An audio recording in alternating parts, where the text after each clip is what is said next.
Letters from Adina. Letter 1. My dear Father, my first duty, as it is my highest pleasure, is to comply with your command to write you as soon as I should arrive at Jerusalem, and this letter, while it conveys intelligence of my arrival, will confirm to you my filial obedience. My journey hither occupied many days. When we traveled in sight of the sea, which we did for 3 days, I enjoyed the majesty of the prospect. It seemed so like the sky stretched out upon the earth. I also had the good fortune to see several ships, which the rabbi informed me were Roman galleys, bound some to Sidon and others into the Nile. And after one of these latter, as it was going to you, I sent a prayer and a wish. Just as we were leaving the seashore to turn off into the desert, I saw a wrecked vessel. It looked so helpless and bulky, with its huge black body all out of the water, that it seemed to me like a great sea monster, stranded and dying. And I felt like pitying it. How terrible a tempest must be upon the sea. I was in hopes to have seen a leviathan, but was not gratified in the wish. The good rabbi, who seemed to know all about these things, told me that they seldom appear now in the middle sea, but are seen beyond the pillar of Hercules at the world's end.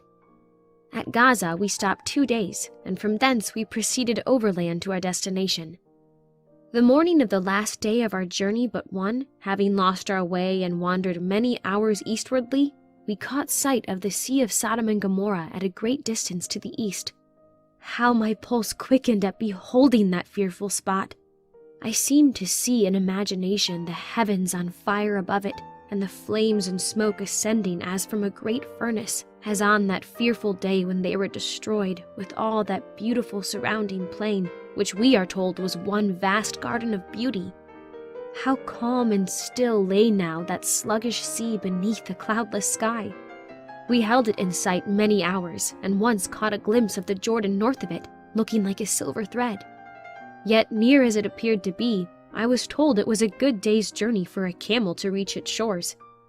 After losing sight of this melancholy lake, our way lay along a narrow valley for some time, and the next day, on reaching an eminence, Jerusalem appeared, as if risen out of the earth. I cannot, my dear Father, describe to you my emotions on beholding the holy city. They have been experienced by millions of our people. They were similar to your own as you related them to me. All the past, with its mighty men who walked with Jehovah, rushed to my memory and compelled me to bow my head and worship and adore at the sight of the temple, where God once, alas, why does he no longer visit earth in his holy house, dwelt in the flaming Shekinah and made known the oracles of his will. We entered the city just before the 6th hour of the evening and were soon at the house of our relative, Amos, the Levite. I was received as if I had a daughter's claim to their embraces, and with the luxuries with which they surrounded me in my gorgeously furnished apartments. I am sure my kinsfolk here mean to tempt me to forget the joys of the dear home I have left. The Rabbi Amos and his family all desire to be commended to you. He seems to be a man of piety and benevolence, and greatly loves his children. I have been once to the temple.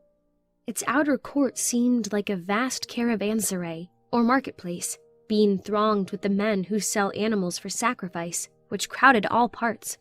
Thousands of doves in large cages were sold on one side, and on another were stalls for lambs, sheep, calves, and oxen, the noise and bleating of which, with the confusion of tongues, made the place appear like anything else than the temple of Jehovah. It appears like desecration to use the temple thus, dear Father, and seems to show a want of that holy love of God's house that once characterized our ancestors. On reaching the women's court, I was sensible of being in the temple by the magnificence which surrounded me. With what awe I bowed my head in the direction of the Holy of Holies. I never felt before so near to God. Clouds of incense floated above the heads of the multitude, and rivers of blood flowed down the marble steps of the altar of burnt offering. Alas, how many innocent victims bleed every morning and evening for the sins of Israel! What a sea of blood has been poured out in ages that have passed! What a strange, fearful mystery that the blood of an innocent lamb should atone for sins I have done! There must be some deeper meaning in these sacrifices, dear Father, yet unrevealed to us. As I was returning from the temple, I met many persons who seemed to be crowding out of the gate on some unusual errand. I have since learned that they were going to see a very extraordinary man, a true prophet of God, it is believed by many, who dwells in the wilderness eastward near Jordan, and who preaches with power unknown in the land since the days of Elijah and Elisha. I hope he is a true prophet of heaven, and that God is once more about to remember Israel. But the days of the prophets have long passed away, and I fear this man is only an enthusiast. Farewell, dear Father, and let us ever pray for the glory of Israel. Your affectionate Adina.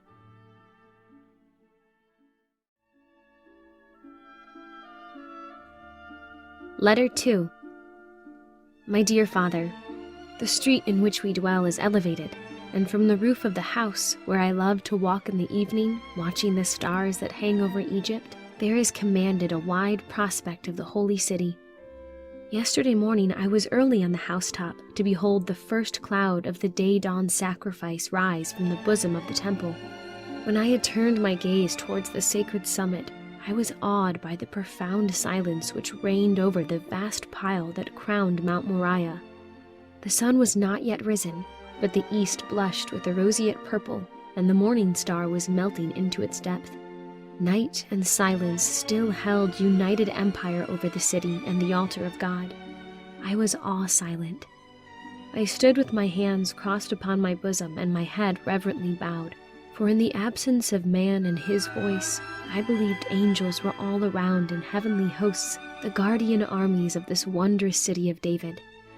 Lances of light now shot upward and across the purple sea in the east, and fleeces of cloud that reposed upon it like barks, catching the red rays of the yet unrisen sun, blazed like burning ships. Each moment the darkness fled, and the splendor of the dawn increased. And when I expected to see the sun appear over the battlemented heights of Mount Moriah, I was thrilled by the startling peal of the trumpets of the priests. 1,000 silver trumpets blown at once from the walls of the temple, and shaking the very foundations of the city with their mighty voice. Instantly the housetops everywhere around were alive with worshippers. Jerusalem started as one man from its slumbers, and with their faces towards the temple, 100,000 men of Israel stood waiting. A second trumpet peal, clear and musical as the voice of God when he spake to our father Moses in Horeb, caused every knee to bend and every tongue to join in the morning song of praise. The murmur of voices was like the continuous roll of the surge upon the beach, and the walls of the lofty temple echoed it back. Simultaneously with the billow-like swell of the adoring hymn, I beheld a pillar of black smoke ascend from the midst of the temple, and spread itself above the court like a canopy. It was accompanied by a blue wreath of lighter and more misty appearance, which threaded in and out and entwined about the other like a silvery strand woven into a sable cord. This latter was the smoke of the incense which accompanied the burnt sacrifice. As I saw it rise higher and higher and finally overtop the heavy cloud, which was instantly enlarged by volumes of dense smoke that rolled upward from the consuming victim and slowly disappeared, melting into heaven, I also kneeled, remembering that on the wings of the incense went up the prayers of the people, and ere it dissolved wholly, I entrusted to it, dear Father, prayers for thee and me. The evening sacrifice is, if possible, more imposing than that of the morning. Just as the sun dips beyond the hill of Gibeah, there is heard a prolonged note of a trumpet blown from one of the western watchtowers of Zion.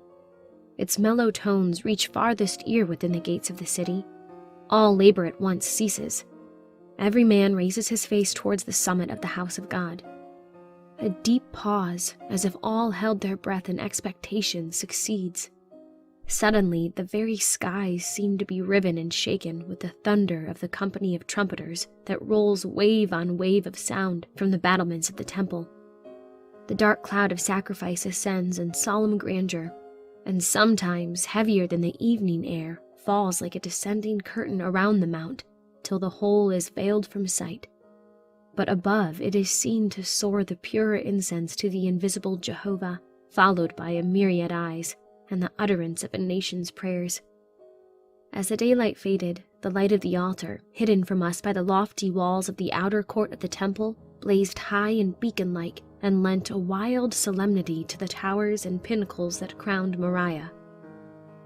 There was, however, my dear father, last evening, one thing which painfully marred the holy character of this sacred hour. After the blast of the silver trumpets of the Levites had ceased, and while all hearts and eyes were ascending to Jehovah with the mounting wreaths of incense, there came from the Roman castle adjoining the city of David a loud martial clangor of brazen bugles and other barbarian war instruments of music, while a smoke, like the smoke of sacrifice, rose from the heights of David's fortified hill. I was told that it was the Romans engaged in worshipping Jupiter. Alas, how truly now are the prophecies fulfilled which are to be found in the Lamentations. The Lord hath cast off his altar, he hath given up into the hands of the enemy the walls of her palaces. They have made a noise in the house of the Lord, as in the day of a solemn feast. For these things I weep, my dear father. Nearly 300 years have passed since we have had a prophet, that divine and youthful Malachi. Since his day, Rabbi Amos confesses that Jehovah has made no sign of having heard the prayers or heeded the sacrifices that have been offered to him in his time. I inquired of the intelligent rabbi if it would always be thus. He replied that when Shiloh came, there would be a restoration of all things, that the glory of Jerusalem then would fill the whole earth with the splendor of the sun, and that all nations should come up from the ends of the world to worship in the temple. My conversation with Rabbi Amos, dear father, led me to examine the book of the prophet Malachi. I find that after plainly alluding to our present shame and reproaching the priests for causing the people to stumble, he thus prophesies, Behold, I will send my messenger, and he shall prepare the way before me. And the Lord whom ye seek shall suddenly come to his temple, and he shall sit as a refiner and purifier of silver, and he shall purify the sons of Levi, and purge them as gold and silver, that they may offer unto the Lord an offering in righteousness. Behold, adds the divine seer, I will send you Elijah the prophet before the coming of the great and dreadful day of the Lord. These words I read today to Rabbi Amos. Indeed, I was reading them when Rabbi Ben Israel came in to say that he departs tomorrow. The excellent Amos looked grave. I feared I had offended him by my boldness, and approaching him was about to embrace him, when I saw tears were sparkling in his eyes. He took my hand, and smiling, while a glittering drop danced down his snow-white beard and broke into liquid diamonds upon my hand, he said, You have done no wrong, child. Sit down by me and be at peace with thyself. It is too true in this day what the prophet Malachi writeth. O Ben Israel, he said sadly to the Alexandrian rabbi, the priests of the temple have indeed become corrupt, save a few here and there. It must have been at this day the prophet aimed his words. Save in the outward form, I fear the great body of our Levites have little more true religion and just knowledge of the one God Jehovah than the priests of the Roman idolatry. Alas, I fear me, God regards our sacrifices with no more favor than he looks upon theirs. Today, while I was in the temple and was serving at the altar with the priests, these words of Isaiah came into my thoughts and would not be put aside. To what purpose is the multitude of your sacrifices unto me, saith the Lord? I am full of the burnt offerings of rams and the fat of fed beasts, and I delight not in the blood of bullocks or of lambs, or of he-goats. Bring no more vain oblations. Incense is an abomination unto me. I am weary to bear them. Yea, when ye spread forth your hands, I will hide mine eyes from you. Yea, when ye make many prayers, I will not hear. Your hands are full of blood. Wash you, make you clean, cease to do evil, learn to do well. I have noticed, said Ben Israel, that there is less reverence now in the temple than when I was in Jerusalem a young man, but I find that the magnificence of the ceremonies is increased. Yes, responded Rabbi Amos with a look of sorrow. Yes, as the soul of piety dies out from within, they gild the outside. The increased richness of the worship is copied from the Romans. So low are we fallen. Our worship, with all its gorgeousness, is as a sepulchre whitewashed to conceal the rottenness within. You may be convinced, my dear father, that this confession from such a source deeply humbled me. If, then, we are not worshipping God, what do we worship? Not. We are worse off than our barbarian conquerors, for we have no God, while they at least have gods many and lords many, such as they are. Since writing the last line, I have been interrupted by Mary, who has brought to see me a youth, nephew of a noble Jewish ruler, who was slain by the Romans for his patriotic devotion to his country. He dwells near the Gaza Gate with his widowed mother, who is a noble lady honored by all. Between this young man, whose name is John, and Mary, there exists a beautiful attachment which is each day ripening into the deepest emotion. He has just returned from the vicinity of Jericho, where he has been for some days past, drawn thither by curiosity to see and hear the new prophet, who is drawing thousands into the wilderness to listen to the eloquence that flows from his mouth. The young man had been giving Mary so interesting an account of him that she desired me also to be a listener. In my next, I will write you all I heard. Your affectionate and devoted daughter, Adina.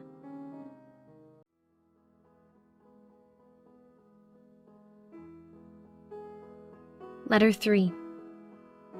My dear Father, this morning, as I was coming from the temple, I noticed a vast pile of edifices crowning the opposite rock, which I was told was the Tower of Antonia. It seemed to frown sternly upon the temple, and upon its battlements glittered at intervals numerous Roman eagles. I had so often heard you relate historical events connected with this celebrated castle that I regarded it with peculiar interest. You seemed to stand by my side as I gazed upon it. The insolence and power of the Roman garrison have made the beautiful walk about the base of the tower almost deserted, but of this I was not aware, and attended only by my Ethiopian slave, Onia, I lingered to admire the splendor of the cloister once surrounding the treasure house of the temple, with its terraces supported by white marble pillars 15 cubits high, when 2 Roman soldiers approached. It was then that I saw I was alone. I drew my veil closely and would have passed them rapidly, when one of them placed himself in my path and, catching hold of my veil, tried to detain me. I left it in his grasp and was flying when the other soldier arrested me. This was in full view of the castle, and at my shrieks the barbarians in the castle laughed aloud. At this crisis appeared a young centurion who was on horseback, coming down the rocky path that ascends the rock of Zion, and shouting to them, he galloped forward, and with his sword put the men to immediate flight and rescued me. In order to escort me safely to the streets below, he alighted from his horse, and leading him by the rein, walked by my side. I confess to you, dear Father, I had not reached the house of my relative before my prejudices against the Romans were greatly modified. I had found in one of them as courteous a person as I had ever met with among my own countrymen, and for his sake I was willing to think better of his barbaric land and people.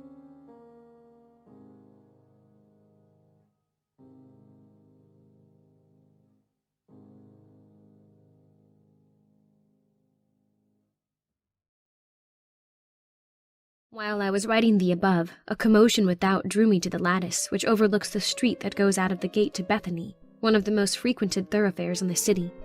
The sight that met my eyes was truly imposing, but made my heart sink with shame.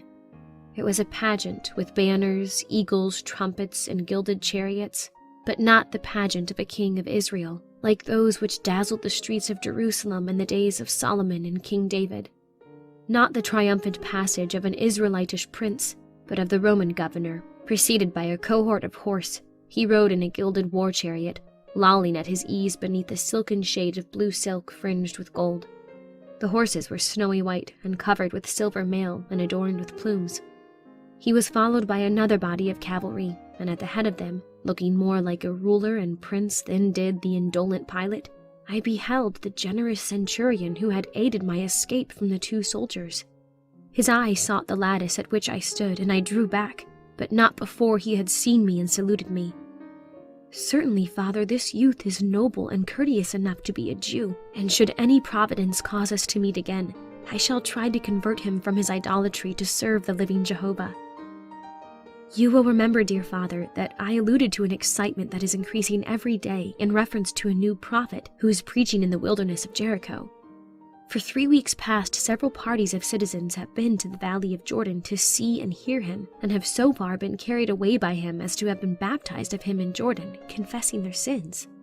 Among them is John, the cousin and betrothed of Mary.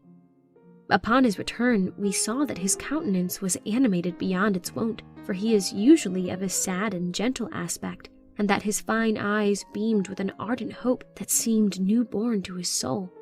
He thus recounted to us his visit to the prophet of Jordan. After leaving the gate of the city, I soon reached the pretty town of Bethpage, where at the inn I beheld several horsemen just mounting to go in the direction of Jericho.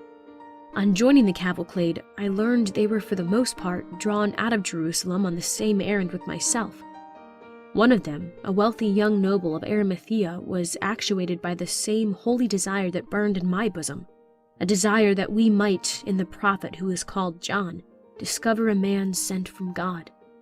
The others were bent on commerce, on pleasure, or mere idle curiosity.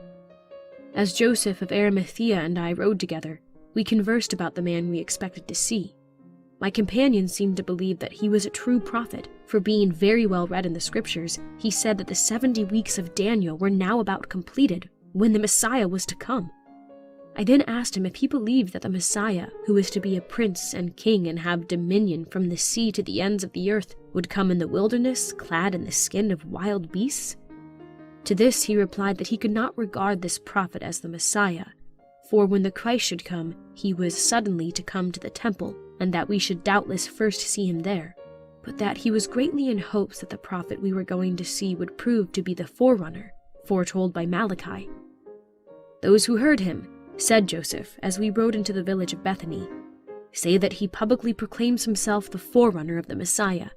The opinion of the more ignorant who have listened to him is that it is Elijah himself returned to the earth. Others assert that it is Enoch come down from heaven, and not a few believe him to be Isaiah. At this point of the narrative of the cousin of Mary, dear father, I will close this letter. In my next, I will resume his narrative, for when I have given it to you wholly, I have many things to ask you to which it gives rise in my mind. May the blessing of the God of Israel be upon thee, my dearest father. Adina.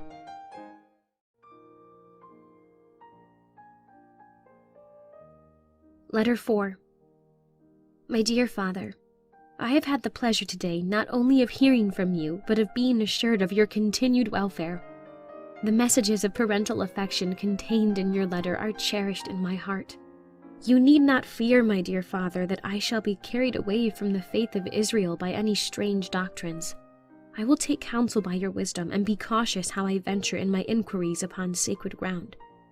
In my last letter, I commenced giving you the narrative of John, with which I shall now proceed. Having passed out of the city of Jericho, my friend of Arimathea and myself crossed the plain toward Jordan. The morning was balmy, the sun made all nature glad. The dew reflected a myriad lesser suns, and the earth appeared strewn with diamonds. For a little way the road lay between fields of corn and gardens, but soon it crossed the open plain, on which were droves of wild asses, which lifted their small, spirited heads on our approach, eyed us with timid curiosity, and then bounded off to the wilderness southward with the speed of antelopes. As the great body of the people took their way obliquely across the plain, we knew the prophet must be in that direction. We at length found him on the banks of Jordan, below the landing and ford which is opposite Jericho on the great caravan road to Baalbek. We drew near a dark mass of human beings which we had beheld afar off, assembled around a small eminence near the river. Upon it, raised a few cubits taller than their heads, stood a man upon whom all eyes were fixed, and to those whose words every ear was attentive. His clear, rich, earnest tones had reached us as we approached before we could distinguish what he said. He was a young man, not above 30, with a countenance such as the medallions of Egypt give to Joseph of our nation, once their prince. His hair was long and wildly free about his neck. He wore a loose sack of camel's hair, and his right arm was naked to the shoulder. His attitude was as free and commanding as that of a Caucasian warrior, yet every gesture was gentle and graceful. With all his ringing and persuasive eloquence, there was an air of the deepest humility upon his countenance, combined with an expression of the holiest enthusiasm. His theme was the Messiah. "O Israel, return unto the Lord thy God, for thou hast fallen by thine iniquity," he was saying as we came up, as if in continuation of what had gone before. "Take with you words, and turn unto the Lord, and say unto him, Take away all iniquity, and receive us graciously. Behold, he cometh who will heal your backsliding, and will love you freely. And it shall come to pass that whosoever shall call on the name of the Lord shall be delivered, for beside him there is no Savior." "Of whom speaketh the prophet these things?" asked one who stood near me. "Of Messiah, listen," answered him a scribe near, as if not pleased to have his attention interrupted by this side talk. "His words are plain, hear him. Blow ye the trumpet in Zion, for the day of the Lord cometh," continued the prophet in a voice like that of a silver trumpet. "For behold, the day is at hand when I will bring again the captivity of Judah. Put ye in the sickle, for the harvest is ripe. The day is at hand when the Lord shall roar out of Zion and utter his voice from Jerusalem." "Art thou not Elias?" asked one aloud. "I am he of whom it is written, the voice of one crying in the wilderness, make straight a highway for our God. The day of the Lord is at hand. I am but the herald who is sent before to prepare the way of the Lord." "Art thou not the Messiah?" asked a woman who stood near him and seemed to worship his very lips. "He who cometh after me is mightier than I, whose shoes I am not worthy to bear," he responded in an exultant tone, strangely at variance with his words. "Therefore repent ye, take words and return unto the Lord our God. Repent and be baptized for the remission of your sins." Then he added, turning to some of the priests, "Behold, even now is the axe laid unto the root of the trees. Every tree, therefore, that bringeth not forth good fruit is hewn down and cast into the fire." "Master," said a Levite, "dost thou speak these things to us who are of Israel, or to these Gentiles and Samaritans?" For there were not a few Roman soldiers among the multitude, drawn hither by curiosity, and also many people from Samaria. "Go and cry in the ears of Jerusalem, saith the Lord, for my people have committed two evils. They have forsaken me, the fountain of living waters, and hewn them out cisterns, broken cisterns, that can hold no water. And yet thou sayest, O Israel, thou hast not sinned. Thine own wickedness shall correct thee, and thy backsliding shall reprove thee. Repent, and do works meet for repentance, every one of you, for ye have polluted the land. Neither say, Where is the Lord that brought us up out of the land of Egypt? Trust not to lying words, saying, The temple of the Lord, the temple of the Lord, the temple of the Lord. Ye have made it a den of robbers. Your sacrifices therein are become an abomination." "This would touch us who are priests, master," said a priest with a crimson brow. "We are not robbers." "Thus saith the Lord," answered the youthful prophet, as if it were God himself speaking from Horeb, so that we trembled. "Woe be unto the pastors that destroy my sheep. How is the gold become dim? How is the most fine gold changed? The precious sons of Zion, comparable to fine gold, how are they esteemed? Woe unto you, ye priests, for ye have transgressed. My people have transgressed for lack of knowledge. Therefore doth the land mourn, and every one that dwelleth therein languisheth. Therefore do swearing and lying and killing and stealing and committing adultery break out in the land, because there is no truth, nor mercy, nor knowledge of God in the land. Woe unto you, ye priests!" Many of the Levites then turned and left him and went away greatly murmuring. And they would gladly have done the prophet a mischief, but they feared the multitude, who said he had spoken only the truth of them. "But the elders of Israel, who are not priests, who spring from Abraham, shall be saved by Abraham, master," asserted, or rather inquired, a rich ruler of our city after the tumult caused by the withdrawal of the Levites had a little subsided.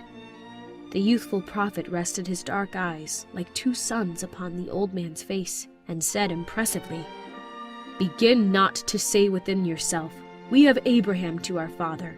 For I say unto you," he added, pointing to the pebbles at his feet, "that God is able of these stones to raise up children unto Abraham.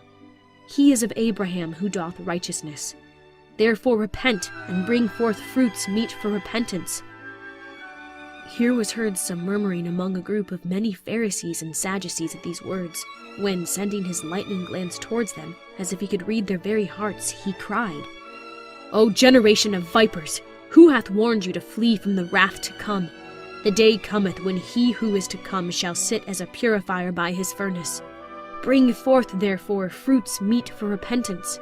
Turn thy heart from wickedness, that thou mayest be saved. Repent ye, for the kingdom of heaven is at hand. Hear, O Israel, am I a God at hand, and not a God afar off, saith the Lord? Hear ye the message of the Most High, for the day hath come when Jehovah shall once more visit the earth, and talk face to face with his creatures. Behold, the day hath come, saith the Lord, that I will raise unto David a righteous branch, and a king to reign and prosper, who shall execute judgment and justice on the earth. Behold, the day hath come, saith the Lord, in which Judah shall be saved, and Israel shall dwell safely, when I will set up shepherds over them, which shall feed them, and they shall lack nothing. Arise, shine, for thy light is come, and the glory of the Lord is risen upon thee. Darkness covereth the earth, and gross darkness the people, as saith Esaias. But the Lord shall rise upon thee, and his glory shall be seen upon thee.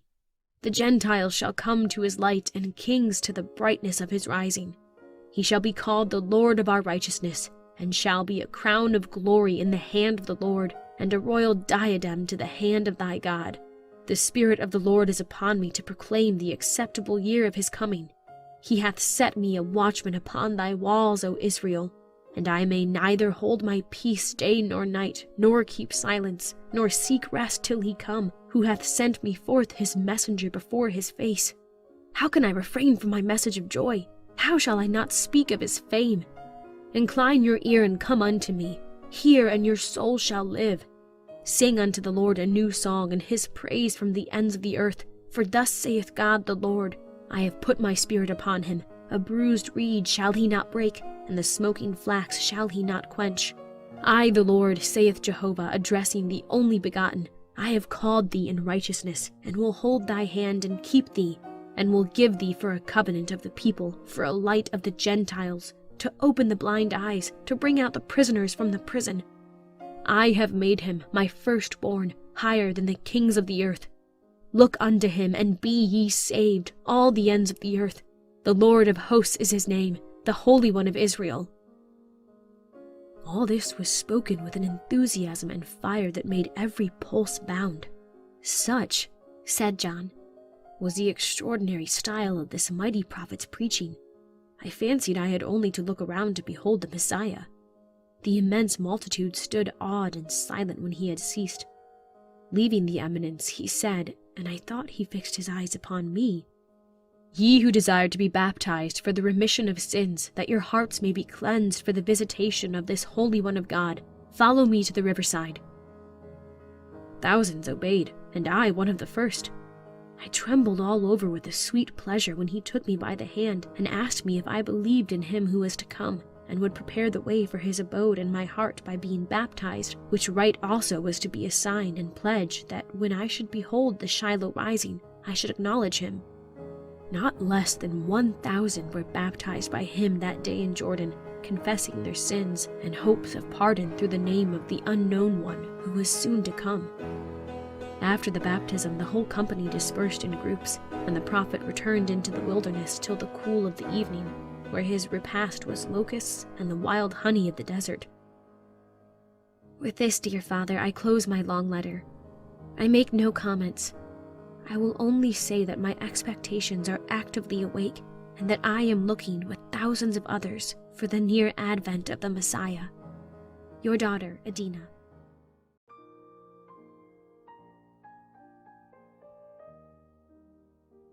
Letter 5.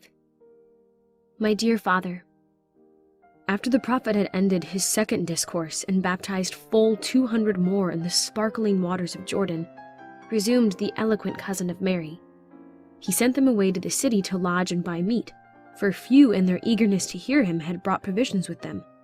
Many, before leaving him, drew near to receive his blessing of love, and it was touching to see venerable men with locks shining like silver and leaning upon the staff bend their aged hands before the youthful Elias, as if in acknowledgment of his divine commission.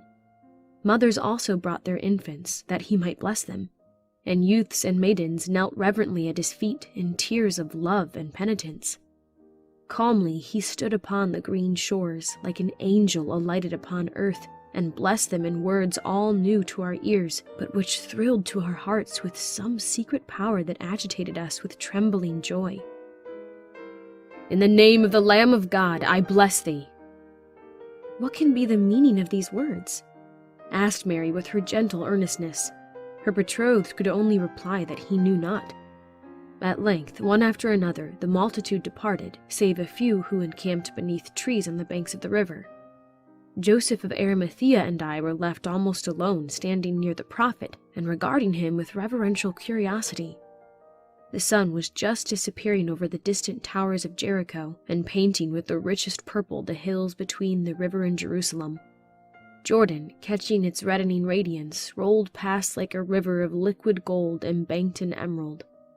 The brow of the prophet, lighted up by a sunray that shone between the branches of a pomegranate tree, seemed like the face of Moses when he came down from Sinai, a glory of light.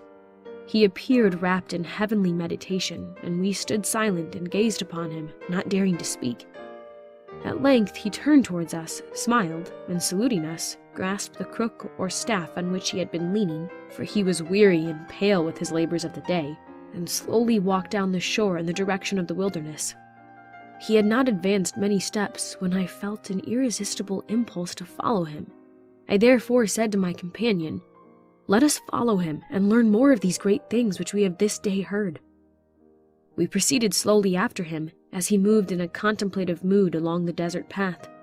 The sun had already gone down, and the full moon rose on the opposite shore, and the prophet stopped as if to gaze upon its autumnal beauty. We drew near to him. He beheld us, but did not avoid us, seeing which I advanced with timid confidence, and said, "Holy prophet of the Most High God, wilt thou permit 2 young men of Israel to speak to thee? For our hearts yearn towards thee with love, and chiefly would we inquire of thee touching the advent of the mighty personage whose near coming thou dost foretell." "Friends," said the prophet in a calm and serene manner, "I am a dweller in the desert, and alone from choice. I approach men only to proclaim my message. The delights of earth are not for me. My mission is one. Its duration is short. Its aim worthy the greatest prophet of God, yet am I, the least of them, not worthy to be called a prophet. And before the splendor of him whom I announce to the world, I am the dust of the balance. If thou hast sought me to search after knowledge, come and sit down with me upon this rock, and let me hear what thou hast to ask of me, that I may answer thee and go my way." This was said softly, gently, almost sadly, and in a tone that made me love him more and more. I could have cast myself upon his bosom and wept there. We seated ourselves, one on either side of him. The scene and the hour were well fitted for such a converse as we were about to hold. The broad disk of the moon poured a flood of orange-tinted radiance full upon us, and lent a hallowed softness to the divine countenance of the youthful prophet. The Jordan, dark as India's dye, darted swiftly past at our feet, between its deeply shaded banks, sending up to our ears the faintest murmur of its pebbly passage. Above our heads swelled the vaulted arch of the temple of Jehovah, with its myriad of altar fires. Behind us stretched the desert waste, cheerless and yet grand in its desolate distances. Afar off rose upon the air and was borne to us at intervals the voice of a singer in one of the camps, and near us, upon an acacia tree, sat a solitary bulbul, which ceaselessly sang its sweet and varied hymn to the listening moon. "All things praise God. Shall we be silent?" said the prophet. "Let us sing the evening hymn of the temple." He then commenced in a rich, melodious chant, such as I have never heard from the priests, our sacred psalm to the whole creation of God. We joined our voices with his, and the tide of praise floated over the waters and echoed and re-echoed from the opposing shores, as if the banks and stream, trees, hills, and sky had found a voice as well as we. "Praise, praise, praise ye the Lord. Praise him in the heights, praise him in the seas. Praise him, men of Israel. Praise ye the Lord. For he exalteth high his people, and reigneth evermore. Praise him, all ye angels. Praise him, all ye hosts. Praise him, sun and moon, and all ye stars of light. Praise him, fire and hail. Praise him, storm and snows. For he judgeth the earth in righteousness, and reigneth evermore. Praise, praise, praise ye the Lord. Praise him, winged fowl, and herds, cattle, and all beasts. Praise him, kings and people, princes, priests, and judges. Praise him, youths and maidens, old men and children. Praise the name, let them praise the name of the Lord God of hosts, for his name alone is excellent, his glory above the heavens. Israel is his firstborn, a people well beloved. Praise! Let Israel therefore praise him evermore, evermore, evermore. Never shall I forget the effect produced upon my inmost being by this hymn. The prophet sang as if he were leading a choir of angels. My heart leaped at the chorus, as if it would break out, take wing, and leave the earth. When we called on the winds and the fowls of the air to praise Jehovah with us, the thrilling voice of the bulbul seemed to pour from its throat a wilder, richer, more joyous tide of song, and the audible wind bent the adoring trees and mingled its mystic whispers with the psalm of men. Surely, thought I, it is good for me to be here, for this is none other than the gate of paradise. After a few moments' silence, the prophet spoke and said, "You sought me, brethren of Israel. Can I do aught for you?" "We would hear more, great prophet, touching this mighty one who is to come after thee," said Joseph. "I can tell thee but little, my brethren, save what thou hast heard from me this day. The future is veiled. I bear a message indeed, but I may not break the seal and read. To you it will be given to know what is now unknown to me. If it be permitted me to see him, it will be but for a brief space, for when he cometh I depart. My errand is done. Blessed are those who live to witness his glory and to hear the gracious voice of God that proceeds from his anointed lips." "And when will be his advent, and with what form and power cometh this divine being?" I asked. "As a man, but not with comeliness of form that men should desire him. His appearance will be humble, lowly, and meek." "Yet you said today, Rabbi," I continued, "that his power should be infinite, and that of his kingdom there should be no end. You spoke of the glory of his dominions and the humiliation of Gentile kings beneath his scepter." "This I cannot explain. It is a mystery to me. I speak as God, by whom I am sent, gives me utterance. I know that he who cometh after me is greater than I, the latchet of whose shoes I am not worthy to unloose. You taught us this evening, holy prophet, that he would be the Lord from heaven, and yet that Isaiah saith he will be despised and rejected of men, wounded for our transgressions and bruised for our iniquities. The Spirit of God teaches me that these words apply to Shiloh, but I cannot comprehend how these things can be." He answered with deep sadness. "May I remind you, good Rabbi," said Joseph, "that you taught us how this divine personage should die, though Lord of life, and be numbered in his death with transgressors, though the Holy One of God? And such will be the events that are to happen. But seek not to know what no man hath had revealed to him. The divine Messiah himself must be his own interpreter. Blessed will be the eyes that behold him, and listen to the wisdom of his mouth, and keep the law of his lips." "May I ask you, holy prophet of the Lord," said Joseph, "how is it that he whom you are sent by God to bear witness to can be the deliverer of Israel when you predict for him so sad a fate? Messiah is to restore Jerusalem and the glory of the temple, so saith Isaiah, so say Ezra and Jeremiah. We, therefore, in the Messiahs of the prophets, have looked for a powerful potentate, who shall reign in Jerusalem over the whole earth and subdue all nations." "His kingdom is not of this earth," answered the prophet impressively. "How then can we interpret the prophet David, who maketh the Lord to say, I have set my king upon my holy hill of Zion? Also, how shall we interpret those sayings of Isaiah, who, prophesying of the blessed Christ of God, hath these words, Of the increase of his government and peace there shall be no end, upon the throne of David and upon his kingdom, to order it and to establish it with judgment and with justice from henceforth even forever? I know not. These secrets are with God. This I know, that the least child and the lowliest hireling that liveth in the day of Messiah is greater than I. I am the last of the prophets. It is for me to open the last door that leads out from the night of prophecy into the glorious dawn of the day of fulfillment. But I am not permitted to enter beyond the threshold or share in its blessings. All who come after me will be preferred before me. But let me rejoice that the day star is about to rise, though his beams shine on all the earth but me." This was said with the most touching pathos. We were both deeply moved, I myself even to tears. I sank on my knees and, kissing his hand, bathed it with my tears. He gently raised me and said in a sweet voice, "Brother beloved, thou shalt see him to whom I bear witness, and he will love thee, and thou shalt repose in his bosom."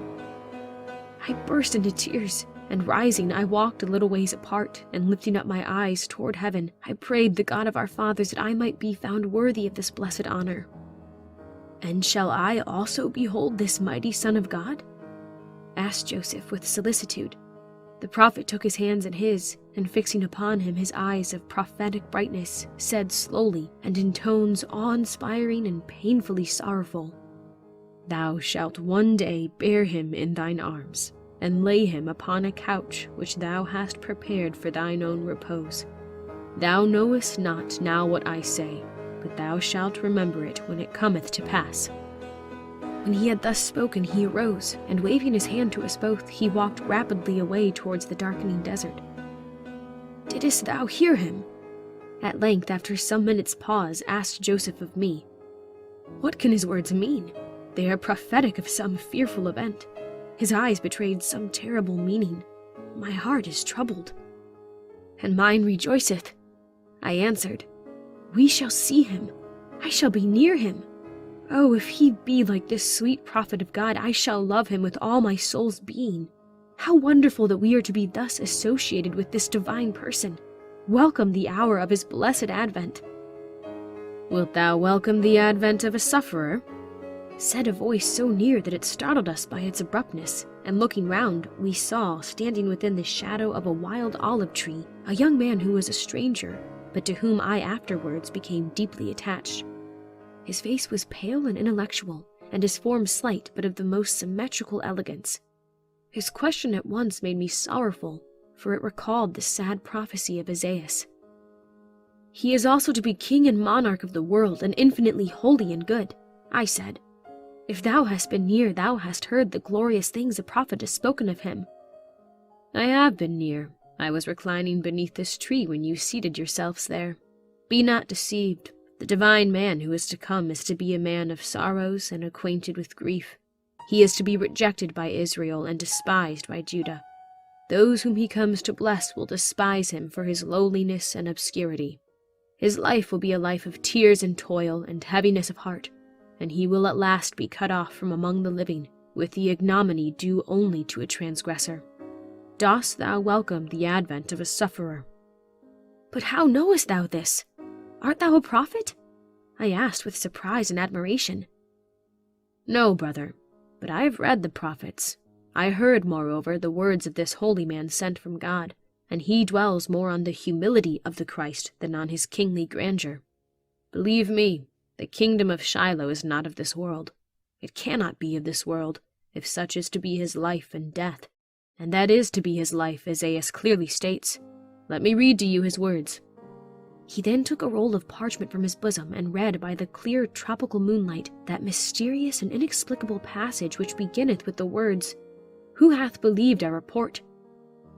When he had ended, he resumed, "This is not the history of a prosperous earthly monarch, but rather the painful record of a life of humiliation, of shame, and of contempt." "But thou dost not say, brother," said Joseph with some warmth, "that the sacred person borne witness to by this prophet is to be an object of contempt? Does not Isaiah say that he will be despised, beaten with stripes, rejected of men, imprisoned, and put to death like a transgressor of the law?" "There can be no question but that Isaiah speaks of the Messiah," I remarked. "This prophet of Jordan now bears full testimony to Isaiah, and plainly maketh application of his words to him whom he has come beforehand to proclaim," answered the young man with singularly graceful eloquence in all he said.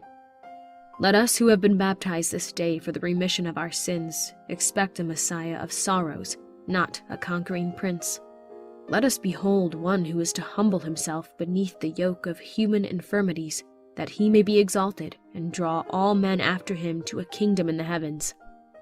"But the throne of David," objected Joseph. "Is at the right hand of God. but Jerusalem and its rule over the nations. Jerusalem that is above will be over all. But his kingdom that is to be everlasting is where life is everlasting. How can he rule an everlasting realm here on earth without living forever, and his subjects also? Read not the prophets so? As Adam fell and lost paradise, so Messiah, like a second Adam, must as man humble himself in human nature to repurchase the kingdom of paradise for the race of men. It is this kingdom which this prophet proclaims as being at hand. He being the bearer of our iniquities, we shall thereby escape their chastisement. Healed by his stripes, we shall be free from our sins. Laid upon him will be the transgressions of the world, and by one mighty sacrifice of himself thus laden, as a sin offering, he shall offer an atonement to make one with Jehovah, the great family of Adam. Such is to be our looked-for Messiah. Alas, while we look for him, let us mingle tears with our gladness, that one so holy and so excellent should be destined to endure these things for our sakes. And when we behold him, let us sink at his feet in grateful adoration of his love." When the young man had spoken, he walked away. Impelled by an unconquerable impulse, I followed and took him in my arms, and embracing him said, "Of a truth thou art a prophet. Thy words come home to my heart like the echo of ancient prophecy." "Nay, I have learned these things from the study of the Scripture," he said with angelic candor and modesty. "But I have been aided, how much I have no words to tell thee, by one who hath wisdom and truth abiding in him above all men, and whom it is my happiness to have bosom friend, as he is near my own age. If I am wise or virtuous or good or know the Scriptures, it is that he hath been my counselor and teacher." "What is his name?" I asked, for I also would go and learn of him. "He withdraws from the public eye, and hath little converse but with few, and shuns all notice. Without his permission I could not take thee to him." "What is his appearance, and where doth he dwell?" I inquired, more deeply interested. "He abides at present at Bethany, my own city. He is so beloved by us that we detain him as our guest, but he dwelleth at other times with his mother, a holy widow of great sanctity and matronly dignity, living at Nazareth in humble condition, and he contributes by labor to her support with the most exemplary filial piety. No person ever approaches and speaks with him without leaving a wiser and better man." "Verily," said Joseph and I together, "you have only increased our desire to behold him. His appearance must be noble." "There sits upon his brow a serene dignity, tempered with mildness that commands the respect of age and wins the confiding love of childhood. His eyes beam with a light, calm and pure, as if shining from interior holy thoughts, and they rest upon you when he speaks with a tenderness that is like the dewy light of the young mother's gaze when she bends in silent happiness and tears over the face of her firstborn. His face is one soft sunshine of smiling rays, tempered in an indescribable manner with a settled look of sadness, an almost imperceptible shade of permanent sorrow that seems to foreshadow a life of trial and suffering." "He must be another prophet," said Joseph with deep earnestness. "He does not prophesy nor preach," answered the young man. "What is his name?" I asked. "Jesus, the Nazarene." As the young man was then about to move away, I asked him his name, as he had greatly drawn out my heart towards him, and I felt that if I could be his friend and the friend of the wise young man of Nazareth, I should be perfectly happy and have no other desire, save indeed to live till the Messiah came, that I might behold him and lay my head upon his sacred bosom. "My name is Lazarus, the scribe," he answered. "What?"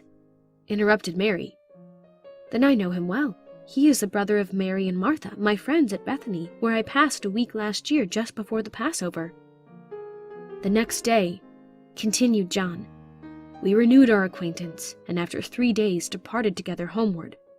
Upon arriving at Bethany, Lazarus learned that his friend had gone to Cana in Galilee on a visit with his mother to the house of one of her kinfolk whose daughter is soon to be married.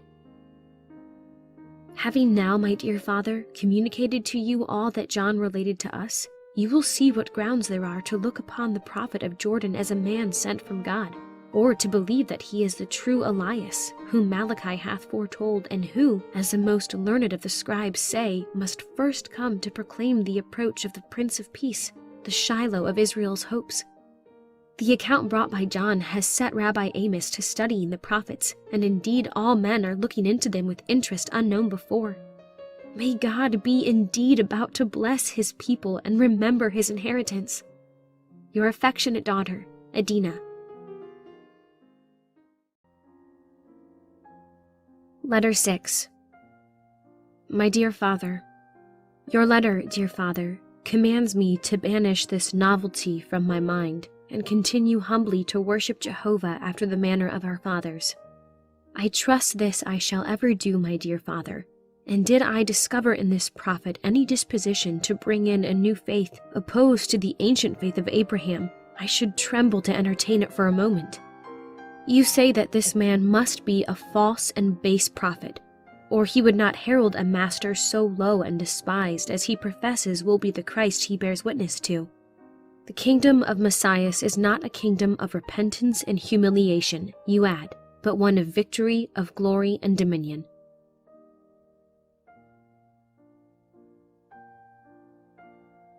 How can I write to you, my dear Father, that which is now rushing to my pen after such an expression of your sentiments as you have made in this extract from your letter? But I know you are wise, and will not evade truth in whatever form it may offer itself to you, and I, therefore, with confidence in your justice and wisdom, will faithfully make known to you the events relating to the prophet which have transpired. You will remember how that John, Mary's cousin, stated that many priests and others were offended at the plain preaching of the prophet whom they went out into the wilderness to see. When they returned to Jerusalem and made known to the other members of the house of the priests what had been spoken against them, by the application to them of the words of Isaiah and Jeremiah and other prophets, there arose at once a great outcry against him. At length Annas, who is high priest with Caiaphas, sent 2 of the most learned men of the temple, Levites of weight of character, to invite the prophet to Jerusalem. For Annas is a wise man, and not easily carried away by popular feeling, and as Rabbi Amos hath told me, he is disposed to look upon the preaching of this John with a serious and reverential eye. The messengers returned after the 5th day and made their report openly in the court of the temple, where the high priest sat to receive them. At length the assembly being convened, the 2 learned and venerable Levites both rose up, and declared that they had delivered the message to John, the son of Zacharias, the prophet of Jordan, and that his answer was given with the reverence due to the station of the high priest who had sent to him. "Go and say to the noble high priest," said he, "that I am the voice of one crying in the wilderness, as it is written in the book of the words of Isaiah the prophet, who foreseeing my day saith, the voice of one crying in the wilderness, prepare ye the way of the Lord, make his path straight. He who would hear my testimony to him who is to come after me, let him seek me in the wilderness, whence only I am commanded to lift up my voice till Shiloh come." When the priests heard this answer, they were greatly enraged, and many fiercely cried one thing and many another, some that he should be sought out and stoned to death for defying the high priest, others that he should be accused to the procurator Pontius Pilate, governor of Judea, as a seditious and dangerous person and fomenter of insurrections. Caiaphas was of the latter opinion, but the milder Annas viewed the whole matter in a different light, and said, "Men and brethren, let nothing be done hastily. If this man be a false prophet, he will soon perish, and we shall hear no more of him. If peradventure, as it would appear, he is sent from God, let us not make haste to do him a mischief, lest haply we be found contending against the Lord of hosts." This moderation found favor with but few, and of these few Rabbi Amos was one. But if the priests who thronged the outer court in presence of the high priest were deeply moved at the report of the prophet's answer, their excitement became well nigh uncontrollable when both Melchi and Heli, their messengers, rose up, waving their hands for silence, and declared that after having listened to the prophet to whom they had been sent, they were convinced of the truth of his words and of his divine commission, and had been baptized of him in Jordan, confessing their sins. Only the sanctity of the temple prevented the 500 priests rushing upon them and smiting them when they heard this. They were at once placed under arrest by order of the high priest Caiaphas for acting in a manner unbecoming a priest of the Most High God.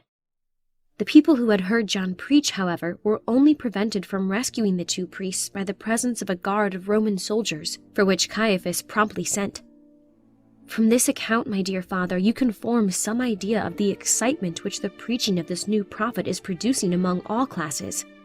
If the Prince of Glory should indeed suddenly appear, there could be scarcely more excitement, though it would be of a different nature. As next week Rabbi Amos does not serve in his course in the temple, and as he will have some affairs that take him to Gilgal, he has yielded to the desire of his daughter Mary and myself to accompany him. For he does not conceal from us that he shall make it a point to visit and hear the prophet, as it will be but 2 hours' travel from Gilgal to the place where he preaches. You will, I fear me, object to this journey. But if the worship of our fathers has nothing to fear from falsehood, it surely has not to fear from truth, and in either case I, as a true daughter of Israel, have nothing to fear. If the prophet teach what is false, I shall remain true. And if he teach that which is true, shall I not be the gainer? One thing is clear. If the Christ that John prophesies be the true Son of the Highest, and is in reality to make his appearance ere long, in humiliation and poverty, his rejection by the high priests and by the rich and powerful of Judah is certain. May God then remove blindness from our eyes, that if this be the very Messiah indeed, Israel may recognize their king when he cometh, and not do so fearful a thing in their pride as to reject him openly. You will remember the young Roman centurion to whom courtesy I was indebted for rescuing me from the rudeness of the 2 Gentile soldiers. He has preserved since then acquaintance with Rabbi Amos, who speaks of him with respect, and he has of late expressed some interest in knowing what the studies are which occupy the rabbi so constantly when he calls to see him. The rabbi sent for me to come into the marble hall of the corridor, where they sat by the fountain under the shade of the acacia, which Amos says you took with your own hands from Isaiah's grave and planted here many years ago, and which I therefore call my father's tree. Come hither, Adina, said my uncle in his benevolent tones. Here you behold a noble Roman youth whom you must be too generous to have forgotten. I bowed and scarcely lifted my eyelids from the tessellated floor, for there was a fire in the glance of the handsome youth that they could not encounter. He said some words of salutation, but I only heard the voice which fell upon my heart with a strange vibration, like the effects of music. The Roman centurion, continued Amos, hath desired to know something of the sacred books of our nation, of which he saith he hath heard much, and of the prophecies, from which he believes the famed Sibylline books were composed. Then, turning to the centurion, Here is an Egyptian maiden who can interpret for thee in the idiom of Grecia or of Italia, and I will place the sacred roll in her hands while I listen. Come, Adina, open and read the beginning of the book of Moses. To this narrative the youthful warrior listened with the profoundest respect and attention. He asked if the Messiah had yet come who was to restore all things, and if not, when he was to be looked for. This inquiry led to a conversation upon the preaching of John in the wilderness and his predictions of the near advent of Shiloh. Rabbi Amos, seeing that he was becoming deeply interested in the subject, made me turn to the particular prophecies of Daniel, Isaiah, David, and others, and read them to him, both those which described in golden words the glory and dominion of his power, and those which represented him as despised and rejected. The young man remained some time very thoughtful. At length he said with animation, I can now comprehend why men run into the wilderness. I should like to hear this prophet. When Amos told him that he contemplated journeying to Gilgal the next week and intended to visit the desert to hear him, he at once asked permission to be of his company, saying, I will accompany you with a squadron of horse, as the roads are not safe, for no longer ago than yesterday we received a rumor that the celebrated robber chief Barabbas, at the head of a large band, has made his appearance again on the hills between Ephraim and Jericho. It is therefore decided, dear father, that we leave early next week for Jericho and Gilgal. On my return I shall not fail to write you without delay. Till then, withhold your judgment and have confidence in mine. With holy aspirations for the coming of the kingdom of David and the restoration of his throne in Zion, I remain with filial love your daughter, Adina.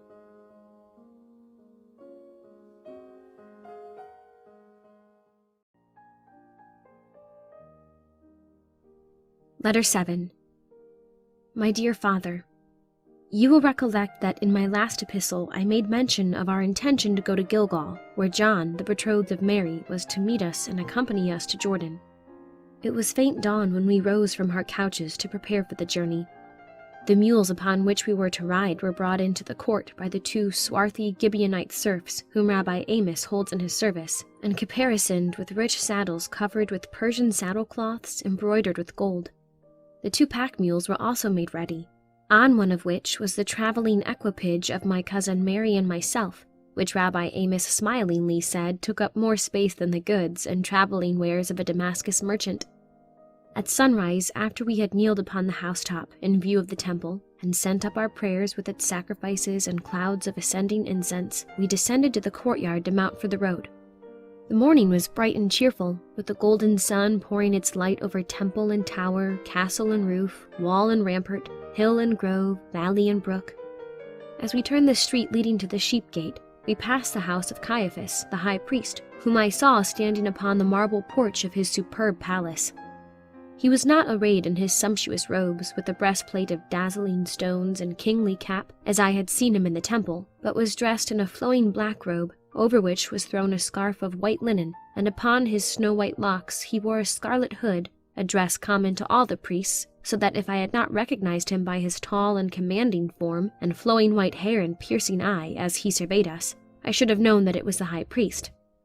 A little further on we met a party coming from the country beyond Kedron, with large cages upon their mules, laden with turtle doves and young pigeons, which they were carrying to the temple to be sold there for sacrifices. My heart pitied the innocent things, whose blue, pretty heads were thrust by the dozen through the rough bars of their prison houses, as they cast their soft eyes up at me, as if asking me to deliver them from their bondage.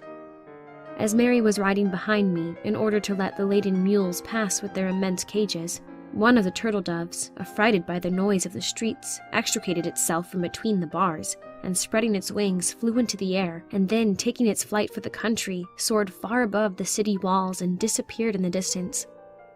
I felt rejoiced at the innocent bird's escape, and sent my good wishes for its safe return to its lodge in the wilderness. Just before we reached the sheep gate, by which we were to gain the Jericho road, we met a poor blind man leading a lamb, or rather being led by a tame lamb. He also had 2 pigeons in his bosom. He was asked by Rabbi Amos, who knew him, whither he was going. He answered that he was going to the temple to sacrifice them. "Nay," said Amos with surprise, "thou wilt not sacrifice thy lamb, Bartimaeus." "It is an offering to God, Rabbi Amos." "But thy lamb leadeth thee everywhere. It is eyes to thee. Thou canst not do without it. And thy doves, thou earnest by them many a mite in a day. They are so well taught in cunning and pleasant tricks to please children. If thou wilt sacrifice, spare these so needful to thee, and here is money to buy doves and another lamb," answered my benevolent uncle.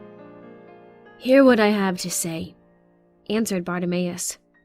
"My father became sick and was likely to die. The next day my mother, who has nourished my childhood and loved me, though I was born blind, with all her heart, was also taken sick. The same night my little blind daughter, whose face I never saw, and who never saw her father's face, was sick nigh unto death. My father, my mother, my child, are now restored, and in my joy I am on my way to the temple to offer these gifts of God to him. It will not be hard to part with them, since in giving all that I have I but show my love to God." With these words he went on, the lamb obeying the string which he held, softly moving on before, while I could see the sightless eyes of the righteous son and pious father trickle tears as he kissed and kissed again the precious doves that lay in his bosom. This little occurrence made me sad, yet I honored the resolute piety of this poor man, whose eyes, though they saw not men, seemed to see God and feel his presence. There is still humble piety in the land, my dear father, and finding it not among the proud and splendid priests, we must look for it in the hearts of the poor and humble, like Bartimaeus. Once outside the gates, the air blew fresh from the hills of olives. After being so long confined within the walls and narrow streets, it seemed to me that I had just broken out of my cage, like the pretty blue-headed turtle dove, and I felt like winging my way too to the free deserts. We had hardly reached the place where the two roads meet when we heard to the west the sound of the galloping of a large body of horse, and the next moment the young Roman centurion came in sight, riding at the head of a troop of horse whose martial appearance, with the ringing of their armor and the melody of their bugles, made my blood leap. Emilius looked like a prince, and his burnished armor shone in the sun like armor of fire. At his side rode a youth who bore the eagle of his band, but the centurion himself carried in his hand only the badge of his rank, which was a vine rod bound with rings of gold. He saluted us with that courtesy which distinguishes his every motion, and then dividing his troop into two bodies, half of whom, trotting on ahead, led the van, and the other half falling behind, served as a rear guard. He then gave the word to move forward. Farewell, dear father, till my next, when I will resume my narrative of the events which have taken place since I left Jerusalem. The God of our father Abraham be your defense and shield. Your affectionate daughter, Adina. Letter 8. My dear father, my last letter ended with an account of the Roman escort under the authority of the young Roman centurion who, as I have before written to you, with so much courtesy proffered its protection to our little party. The day was yet early, and the air was of that buoyant elasticity so agreeable to breathe, and which strikes me as one of the peculiar blessings of this holy land of our fathers. As I rode along, I felt as if I would gladly mount the Arabian of the desert and fly across the sandy seas of Edom with the fleetness which amazes me whenever I see the children of the desert ride. For a band of 30 came boldly near us from a gorge as we approached Bethany, and after watching us a few moments, scoured away into the recesses of the hills like the wind, as a detachment of our Roman escort was ordered to gallop towards them. We were fortunate in having such strong protection. We soon afterwards reached the summit of the ridge above Bethany, from which eminence we had a gorgeous view of the holy city of God with its lofty temple glittering in the sunbeams. The tower of Antonia darkly contrasted with its splendor, and the citadel of David frowned over the walls with the warlike majesty that deeply impressed me. I drew rein and entreated Rabbi Amos to delay a few moments while I surveyed Jerusalem, but he was too far ahead to hear me, and the centurion, riding up to my side, stopped respectfully with a portion of his command, and said he would await my leisure.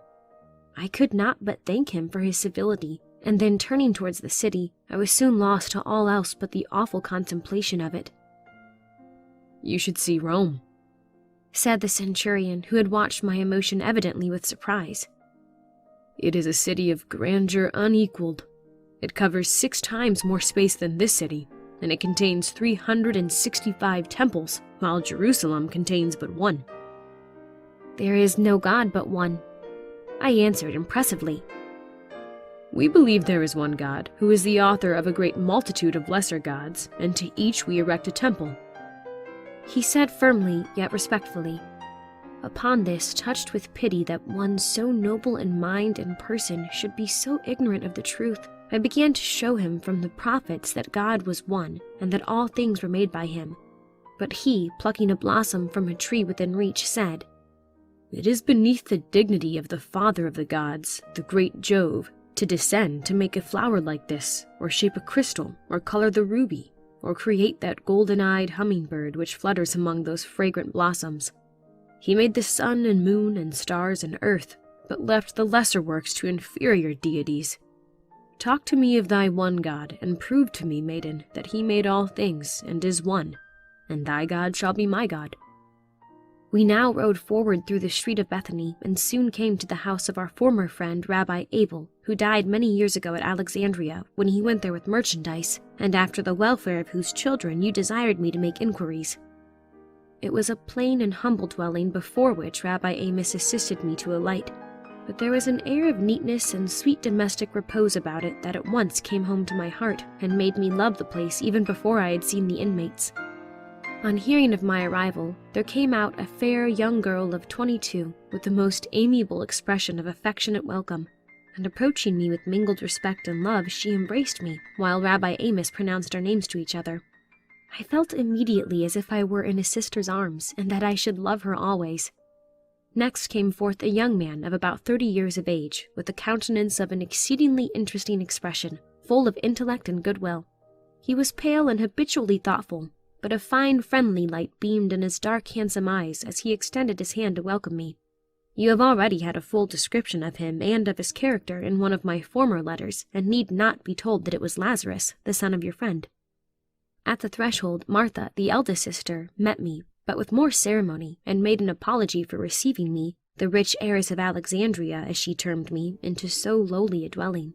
But I embraced her so affectionately that this feeling passed away instantly. Martha busied herself at once to prepare refreshments for us, and soon set before us a frugal but agreeable repast. Mary, in the meanwhile, and Lazarus sat on either side of me and asked me many questions about Alexandria. I cannot describe to you the loveliness of the person of Mary, and yet not so much the perfection of features as the soul which animates them, and lends them a charm that I cannot adequately convey to you. Martha, the oldest, is of a more lively disposition, yet more commanding in her aspect, being taller and almost queenly in her mien. Her eyes and her hair are jet black, the former mild and beaming with intelligence, like those of her brother Lazarus, whom she resembles. She has a winning voice, and a manner that leads you to feel strong confidence in her friendship. She seems to take the whole management of our entertainment upon herself. Lazarus conversed chiefly with Rabbi Amos, who questioned him with much interest about the prophet John of the wilderness. After our repast, Martha showed me 3 beautiful bands of embroidery, which she was working for the new veil of the temple to be put on next year. For the sisters live by working needlework for the temple, and Lazarus makes copies of the laws and psalms for the priests. He showed me his copying table and the rolls of parchment upon it, some partly inscribed in beautiful characters, some quite complete. He also showed me a copy of the book of Isaiah, which had occupied him 107 days. It was exquisitely executed. Seeing upon the table a richly worked book cover of silk and velvet with the letters J.N. embroidered in olive leaves upon it, I asked Mary if that, being so elegant, was not for the high priest. "No," answered Martha with brightening eyes, speaking before her sister could reply. "That is for our friend, and the friend and brother of Lazarus." "What is his name?" I asked. "Jesus of Nazareth." "I have heard John speak of this person," said my cousin Mary with animation. "I should feel happy to know him also." "If you had been here a few days ago," replied Martha, "you would have seen him. He left us after being with us 3 weeks to return to Nazareth. But he requested to meet Lazarus at Bethabara on the 3rd day from this for some important reason, and my brother will go, for he loves him so that he would cross the seas to meet him."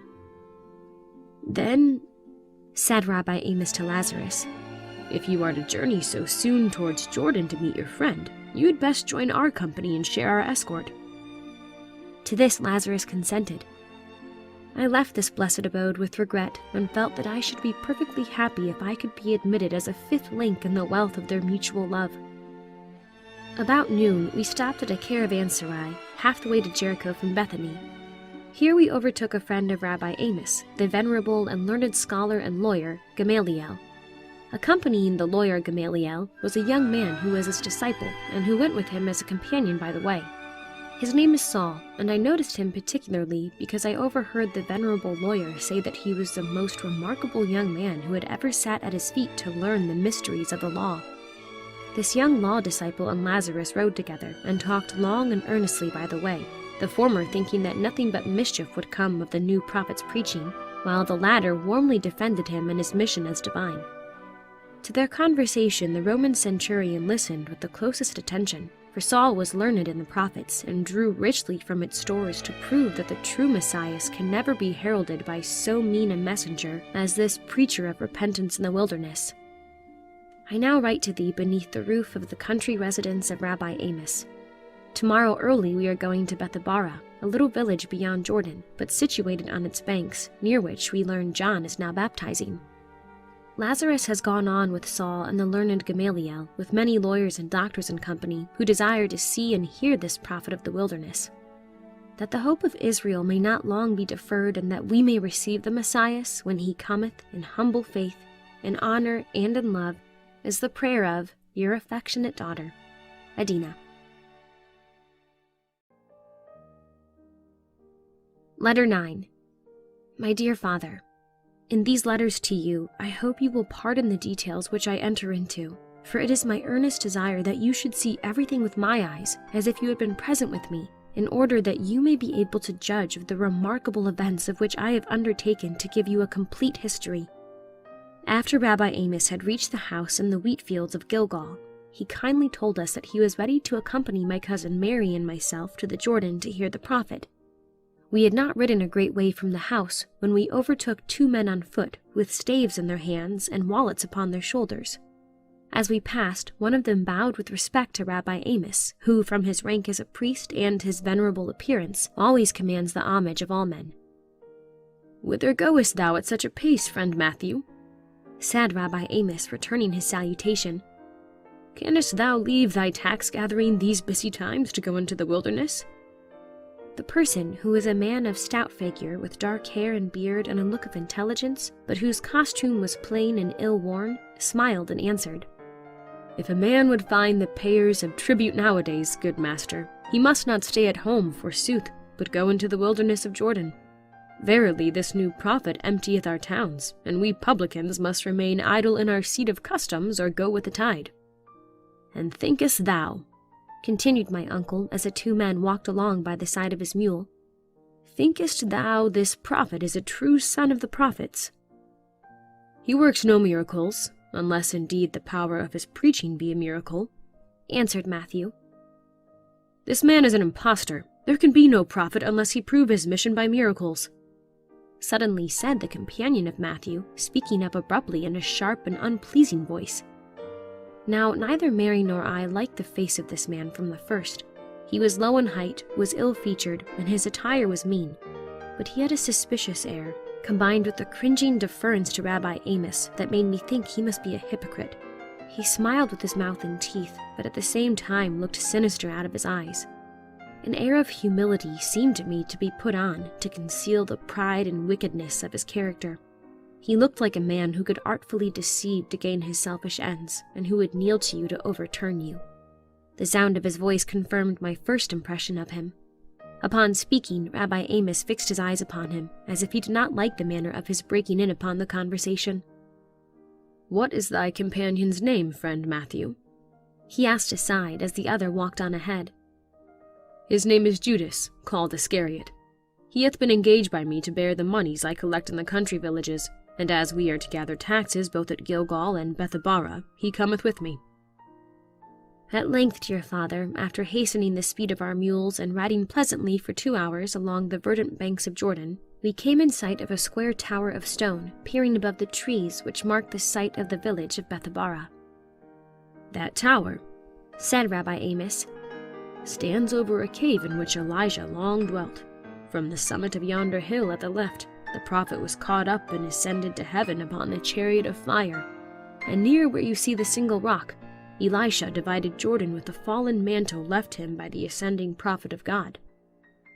While my eyes were fixed upon the hill, and my imagination presented to me Elijah standing upon the chariot of heaven, disappearing amid the clouds, there was an opening in the wood before us, and all at once we beheld a scene that made my heart cease to beat. It was so new and wonderful.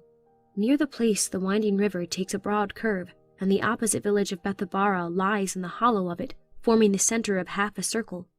This widely curving shore was alive with the human heads that filled it, and of this vast multitude every eye was concentrated upon the prophet. He was standing near the opposite shore. The Jordan here is very narrow and can be forded. In the water, addressing the countless assembly that stood opposite to and half encircling him. Near him, behind and on either side, sat his disciples upon the bank, at least 100 in number, chiefly young men. The clear voice of the youthful prophet of the wilderness fell distinctly on our ears, so great was the stillness of the vast audience. To my surprise, I saw John, the cousin of Mary, standing close to the prophet and listening with the deepest and most reverent attention to every syllable he uttered. The subject of the prophet's discourse was as before, and as always, the coming of the Messiah. Oh, that I could give you, my dear father, the faintest idea of the power and eloquence of his language. "Do you ask me if the blood of bulls and goats take not away sin? I answer and say unto you that the Lord hath said that he delighteth not in these rivers of blood." He continued earnestly. "For what then, great prophet?" asked one of the chief Levites who stood near him, "For what then are the sacrifices ordained by the law of Moses? For what then the altar in the temple and the daily sacrifice of the lamb?" "For what?" repeated the prophet, with his eyes beaming with the earnest light of inspiration. "For what but as types and shadows of the real and true sacrifice appointed by God from the foundation of the world? Think ye a man can give the lamb of his flock for himself? Nay, men of Israel, the day has come when your eyes shall be opened. The hour is at hand when the true meaning of the daily sacrifice shall be understood. Lo, the Messiah cometh, and ye shall see and believe." There now came several persons towards him who desired baptism. While he was baptizing these persons, both men and women, I saw appear on a little mound near the tower Lazarus, the brother of Martha, accompanied by a man of about his own years, of an indescribable dignity and grace of aspect, combined with an air of benevolence and peace that at once attracted me. He was wrapped in a vesture of dark blue cloth, which was folded about his form. His head was bare, and his hair flowed like a Nazarene's down about his shoulders. He seemed so unlike all other men, and a certain majesty united with sweetness that marked his whole air, that I could not withdraw my gaze from him. The prophet at the same moment rested his eyes upon him, and as he did so, I saw a change come over his face, as if he had seen an angel. His eyes shone with unearthly brilliance, his lips parted as if he would speak, yet had lost the power, and then, with his right hand stretched forth towards the noble stranger, he stood for a moment like a statue. All eyes followed his in the direction of his stretched out arm. Suddenly he exclaimed, and oh, how like the trumpet of Horeb his voice rang, "Behold!" There was not a face in that vast multitude that was not directed towards the little eminence. "Ye have asked wherefore is slain the daily lamb," continued the prophet. "The day has come when the lamb of sacrifice, which can take away no sin, shall cease. Behold!" And here he stretched forth both arms toward the dignified stranger. "Behold him who taketh away the transgressions of men. He it is who, coming after me, is preferred before me. He it is to whom I bear witness as the Messiah, the Son of the Highest. There stands the Christ of God, the only true Lamb, whose blood can take away the iniquities of us all. He hath dwelt among you, he hath walked your streets, he hath sat in your homes, and I knew him not till I now behold on him the sign of the Messiah." When the prophet had thus spoken in a voice that thrilled to every bosom, we beheld the august stranger advance towards the prophet. He moved on alone. Lazarus had fallen prostrate on his face. As he continued to come forward, all was expectation in the immense multitude. The massive head swayed this way and that to get a sight of his face, which I could see was serene, but pale and earnest. John, the cousin of Mary, seeing him approach, lowly knelt and bowed his head in reverential awe and love. Those who stood between him and the prophet moved involuntarily apart and left an open path for him to the water side. He walked at a slow and even pace, with an air of humility veiling the native dignity of his kingly port. The prophet, on seeing him come near, regarded him, as it seemed to me, with far more awe than all others. "What wouldest thou of thy servant, O Messiah, prophet of God, mighty to save?" he said in tremulous tones as the stranger came even some paces into the water towards him. "To be baptized of thee," answered the Christ in his still, quiet voice that was heard to the remotest bounds of the crowd. Never, oh never shall I forget the sounds of that voice as it fell upon my ears. "I have need to be baptized of thee, and comest thou to me?" answered the prophet with the lowliest humility and awe of manner, and with looks expressive of his amazement. "It becometh us to fulfill all righteousness," answered Messiah mildly, and when he had said this, the prophet, though still with a manner of doubt and with the holiest reverence, administered then unto him, in the sight of all the people, the like baptism which he had administered to his disciples. And now, my dear father, comes to be related the most extraordinary thing that ever took place in Israel since the law was given from Sinai. No sooner did the baptized stranger go up out of the water than there was heard above all our heads a noise as of rolling thunder, although the sky was cloudless. And when in great fear we looked up, we beheld a dazzling glory far brighter than the sun, and from the midst of this celestial splendor there darted with arrowy velocity a ray of light which descended and lit upon the head of the Christ. Some of the people said it thundered, and others that it lightened. But judge of the amazement and admiration of all, and the dread awe that shook every soul, when amid the glory above his head was seen the form of a dove of fire, with outspread wings overshadowing him as it were, and from the heavens what was supposed to be thunder shaped itself into a voice, which uttered these words in the hearing of every ear: "This is my beloved Son, in whom I am well pleased." At hearing these words from the skies, a great part of the multitude fell on their faces. Every cheek was pale, and each man gazed on his neighbor in wonder and fear. When the majestic yet terrible voice had given utterance to these words, the light disappeared, the dove reascended to the skies and was lost to sight, leaving a halo of divine glory resting upon the head of this Son of God. He alone seemed unmoved and calm amid all this awful scene, and going up the riverbank, disappeared mysteriously and suddenly from my earnest gaze. At length, when men came a little to themselves and would gaze on him whom all knew now to be the Christ, no one could find him, so effectually had he withdrawn himself from their homage. Your affectionate Adina.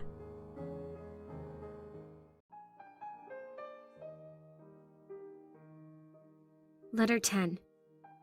My dear Father, I shall now resume the narrative interrupted by the close of my last letter. The excitement which the sudden disappearance of Jesus produced led to a universal separation of the multitude. No one knew whence he had gone save John, Mary's cousin, and Lazarus, who reverently followed him. The prophet John of Jordan appeared to me to be more surprised at what had taken place than any others.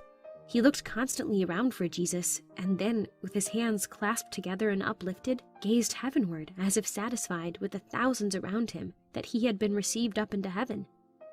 Rabbi Amos and our party remained standing near the water, for he desired to speak with John, who stood alone in the midst of the water, precisely where he had baptized Jesus. Not one of his disciples remained with him.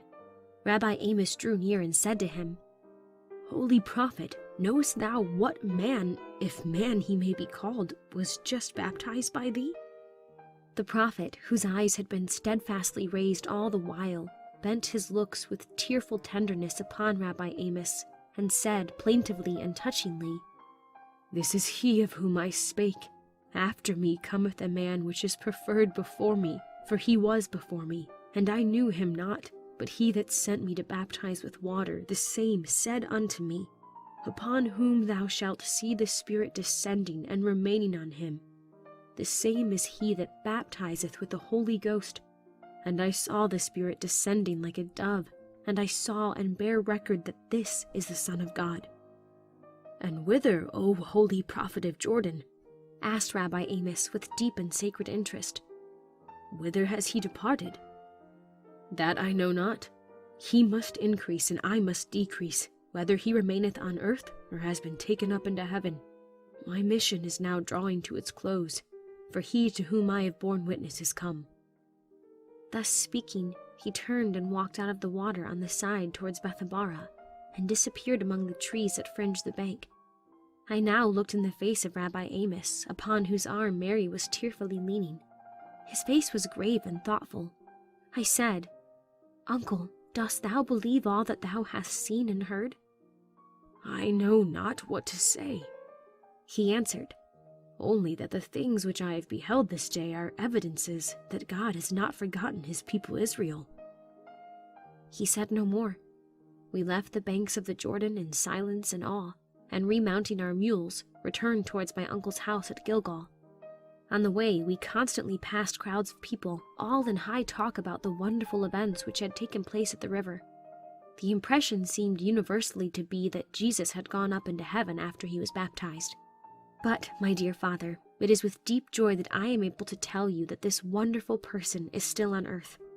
I stated that my cousin John and Lazarus had kept their eyes upon him from the first, and that they had seen him pass down the river, where some projecting and overhanging trees hid him at once from view. Though they often lost sight of him, they yet followed him by the print of his sandals in the wet sand of the shore, and at length came in view of him, as he was leaving the riverbank and going towards the desert between two low hills which hid him from their eyes.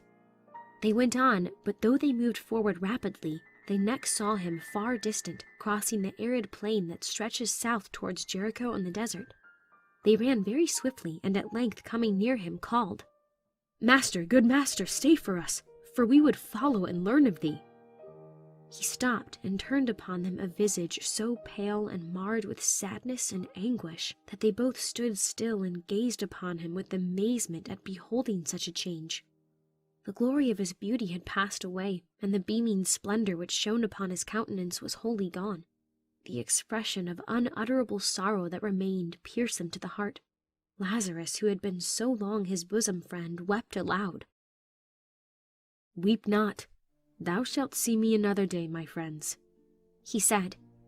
"I now go to the wilderness, in obedience to the Spirit which guideth me thither. Thou shalt, after a time, behold me again. It is expedient for you that I go whither I go." "Nay, but we will go with thee," said Lazarus earnestly. "If thou art to endure evil, we will be with thee." "There must be none to help.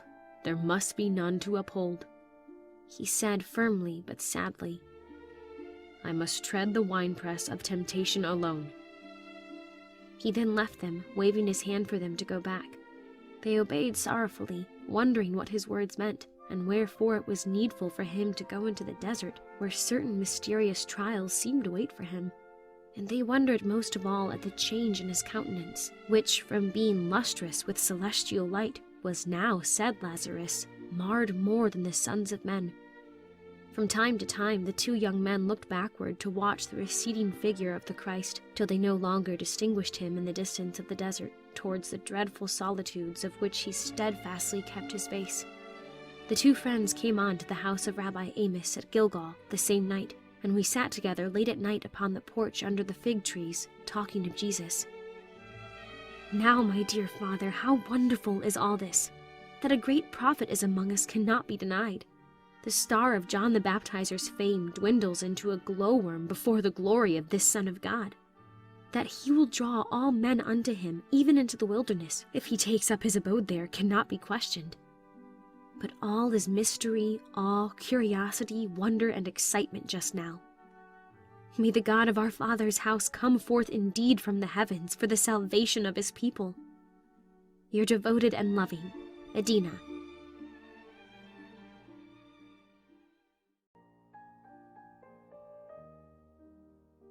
Letter 11. My dear Father, in my last letter to you, I spoke of our return from Jordan to Gilgal. At the house were assembled not only John, the cousin of Mary, and the noble Lazarus, but also Gamaliel and Saul. The court of the dwelling was thronged with strangers, and the common people who, being far from their homes and without food, had freely been invited to lodgings and food by the hospitable priest. As we sat up late conversing with deep interest upon the remarkable events of the day, an observation made by John, when speaking of the change in the face of Jesus, that his face was marred more than the sons of men, led the venerable Gamaliel to say to us, "Those are the words of the prophet Isaiah, and are truly spoken by him of Messiah when he shall come." "Let us consult Isaiah then, and see what further he hath said," cried Rabbi Amos. "Mary, bring hither the roll of the prophets." My cousin Mary returned and placed the book on a small stand before him.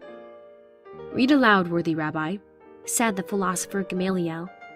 "We will all listen, for though I do not believe this young man who was today baptized is Messiah and the Christ, who is to restore all things to us, yet I am prepared to reverence him as a great prophet." "And," answered Rabbi Amos, "if we find the prophecies do meet him in that which we look for to meet in Messiah when he cometh, wilt thou believe, venerable father?" "I will believe and reverently adore," answered the sage, bowing his head till his flowing white beard almost touched his knees. "Read, Adina, for thy eyes are young," said my uncle, and I read as follows. Behold, my servant shall deal prudently, he shall be exalted and extolled and be very high.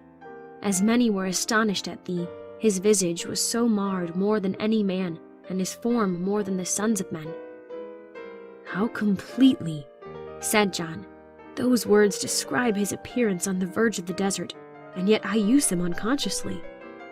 But, said Saul, Gamaliel's disciple, if this be prophesied of the Christ, then we are to have a Christ of humiliation, and not one of honor and glory. Read one part which you have omitted, maiden. I read on as follows. Behold, my servant shall be exalted and extolled and be very high. He shall sprinkle many nations. The kings shall shut their mouths at him. He shall lift up his hand to the Gentiles and set up his standard to the people. Kings shall bow down to him with their faces to the earth and lick up the dust of his feet. There! Such is our Messiah! Exclaimed Saul. Yes, it is a Christ of power and dominion who is to redeem Israel, added Gamaliel. Not an unknown young man, scarcely 30 years of age, who came from whence no one knoweth, and hath gone as he came. As for the Christ, we shall know whence he cometh. At hearing this great and good man thus discourse, dear father, my heart sank within me, for Lazarus had already told us that his friend Jesus was of humble birth, a carpenter's son, and his mother a widow, that he had known him from boyhood, but known him only to love him. I now looked towards him, but I took courage when I saw that the words of Gamaliel did not in the least dim the light of faith and confidence which brightly sparkled in his eyes, that his friend Jesus was truly Messiah of God. But my eye fell on what follows, and as I read it I gained more confidence. He hath no form nor comeliness, and when we shall see him there is no beauty that we should desire him. If the first part of this prophecy, said Lazarus, his fine eyes lighting up as he looked at Saul, be of the Christ, as you have just now confessed, then is this last of him, and the fact that you reject him is but the fulfillment of this part of the prophecy. Hereupon arose a very warm discussion between Gamaliel and Saul on one side, and Rabbi Amos, John, and Lazarus on the other. But let this be as it may, said John after the arguments on both sides had been mainly exhausted. How will you, O Gamaliel, and you, Saul, get over the extraordinary voice and fiery appearance which distinguished the baptism? That must have been a phenomenon of nature, or done by the art of the famed Babylonish sorcerer, whom I saw prominent in the multitude, answered the philosopher. Did you not hear the words? Asked Rabbi Amos. Yes, Rabbi, nevertheless, they may have been thrown into the air from the lungs of this sorcerer, for they do marvelous things. Would you suppose that a sorcerer would be disposed to apply the sacred words of the Lord? Asked John earnestly. By no means, he answered reverently. If Rabbi Amos will allow me, I will show you the very words in King David's prophecies of Messiah. All looked with interest on John as he took from his mantle a roll of the Psalms. He opened it and read as follows. Why do the rulers take counsel together against the Lord and against his anointed? I will declare the decree. The Lord hath said unto me, Thou art my son. Upon hearing this read, Gamaliel was thoughtful. It is extraordinary, answered he. I will search the scriptures when I reach Jerusalem to see if these things be so. But, said Saul with some vehemence, listen while I read some prophecies also. And he unrolled the book of the prophets and read these words. Thou Bethlehem Ephratah, though thou be little among the thousands of Judah, yet out of thee shall he come forth unto me that is to be ruler in Israel, whose goings forth have been from of old, from everlasting. Now will you confess, Rabbi Amos, he added with a look of triumph, that this word refers to our expected Messiah? Without doubt, answered my uncle. But wait, I beseech you, learned Rabbi, said Saul, until I read you another prophecy. And he read, I have made a covenant with David, thy seed will I establish forever, and build up thy throne to all generations. His seed shall endure forever, and his throne as the sun before me. Behold, the days come, saith the Lord, that I will raise unto David a righteous branch. Now you will all admit, brethren, that these prophecies refer to Messiah. He is therefore to come of the lineage of David, and he is to be born in Bethlehem. Show me that this Jesus, the Nazarene, fulfills both conditions in his own person, and I will prepare to believe in him." This was said haughtily and with the air of one who cannot be answered. But immediately Lazarus rose to his feet and said, "Although I did not recollect this prophecy that Christ was to be born in Bethlehem, yet I am overjoyed to find the fact respecting Jesus fulfills it. He was born in Bethlehem of Judah. This I have known some years, and—" Here, while my heart was bounding with joy, Gamaliel said sternly, "I thought this man was born in Nazareth." "He has lived," answered Lazarus, "in Nazareth from childhood only. During the days when Caesar Augustus issued a decree that all the world should be taxed, his mother and Joseph her husband went up to the city of David to be taxed, which is Bethlehem, and there Jesus was born, as I have often heard from her lips." "Admitting, then, that he was born in Bethlehem," said Saul, "you have to prove his lineage from David's line." "Wherefore did his parents go to Bethlehem, David's city, unless they were of his royal line?" asked Rabbi Amos. "For none went to any other city to be taxed than that of their own family. The fact that they went there is strong evidence that they were of David's house."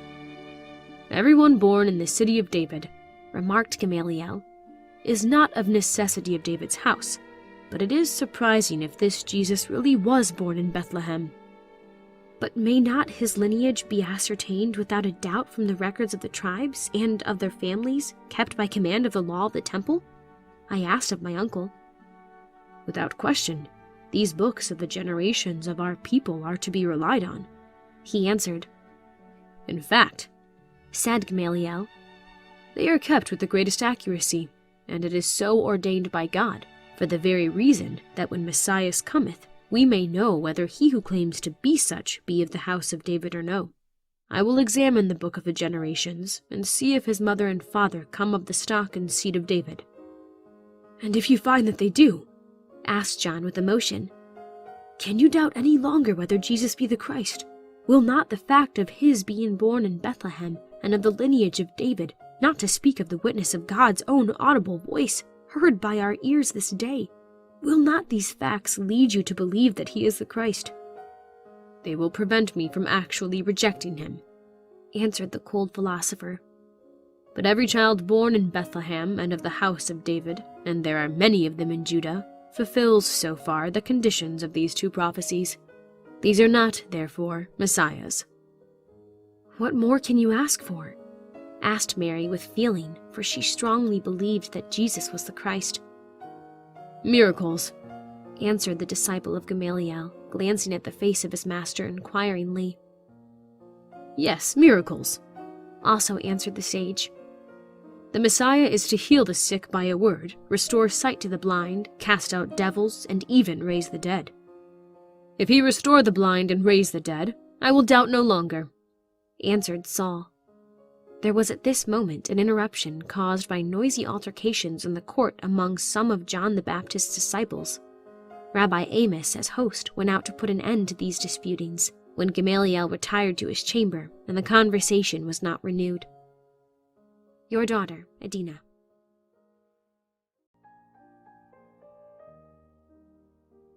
Letter 12. My dear father, let me resume the interesting subject of which my letters have been so full. It is now 8 weeks since our return from Gilgal. For 5 weeks after we reached Jerusalem, we heard nothing of Jesus, until John, son of Elisaph, reappeared. He and Lazarus came into the city together and to the house of Rabbi Amos. Our first inquiry was, "Have you seen him? Have you heard anything from him?" "John has seen him," answered Lazarus seriously. "Ask him, and he will tell you all." We looked at John, who sat sad and pensive, as if he were dwelling in his mind upon some painful yet tender sorrow. The eyes of my cousin Mary, which always caught their luster from his, were shaded with an inquiring look of sympathy and solicitude. "You are not well, I fear," she said, placing her fair hand upon his white brow and putting back the hair from his temples. "You have been long away, and are weary and ill." "Weary, Mary? I shall never complain of weariness again after what I have beheld." "What have you seen?" I asked. "Jesus in the desert, and when I remember him there, I shall forget to smile more." "You have found him, then?" I eagerly asked, Yes, after days of painful search, I found him in the very center of the desert of ashes, where foot of man had never trodden before. I saw him upon his knees and heard his voice in prayer. I laid down the sack of bread and fishes and the skin of water I had brought with me to succor him, and with awe drew near where he stood. As I came closer to him, I heard him groan in spirit, and he seemed to be borne down to the earth by some mortal agony. He was, as it were, talking to some invisible evil beings who assailed him. "Rabbi, good master," I said, "I have brought thee food and water. Pardon me if I have intruded upon thy awful loneliness, which is sacred to some deep grief, but I weep with thee for thy woes, and in all thy afflictions I am afflicted. Eat, that thou mayest have strength to endure thy mysterious sufferings." He turned his pale countenance full upon me and extended towards me his emaciated hands, while he smiled faintly and blessed me and said, "Son, thou art very dear to me. Thou shalt one day be afflicted for me, but not now, and then understand wherefore I am now a sufferer in the desert."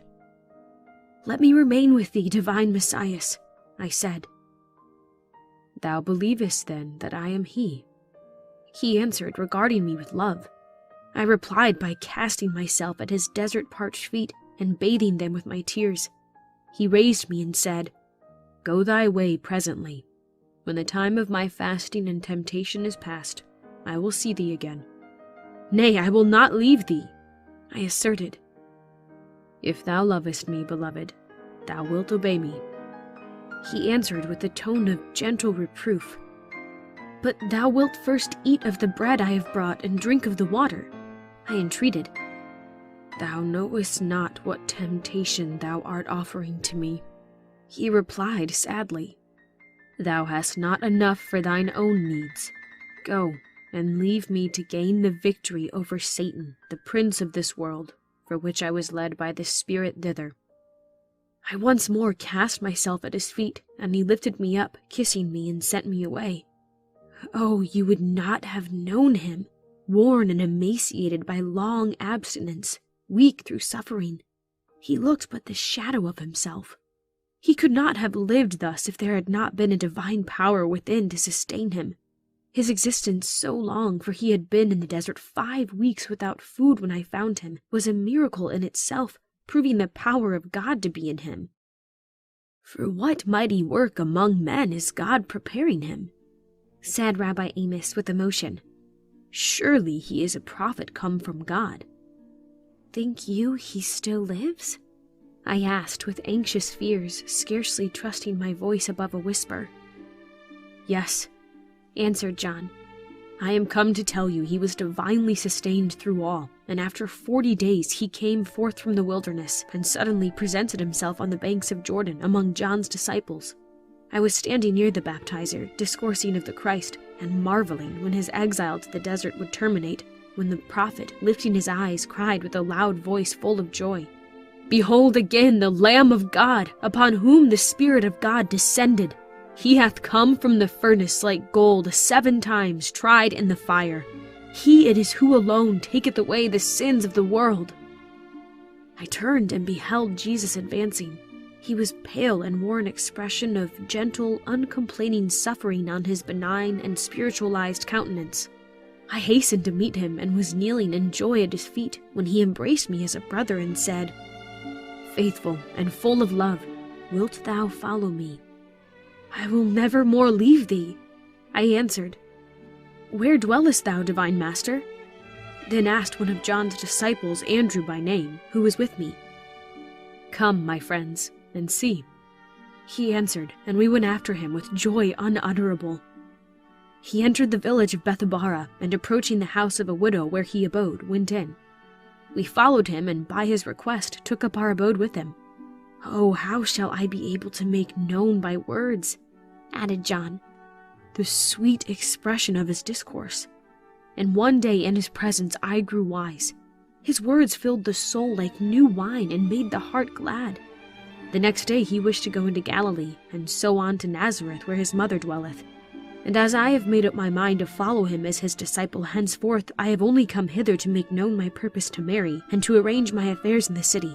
Tomorrow I will leave again to join this, my dear Lord, at Cana of Galilee." "Canst thou divine at all his purpose?" asked Rabbi Amos of John.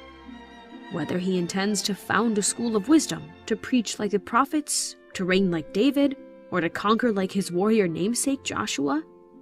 I know not, save that he said he came to redeem that which was lost, and to establish a kingdom that shall have no end." Upon hearing this, all our hearts bounded with hope and confidence in him, and we all together burst forth into a voice of thanksgiving and sang this hymn of praise. "O sing unto the Lord a new song. He hath done marvelous things. His right hand and his holy arm hath gotten the victory.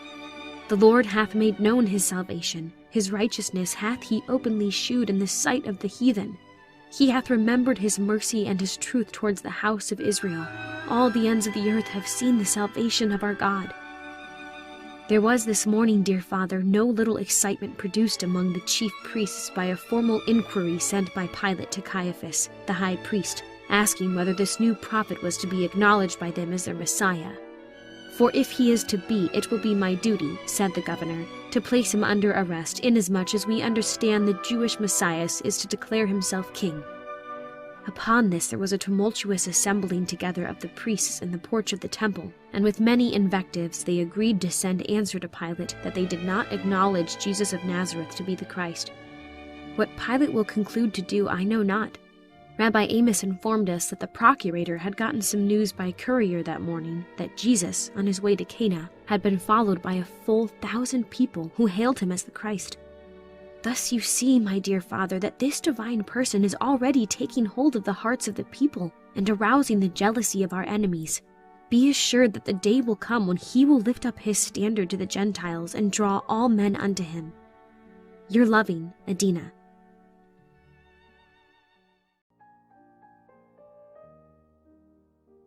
Letter 13. My dear Father, since I last wrote you, my faith has been confirmed by the testimony which in one of your letters you demanded. You said, "Let me hear that he has done an authentic miracle in attestation of the divinity of his mission, such a miracle as was prophesied Messiah shall do, as healing the sick by a word, restoring the blind to sight, and raising the dead, and I will prepare to believe in him. Miracle he has performed, dear Father, and one the genuineness of which is not disputed by anyone. I can give you the particulars best by extracting from a letter written by John to Mary a few days after his departure to join Jesus at Nazareth. Upon reaching Nazareth, says the letter, I was guided to the humble dwelling occupied by the mother of Jesus by a large concourse of people gathered about it, of whom, inquiring, I learned that it was to see the new prophet they had thus assembled. What new prophet? I asked, wishing to know what the multitude thought of Jesus. The one of whom John of the wilderness foretold, answered one. They say he is Messiah, replied another. He is Christ, boldly asserted a third. Hereupon a Levite standing by said scornfully, Does Christ come out of the country of Galilee? You read the prophets to little purpose, if you see therein any Christ prophesied to come out of Nazareth of Galilee.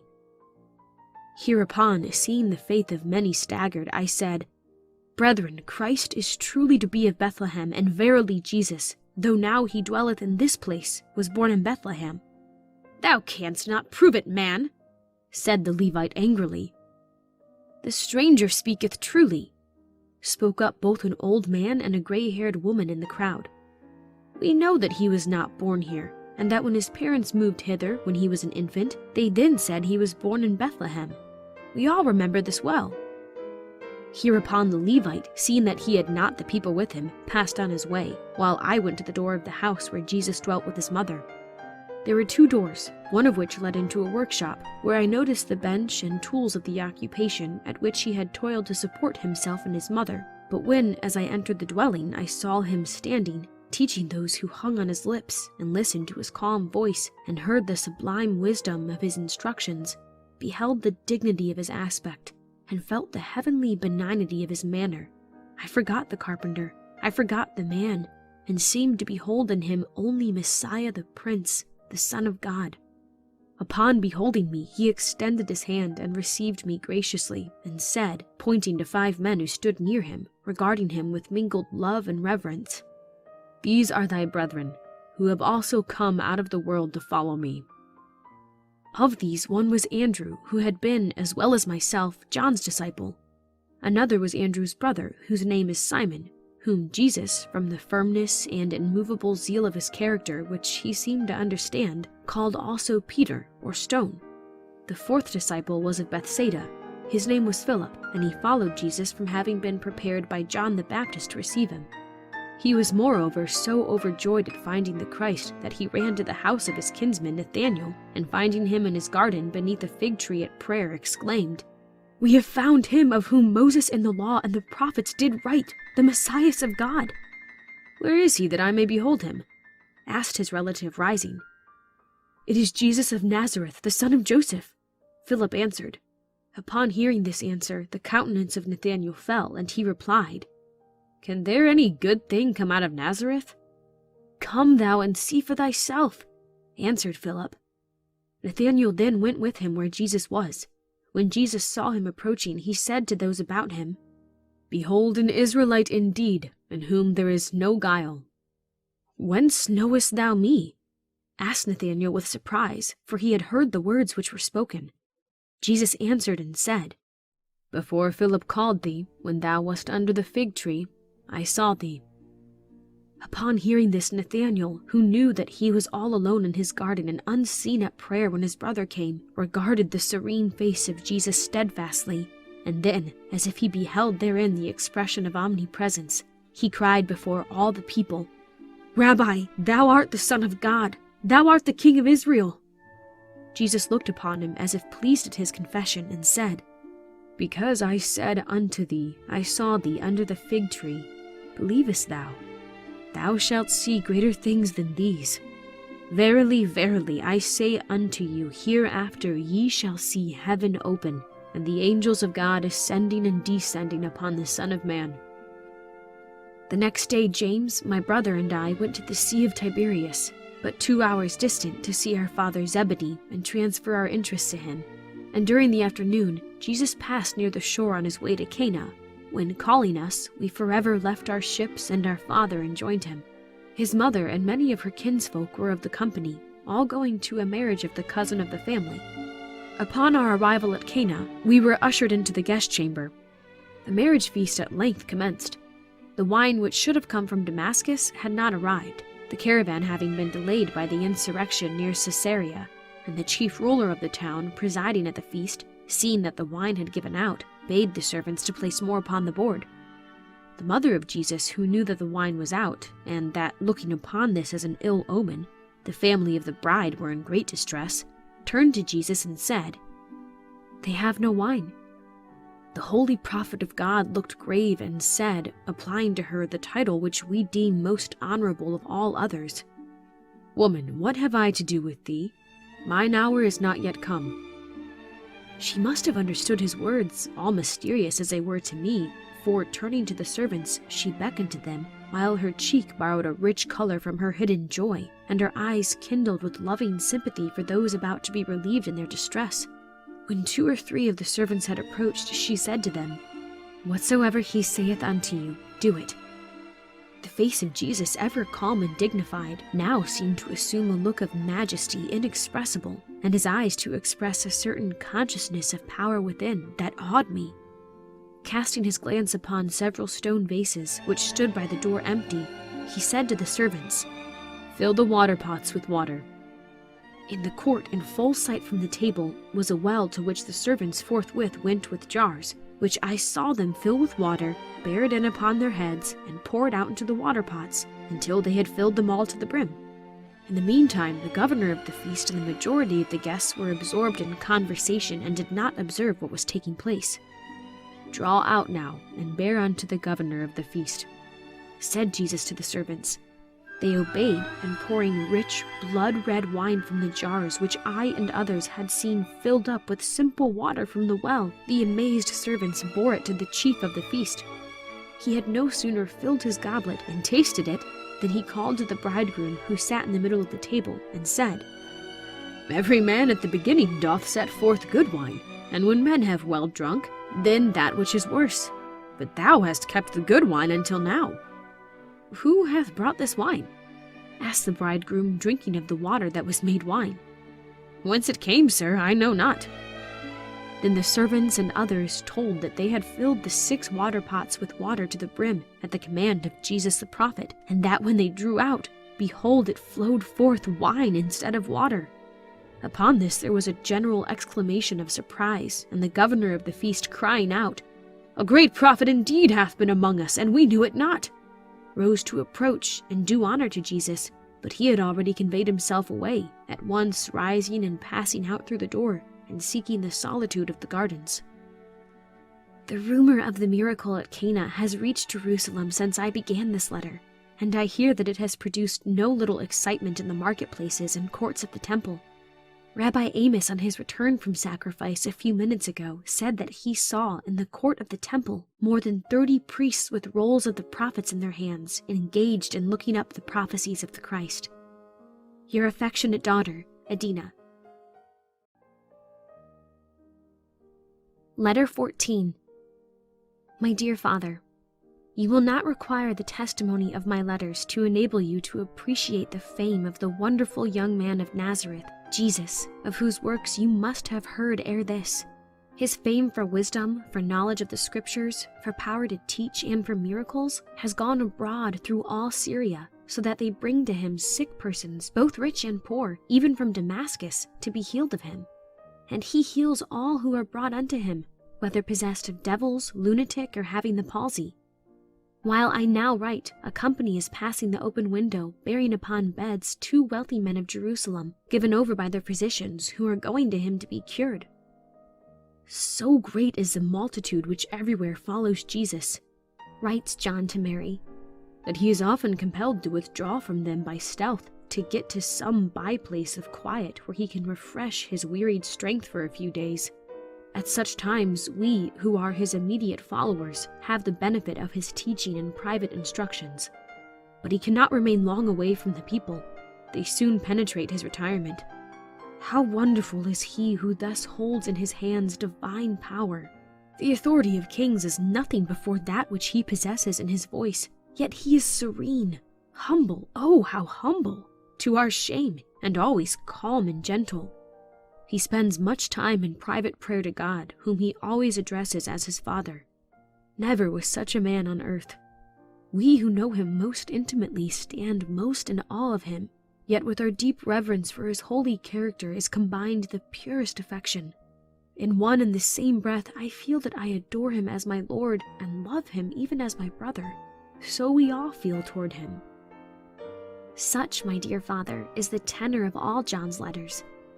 When we shall see Jesus at Jerusalem, I shall be able from personal observation to write to you more particularly concerning his doctrines and miracles. What is also of importance, it has been proven by the results of the examination made by some of the scribes of the temple that he was truly born in Bethlehem, and that both his mother Mary and Joseph her husband are lineal descendants of the house of David.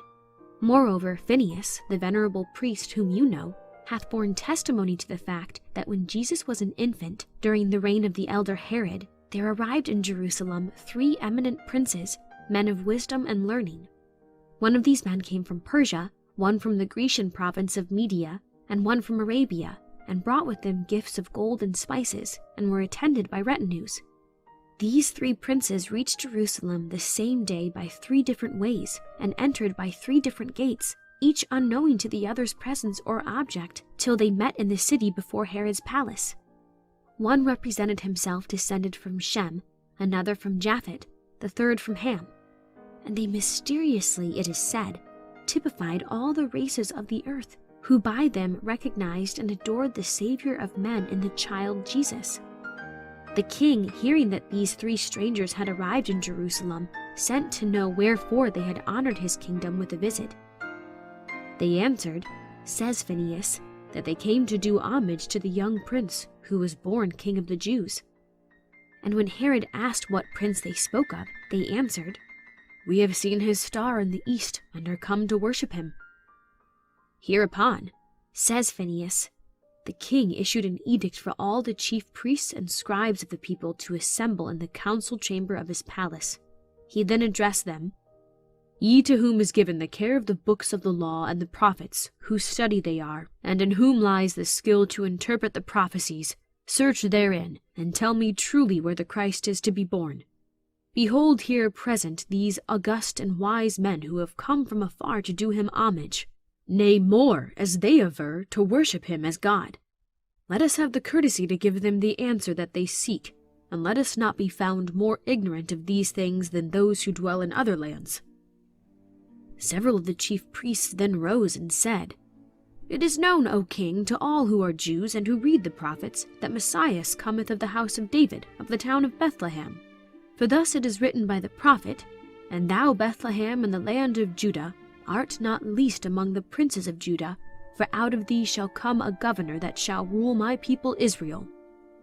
This question being thus decided, continued Phineas, Herod dismissed the council, and retiring to his own private room, secretly sent to the 3 princes of the east to inquire of them what time the star appeared. He then said to them, "You have my permission, noble strangers, to go to Bethlehem and search for the young child, and when ye have found him, bring me word again, that I may come and worship him also." Then they left the presence of Herod, and it being dark when they left the palace, they were overjoyed to behold the star which they saw in the east going before them. They followed it until it left Jerusalem by the Bethlehem gate, and it led them on to the town of Bethlehem, and stopped above a humble dwelling therein. When they were come into the house, they saw the rays of the star resting upon the head of an infant in the arms of its mother Mary, the wife of Joseph. They at once acknowledged and hailed him as Prince and King of Israel, and falling down worshipped him, and opening their treasures, they presented unto him gold, frankincense, and myrrh, gifts that are offered on the altar to God alone. When Phineas was asked by Caiaphas how he knew this fact, he answered that he himself, prompted by curiosity to see the prince they had come to worship, had followed them out of the palace of Herod, out of the gate, and even into Bethlehem, and witnessed their prostrations and offerings to the infant child of Mary. "And," he added, "if this be doubted, there are many Jews now living in Jerusalem, and a certain Hebrew captain, now stricken in years, who can testify to the slaughter by Herod's command of the infants of Bethlehem. For this captain Jeremias led on the soldiers." "And wherefore this slaughter?" asked Caiaphas. "It is not on record." "Kings do not record their deeds of violence," answered Phineas. "Herod kept it hushed up when he found that he gained nothing by it but hatred. He slew them in order that the infant Jesus might be destroyed among them.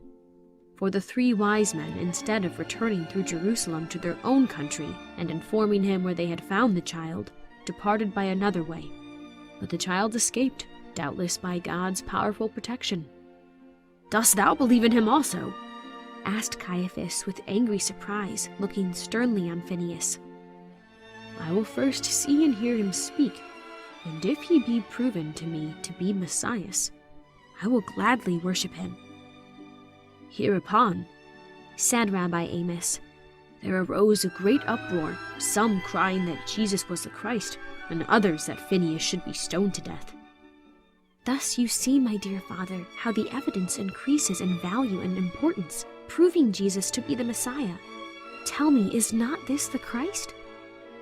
Your affectionate and loving Adina.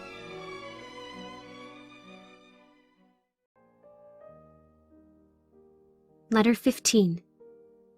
My dear father, the inquiry you made in your last letter, what hath become of the prophet of Jordan, since the fame of Jesus hath so eclipsed his own, I can answer but with sadness. The mission on which John came terminated when Jesus came. Soon afterwards he left the wilderness and entered Jericho, where Herod chanced to be visiting. Here he preached in the public places, and in the market, and on the very steps of the governor's palace. Now while he was thus speaking to the people and the officers and soldiers of the Tetrarch's guard, Herod himself came forth upon the balcony to listen. The prophet no sooner beheld him than he boldly addressed him, and sternly reproved him for the sin of having married the wife of his brother Philip, contrary to the law. Now Herod, it is said, did not show resentment at his plain dealings, but inviting the prophet into his hall, talked much with him, and in parting offered him gifts, which John refused to touch. The next day he sent for him again to ask him some questions touching the Messiah of whom he preached. Now Herodias, when it was reported to her, after the return of Herod from Jericho to his tetrarchy, how that the prophet had publicly spoken against her marriage with Herod, became very angry.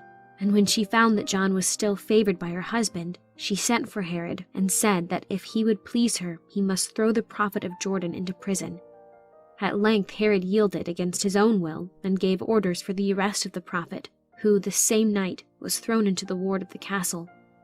For some weeks this holy man, whose only offense was that he had the courage to reprove sin in high places, remained in bonds, while Herod each day sought to find some excuse for releasing him without displeasing Herodias, of whose anger he stood in great fear, being an abject slave to his love for her.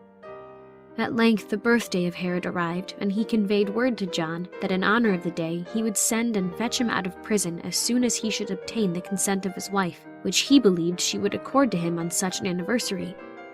Now after the feast, Philippa, the daughter of Herodias, and of her former husband Philip, came in and danced before Prince Herod.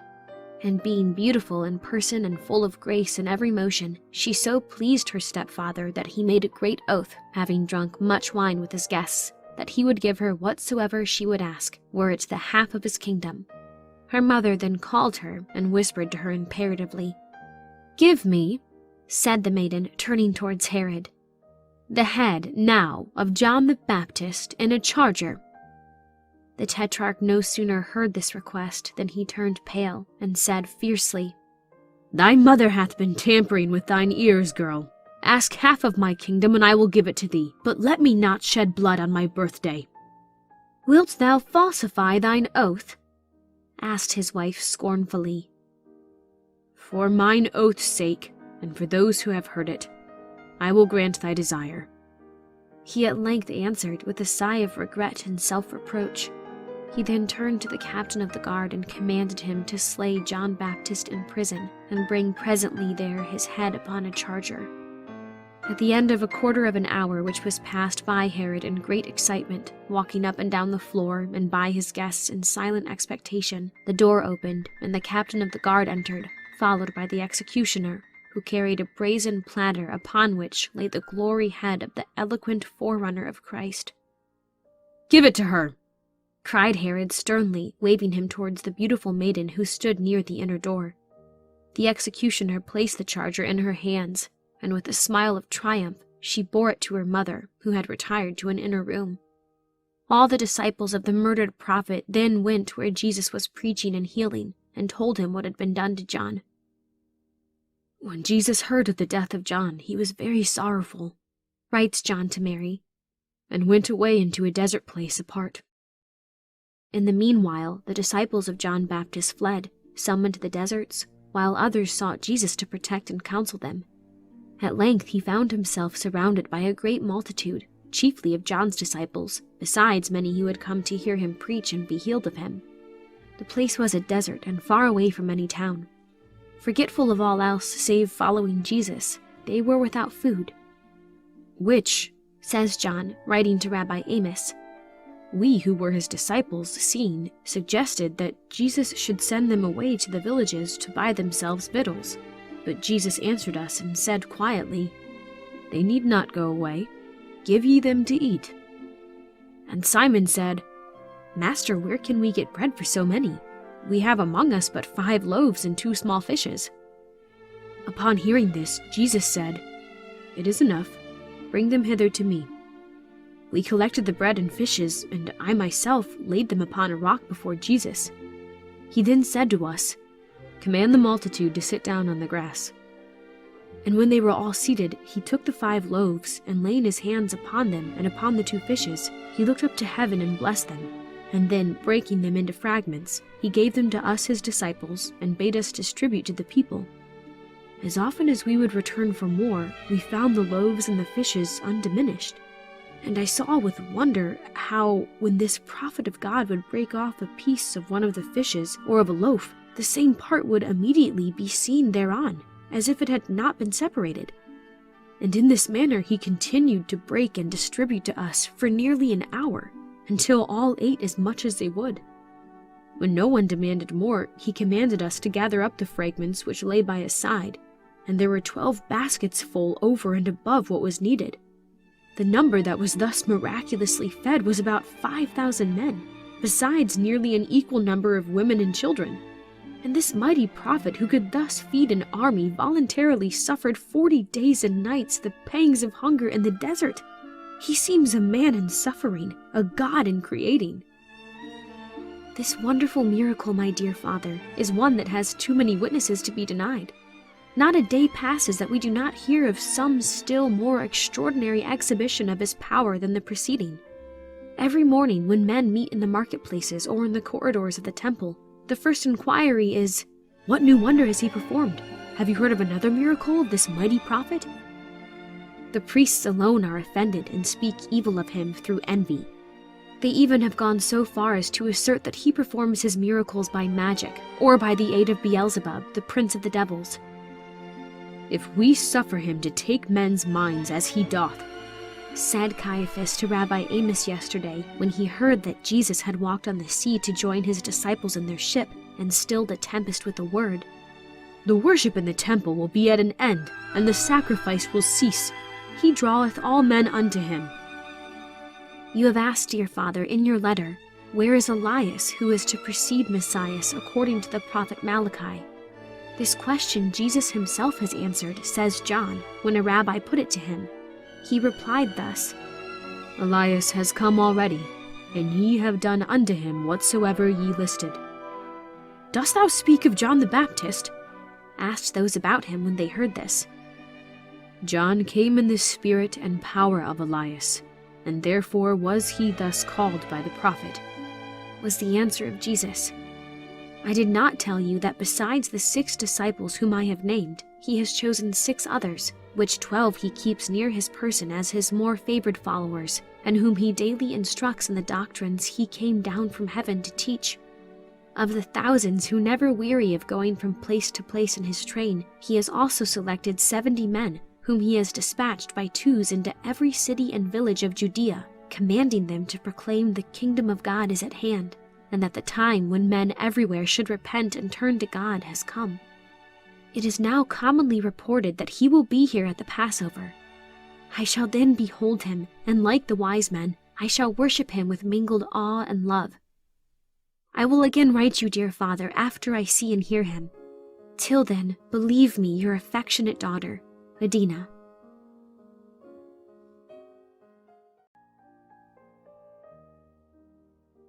Letter 16.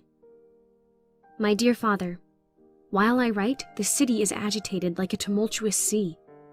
The loud murmurs of the multitudes in the streets and even in the distant marketplace reach my startled ears. A squadron of Roman cavalry has just thundered past towards the temple, where the uproar is greatest, for a rumor of an insurrection begun among the people has come to Pilate the procurator. I will relate to you the circumstance in detail. Yesterday, Mary's cousin, John, returned and came unexpectedly into the hall of the fountain in the rear of the house, where we were all seated in the cool of the vines. Uncle Amos was in the act of reading to us from the prophet Jeremiah, a prophecy relating to the Messiah that is to come, nay, that is come, dear father, when John appeared. Mary's blushes welcomed him and showed how dear he was to her. Uncle Amos embraced and kissed him and seated him by us and called for a servant to bathe his feet, for he was dusty and travel-worn. From him, we learned that his beloved master, Jesus, had reached Bethany and was reposing from his fatigues at the hospitable, though humble house of Lazarus, Mary, and Martha. When we heard this, we were all very glad, and Uncle Amos particularly seemed to experience the deepest satisfaction. "If he come into Jerusalem," said he warmly, "he shall be my guest. Bid him to my roof, O John, that my household may be blessed in having a prophet of God step across its threshold." "I will tell my beloved master thy wish, Rabbi Amos," answered John. "Doubtless, as he has no home nor friends in the city, he will remain under your roof." "Say not no friends," I exclaimed. "We are all his friends here, and fain would be his disciples." "What? Rabbi Amos also?" cried John, with a glance of pleasure and surprise at the venerable priest of God. "Yes, I am ready, After all that I have seen and heard, I am ready to confess him a prophet sent from God." "He is far more than a prophet, O Rabbi Amos," answered John. "Never prophet did the works Jesus does. It seems that all power is at his command. If you witnessed what I witness daily as he traverses Judea, you would say that he was Jehovah descended to earth in human form." "Nay, do not blaspheme, young man," said Rabbi Amos with some severity of reproof. John bowed his head in reverence to the rebuke of the rabbi, but nevertheless answered respectfully and firmly, "Never man did like him. If he be not God in the flesh, he is an angel in flesh invested with divine power." "If he be the Messiah," I said, "he cannot be an angel, for are not the prophecies clear that the Messiah shall be a man of sorrows? Is he not to be the seed of the woman, a man and not an angel?" "Yes," answered John. "you remember well the prophecies. I firmly believe Jesus to be the Messiah, the Son of God. Yet what he is more than man, what he is less than God, is incomprehensible to me and to my fellow disciples. We wonder, love, and adore. At one moment we feel like embracing him as a brother dearly beloved. At another, we are ready to fall at his feet and worship him. I have seen him weep at beholding the miseries of the diseased wretches which were dragged into his presence, and then with a touch, with a word, heal them, and they would stand before him in the purity and beauty of health and strong manhood." "And yet," said Nicodemus, a rich Pharisee who entered as John was first speaking and listened without interrupting, "and yet, young man, I heard you say that Jesus, of whom you and all men relate such mighty deeds, has remained at Bethany to recover from his fatigue. How can a man who holds all sickness in his power be subject to mere weariness of body? I would say unto him, Physician, heal thyself." This was spoken with a tone of incredulity by this learned ruler of the Jews, and stroking his snowy beard, he waited of John a reply. "So far as I can learn the character of Jesus," replied John, "his healing power over diseases is not for his own good. He uses his power to work miracles for the benefit of others through love and compassion. Being a man with this divine power dwelling in him for us, he is subject to infirmities as a man. He hungers, thirsts, wearies, suffers as a man. I have seen him heal a nobleman's son by a word, and the next moment seat himself, supporting his aching head upon his hand, looking pale and languid, for his labors of love are vast, and he is often overcome by them. Once Simon Peter, seeing him ready to sink with weariness after healing all day, asked him and said, Master, thou givest strength to others, why suffer thyself when all health and strength are in thee as in a living well to be weary? It is not my desire to escape human infirmities by any power my Father hath bestowed upon me for the good of men. Through suffering only can I draw all men after me. He replied. John said this so sadly, as if he were repeating the very tones in which Jesus had spoken it, that we all remained silent for a few moments. I felt tears fill my eyes, and I was glad to see that the proud Pharisee Nicodemus looked moved. After a full minute's serious pause, he said, This man is doubtless no common prophet. When he comes into the city, I shall be glad to hear from his own mouth his doctrines, and to witness some potent miracle. Prophet he is, without doubt, answered Amos. It is not the question now whether he be a prophet or not, for the hundreds he has healed are living witnesses that he has the spirit and power of the old prophets, and is truly a prophet. The question that remains is whether he be the Messiah or not. Nicodemus slowly and negatively shook his head and then answered, Messiah cometh not out of Galilee. At this moment, a sudden, wild, joyful cry from Mary thrilled our nerves, and looking towards the door, we saw her folded in the arms of a young man whom I had never seen before. My surprise had not time to form itself into any definite explanation of what I saw. When I beheld the young man, who was exceedingly handsome and the picture of health, after kissing the clinging Mary upon her cheeks, leave her to throw himself into the arms of Rabbi Amos, crying, My father, my dear father! My uncle, who had stood amazed and wonderingly gazing on him, as if he could not believe what his eyes beheld, now burst into profound expressions of grateful joy, and as he clasped the young stranger to his heart, fell upon his neck and wept, with scarcely power to articulate the words. My son, lost but found again. This is the Lord's doing and is marvelous in our eyes." John also embraced the newcomer, and the ruler stood silent with wonder. While I was looking bewildered upon the scene, Mary ran and said to me, with tears of gladness shining in her dark, fine eyes, "It is Benjamin, my lost brother, beloved Adina." "I did not know you had a brother," I answered in surprise.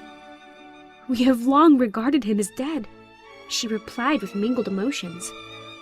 7 years ago he became lunatic and fled to the tombs without the city, where he has long dwelt with many others who were possessed with devils. For years he has never spoken to nor known us. But oh, now behold him! It seems a vision. See how many noble like himself he is, with the same intelligent, smiling eyes." She then flew to take him by the hand and lead him toward me, all eyes being fixed upon him as if he had been a spirit. When he saw their wondering gaze, he said, "It is I, both son and brother to those dearest to me. I am in my right mind and well. Who has effected this change so extraordinary, O my son?" inquired Rabbi Amos with trembling lips and keeping his hand on Benjamin's shoulder as if he feared he would vanish away. "It was Jesus, the prophet of the highest," answered he with solemn gratitude. "Jesus!" we all exclaimed in one voice. "I could have said so," answered John calmly. "Rabbi Nicodemus, thou knowest this young man well. Thou hast known him in childhood and beheld him in the madness of his lunacy among the tombs. Dost thou doubt now whether Jesus be the very Christ?" Nicodemus made no reply, but I saw from the expression of his face that he believed. "How was this done to thee, young man?" he asked with deep and visible emotion. "I was wandering near Bethany this morning," answered the restored one with modesty, "when I beheld a crowd which I madly followed. As I drew near, I beheld in their midst a man whom I had no sooner cast my eyes upon than I felt seize me an ungovernable propensity to destroy him. The same fury possessed 7 others, my comrades in madness, and together we rushed upon him with great stones and knives in our hands. The crowd gave way and fell back aghast and called him to save himself, but he moved not, but left alone in a wide space stood calmly awaiting us. We were within a few feet of him, and I was nearest, ready to strike him to the earth, when he quietly lifted one finger and said, 'Peace!' We stood immovable, without power to stir a foot, while our rage and hatred increased with our inability to harm him. We howled and foamed at the mouth before him, for we then knew that he was the Son of God come to destroy us. 'Come out of the men and depart quickly,' he said in a tone of command, as if to us, but really to the demons within us. At this word I fell at his feet in a dreadful convulsion, and my whole body writhed as if it had been wrestling with an invisible demon. Jesus then stooped and laid his hand upon my brow and said, 'Son, arise. Thou art made whole.' At these words a black cloud seemed to be lifted from my mind. The glory of a new existence appeared to dawn upon my soul, while his voice melted my heart within me. Bursting into tears, the first I have shed for 7 years, I fell at his feet and kissed and embraced them. When Benjamin had done speaking, we all gave glory to God, who had given him back to us, and who had sent so great a prophet among men. I commence this letter, dearest Father, by an allusion to a great commotion which is agitating the whole city. But as I have taken up so much of this letter in relating what passed yesterday in the hall of the fountain, I will leave the account of the tumult for my next letter, which I shall write this evening. May the God of our fathers be with you and bless you and the holy people of the promise. Adina.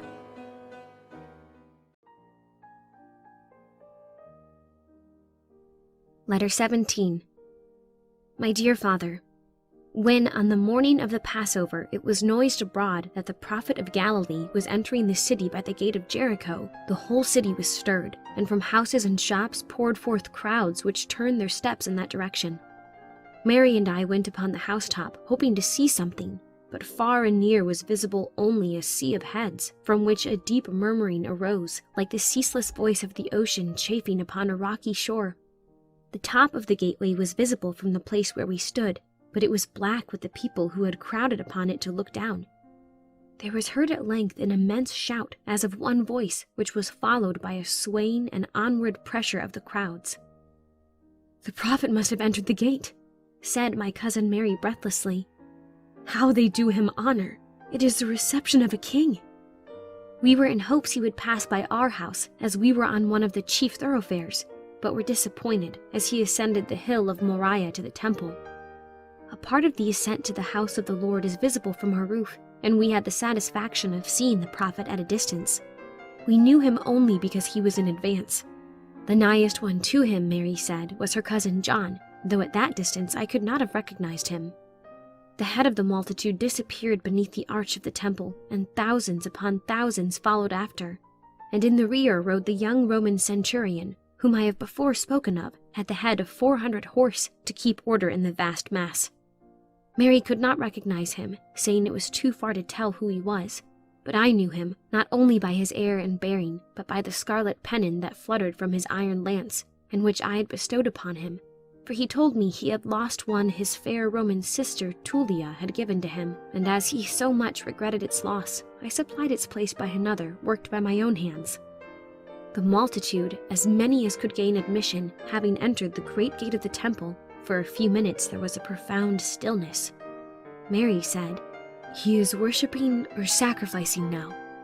"Perhaps," I said, "he is addressing the people and they listen to his words." While I was speaking, there arose from the bosom of the temple a loud, irregular, strange outcry of 1,000 voices, pitched to high excitement.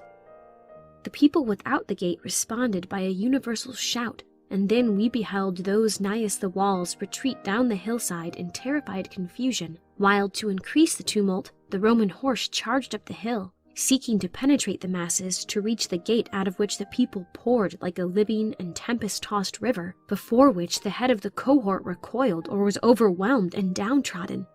I held my breath in dreadful suspense, not knowing the cause of the fearful scene we beheld, nor to what it might lead.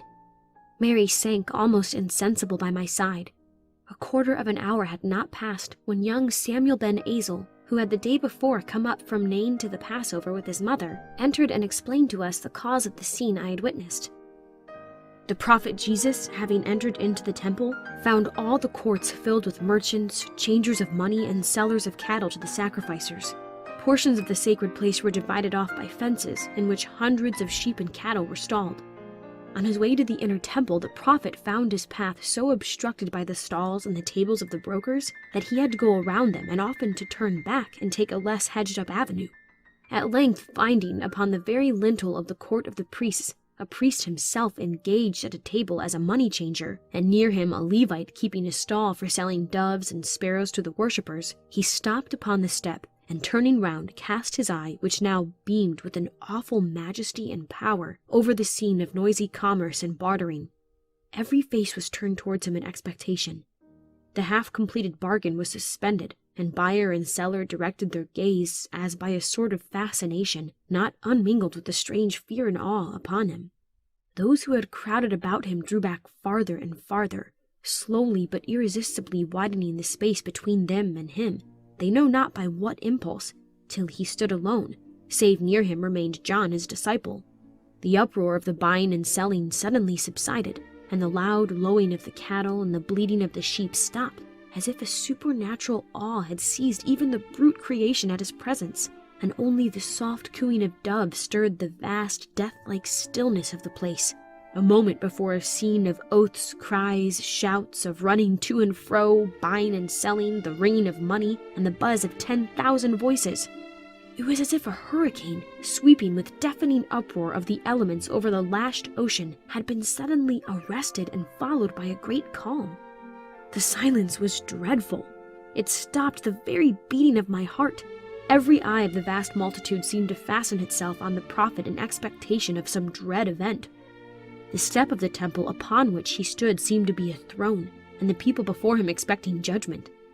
Suddenly the silence was broken by a young man near me, who gave a piercing shriek and fell insensible upon the marble floor. There was a general thrill of horror, yet the same awful stillness succeeded this startling interruption. That one intense shriek had spoken for us all. Suddenly, the voice of the prophet was heard, clear, authoritative, and ringing like the trumpet that shook Sinai when the law was given. "It is written, My Father's house shall be called a house of prayer, but ye have made it a den of thieves." He then picked up from the pavement at his feet a small cord which someone had thrown down, and doubling it in the form of a scourge, he advanced. Before his presence fled the changers of money, priests and Levites, sellers of oxen, sellers of sheep, sellers of doves, leaving their property to its fate. "Take these things hence," cried the prophet. "Make not my Father's house a house of merchandise." Such a scene of confusion and flight was never witnessed as now followed. In the moment of panic, I was borne along with the current. Money tables were overturned on all sides, but not the most avaricious one present thought at that moment of stopping to gather any of the gold and silver which the rushing thousands trampled beneath their feet. It was not the whip of small cords before which we fled, for he touched no man therewith, but it was from the majesty of his countenance. To the eyes of all, the little whip seemed to blaze and flash above their heads, as if it were the fiery sword of a destroying angel. In a few moments, the priest's court of the temple was cleared of every soul as we fled towards the south gate. On looking back, I saw that the prophet pursued not, but stood alone, master and lord of the temple.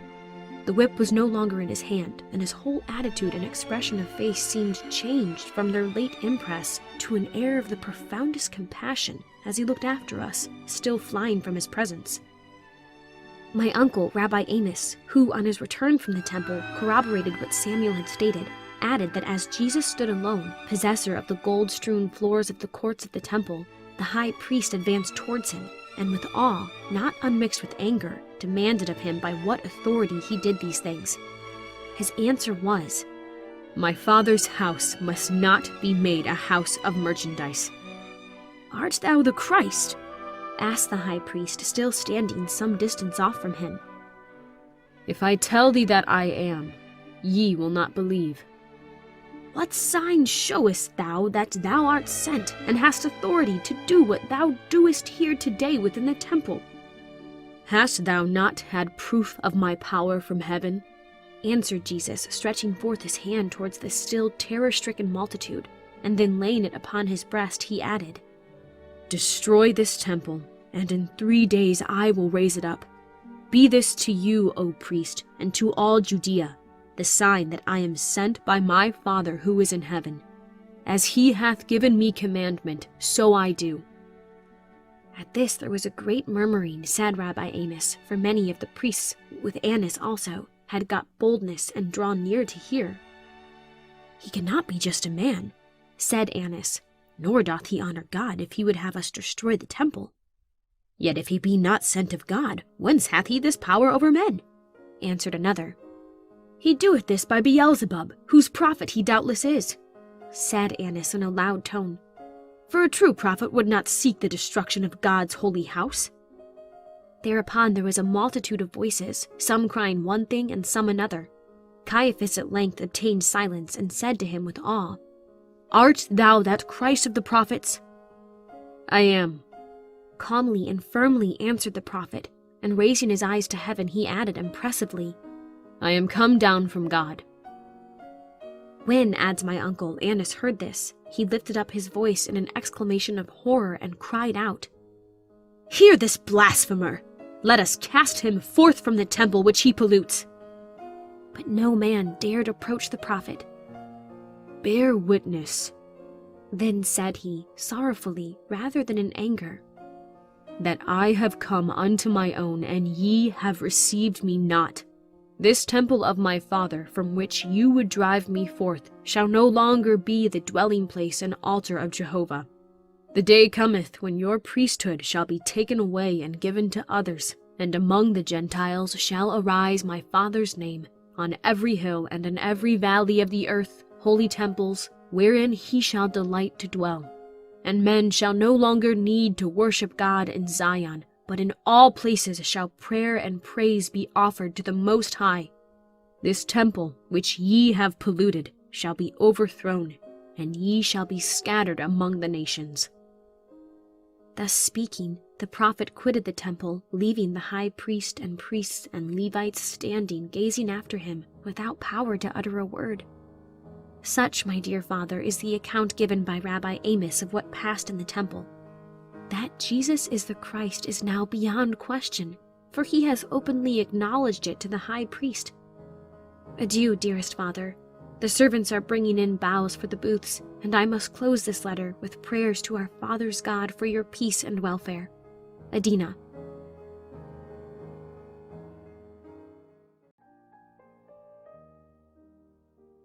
Letter 18. My dear Father, you say in your letter, which I received from the hands of the Roman courier, that you have read with interest all my letters, and more especially those which relate to Jesus of Galilee. You say that you are ready to acknowledge him as a prophet sent from God, but you add, he can have no claim to be the Christ because he comes out of Galilee. To this objection, dear Father, Rabbi Amos desires me to say that he has investigated the records of births kept in the temple and finds, as I have before named to you, that Jesus was born in Bethlehem. He afterwards removed with his parents to Egypt, and thence returning to Judea, settled in Galilee where he was brought up. Of these facts in his history not only Rabbi Amos is satisfied, but Nicodemus also, whose learning you will not gainsay, and the latter, very much to our surprise and my own delight, added yesterday, when we were talking over the subject at supper, "There is a prophecy, O Rabbi Amos, which strengthens this mighty prophet's claim to be the Messiah." What is it? Let me hear all that can strengthen. I asked earnestly, not, dear Father, that my confidence in him needs confirmation, but I wish others to believe. You will find it in the prophet Hosea, answered Nicodemus. And thus it readeth, I have called my son out of Egypt. My heart bounded with joy, dear Father, at hearing this prophecy named. But judge my emotion when Nicodemus, taking the roll of the prophet Isaiah in his hand, read the words that followed and applied them to Jesus. Beyond Jordan, in Galilee of the Gentiles, the people which sat in darkness have seen a great light. This changes the objection to his coming from Galilee into additional proof of his claim to be the Messiah. In my last letter, I informed you that Rabbi Amos had invited him to sojourn with us during the Passover. He graciously accepted the invitation and came hither yesterday, after he had quitted the temple, from which he had with such commanding power driven forth the merchants and money changers. Hearing, while expecting him, the rumor flying along the streets, "The prophet comes! The prophet comes!" uttered by hundreds of voices of men and children, I hastened to the housetop. The whole way was a sea of heads. The multitude came rolling onward like a mighty river, as I have seen the dark Nile flow and pouring its freshening floods along its confined banks. Mary stood by my side. We tried to single out the central person around whom undulated the sea of heads, but all was so wildly confused with the waving of palm branches that we could distinguish nothing clearly. While I was straining my gaze to make out the form of the prophet, Mary touched me and bade me look in the opposite direction.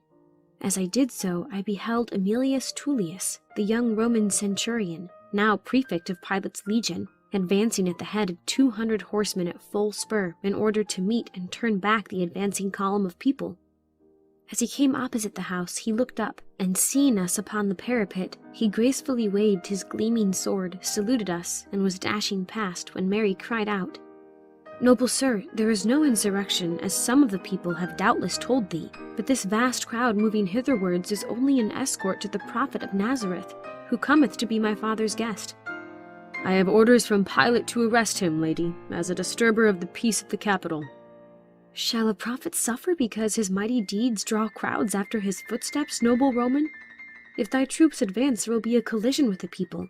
If thou wilt withdraw them a little, thou wilt see that when the prophet crosses my father's threshold, they will go away in peace." The prefect said nothing, but seemed to look at me for some words, which, seeing, I earnestly entreated him to do the prophet no violence.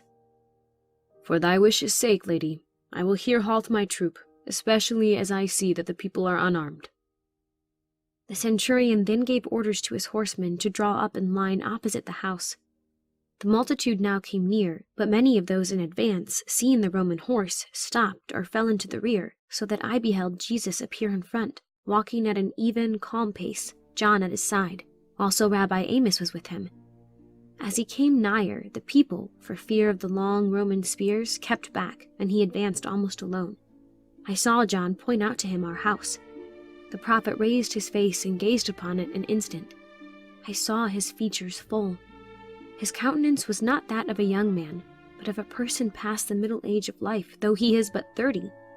His hair was mingled with gray, and in his finely shaped oval face were carved, evidently by care and sorrow, deep lines. His flowing beard fell upon his breast. His eyes appeared to be fixed upon us both for an instant with benignity and peace. Deep sadness, gentle not stern, seemed to be the characteristic expression of his noble and princely visage. There was an air of manly dignity in his carriage and mien, and as he walked amid his followers he was truly kingly, yet simplicity and humility qualified this native majesty of port. He seemed to draw out both the awe and love of those who saw him, to command equally our homage and sympathy. Passing the troop of horse, John and Rabbi Amos conducted Jesus to our door, but before they reached it there was a loud cry from several harsh voices to the Roman to arrest him. On looking from whence these shouts came, I saw that they proceeded from several of the priests, headed by Annas, who were pressing forward through the crowd, crying menacingly, "We call upon you, O prefect, to arrest this man. Shame on thee, Rabbi Amos! Hast thou also believed in the impostor? We charge this Galilean, O Roman, with having made sedition. He has taken possession of the temple, and unless you see to it he will have the citadel out of your hands. If you arrest him not, we will not answer for the consequences that may befall the city and the people." "I see nothing to fear from this man, O ye Jews," answered Emilius. "He is unarmed and without troops. Stand back, keep ye to your temple. It is from your outcries comes all the confusion. Back to your altars. If commotions arise in the city, Pilate will make you accountable. All the rest of the people are peaceable save yourselves." "We will take our complaint before the procurator," cried Annas, who was the chief speaker, and followed by a large company of angry priests and Levites with staves in their hands, he took his way towards the palace of the Roman governor.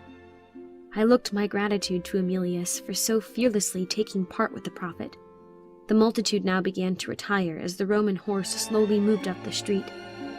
Jesus was received into the house by Mary and taken into the inner hall, where, water being brought, Rabbi Amos himself removed the sandals of the prophet and reverently washed his feet, while Mary, to do him all honor, dried them with a rich veil which she had just worked in anticipation of her coming bridal with her cousin John. It was at this moment I entered the hall.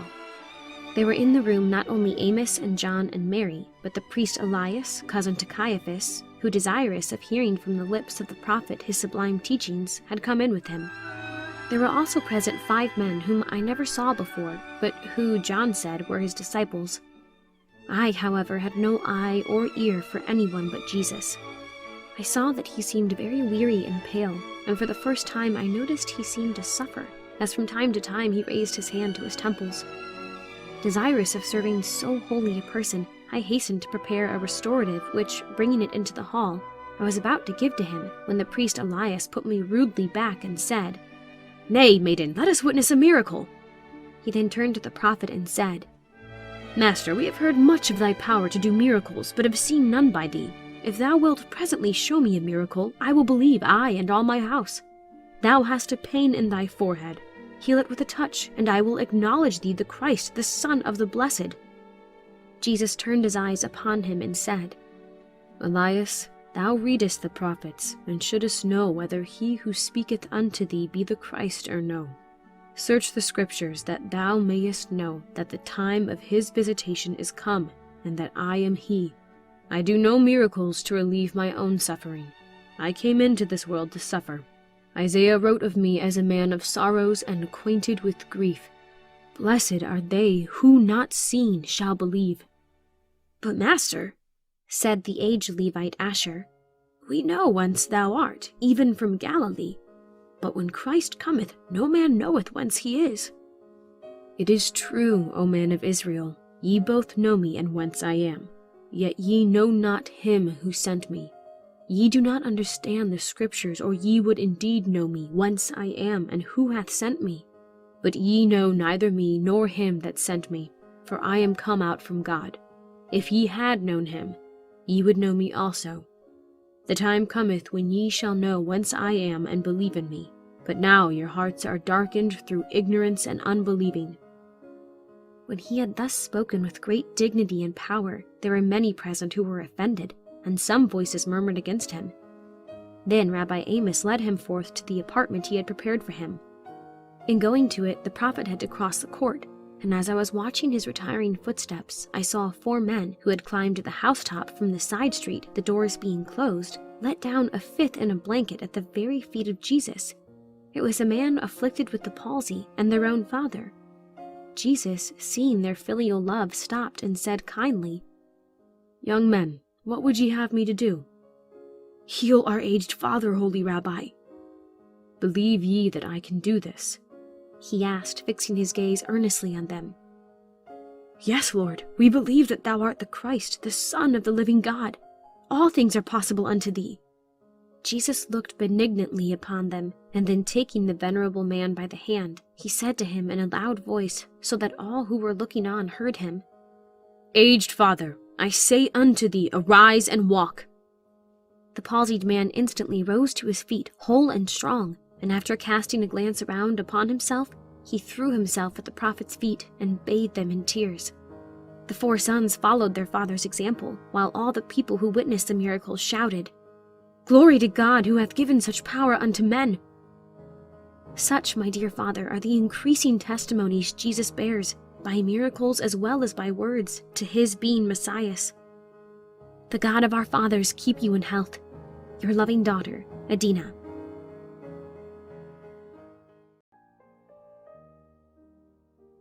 Letter 19. My dear father, the visit of the prophet Jesus to the city has produced results of the most amazing character. The priesthood is divided. Caiaphas has publicly recognized him as a prophet, while Annas has publicly declared that he is an impostor, and thus 2 parties are formed in the city, headed by the 2 priests, and most men have taken sides with one or the other. But the majority of the common people are in favor of Jesus, believing him to be the Christ. The Pharisees most oppose him because he boldly reproves their sins and hypocrisies.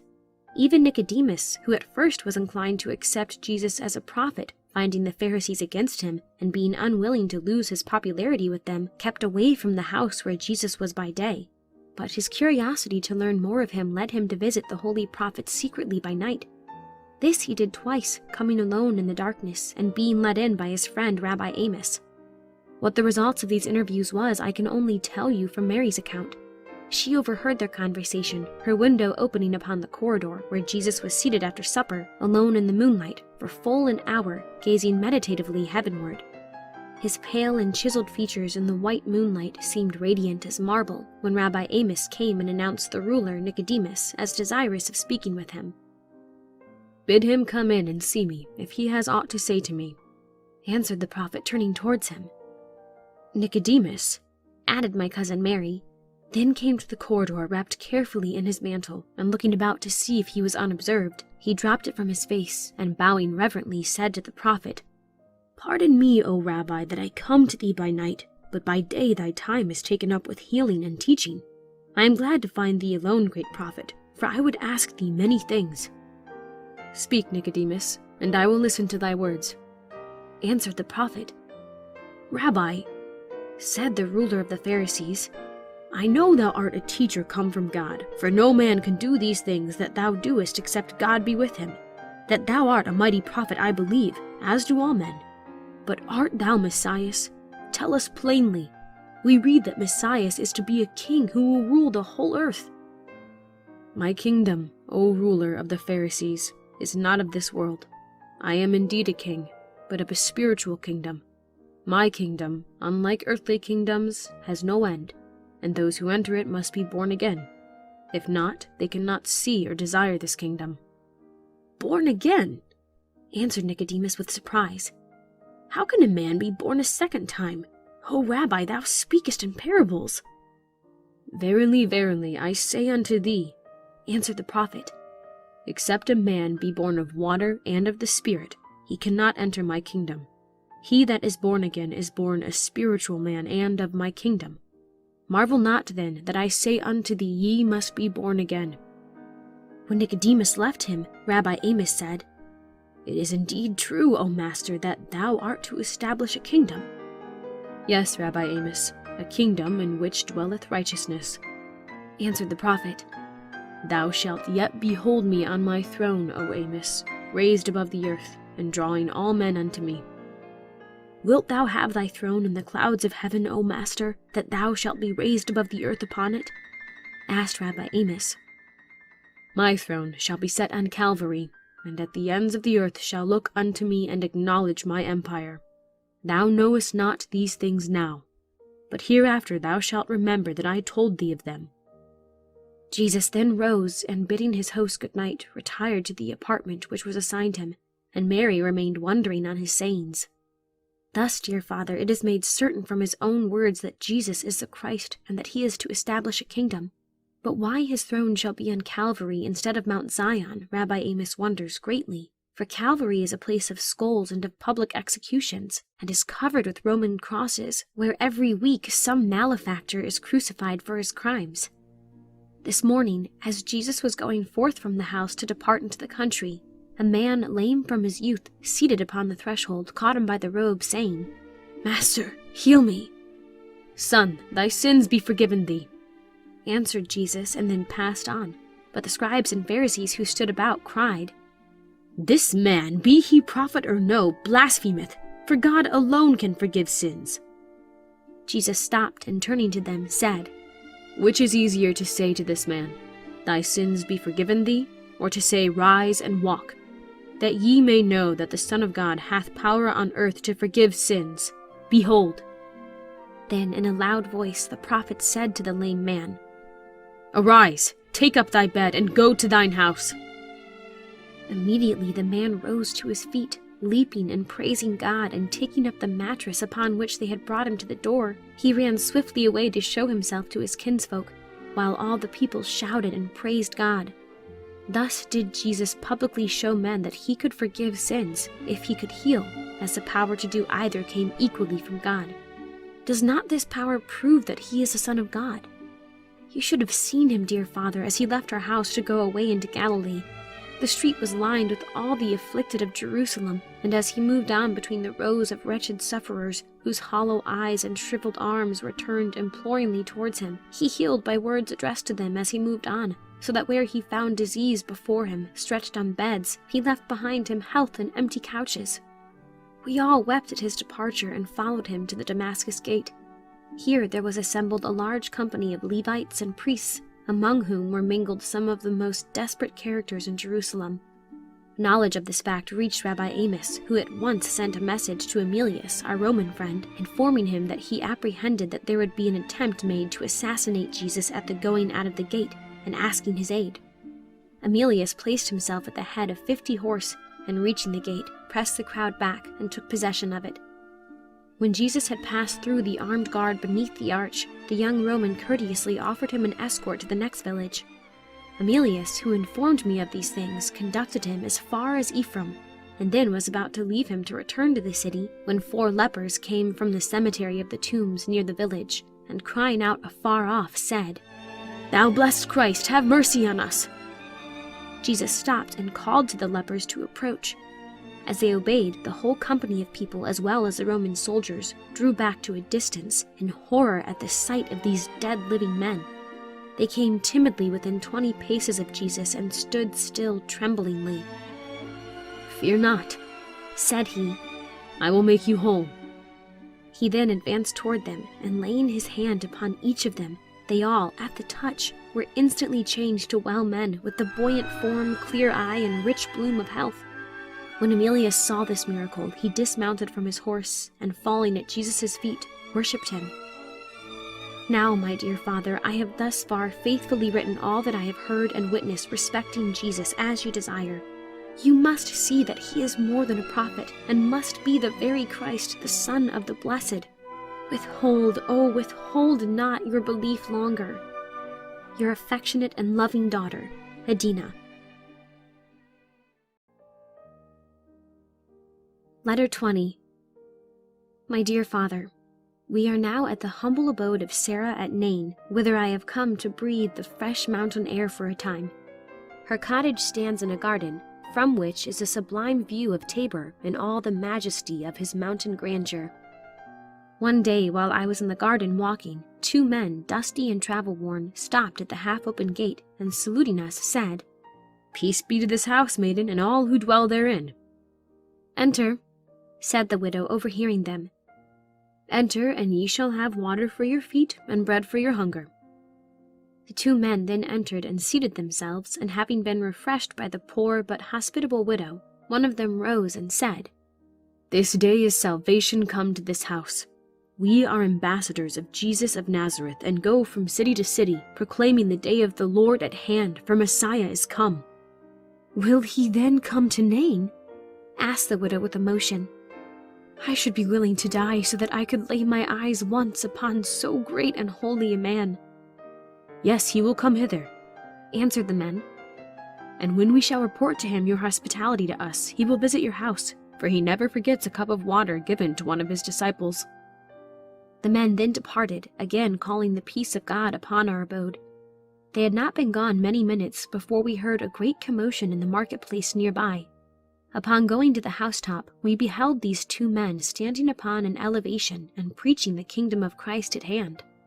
Upon this, some cried out against Jesus, and others threw stones at the 2 men. And when we reached the housetop, we saw one of them remove his sandals and shake the dust from them, saying in a loud voice, "As ye reject the words of life, your sins remain upon you, as I return to you the dust of your city." They then departed, followed by Levites, who fairly drove them from the town. While we were grieving at this enmity against a prophet sent from God, whose life is a series of good deeds, there entered hastily a fair young maid whose name was Ruth. She held an open letter in her hand, and her beautiful face glowed rosily with some secret joy, which contrasted strangely with the present sadness of her own. We knew Ruth well and loved her as if she had been a sister.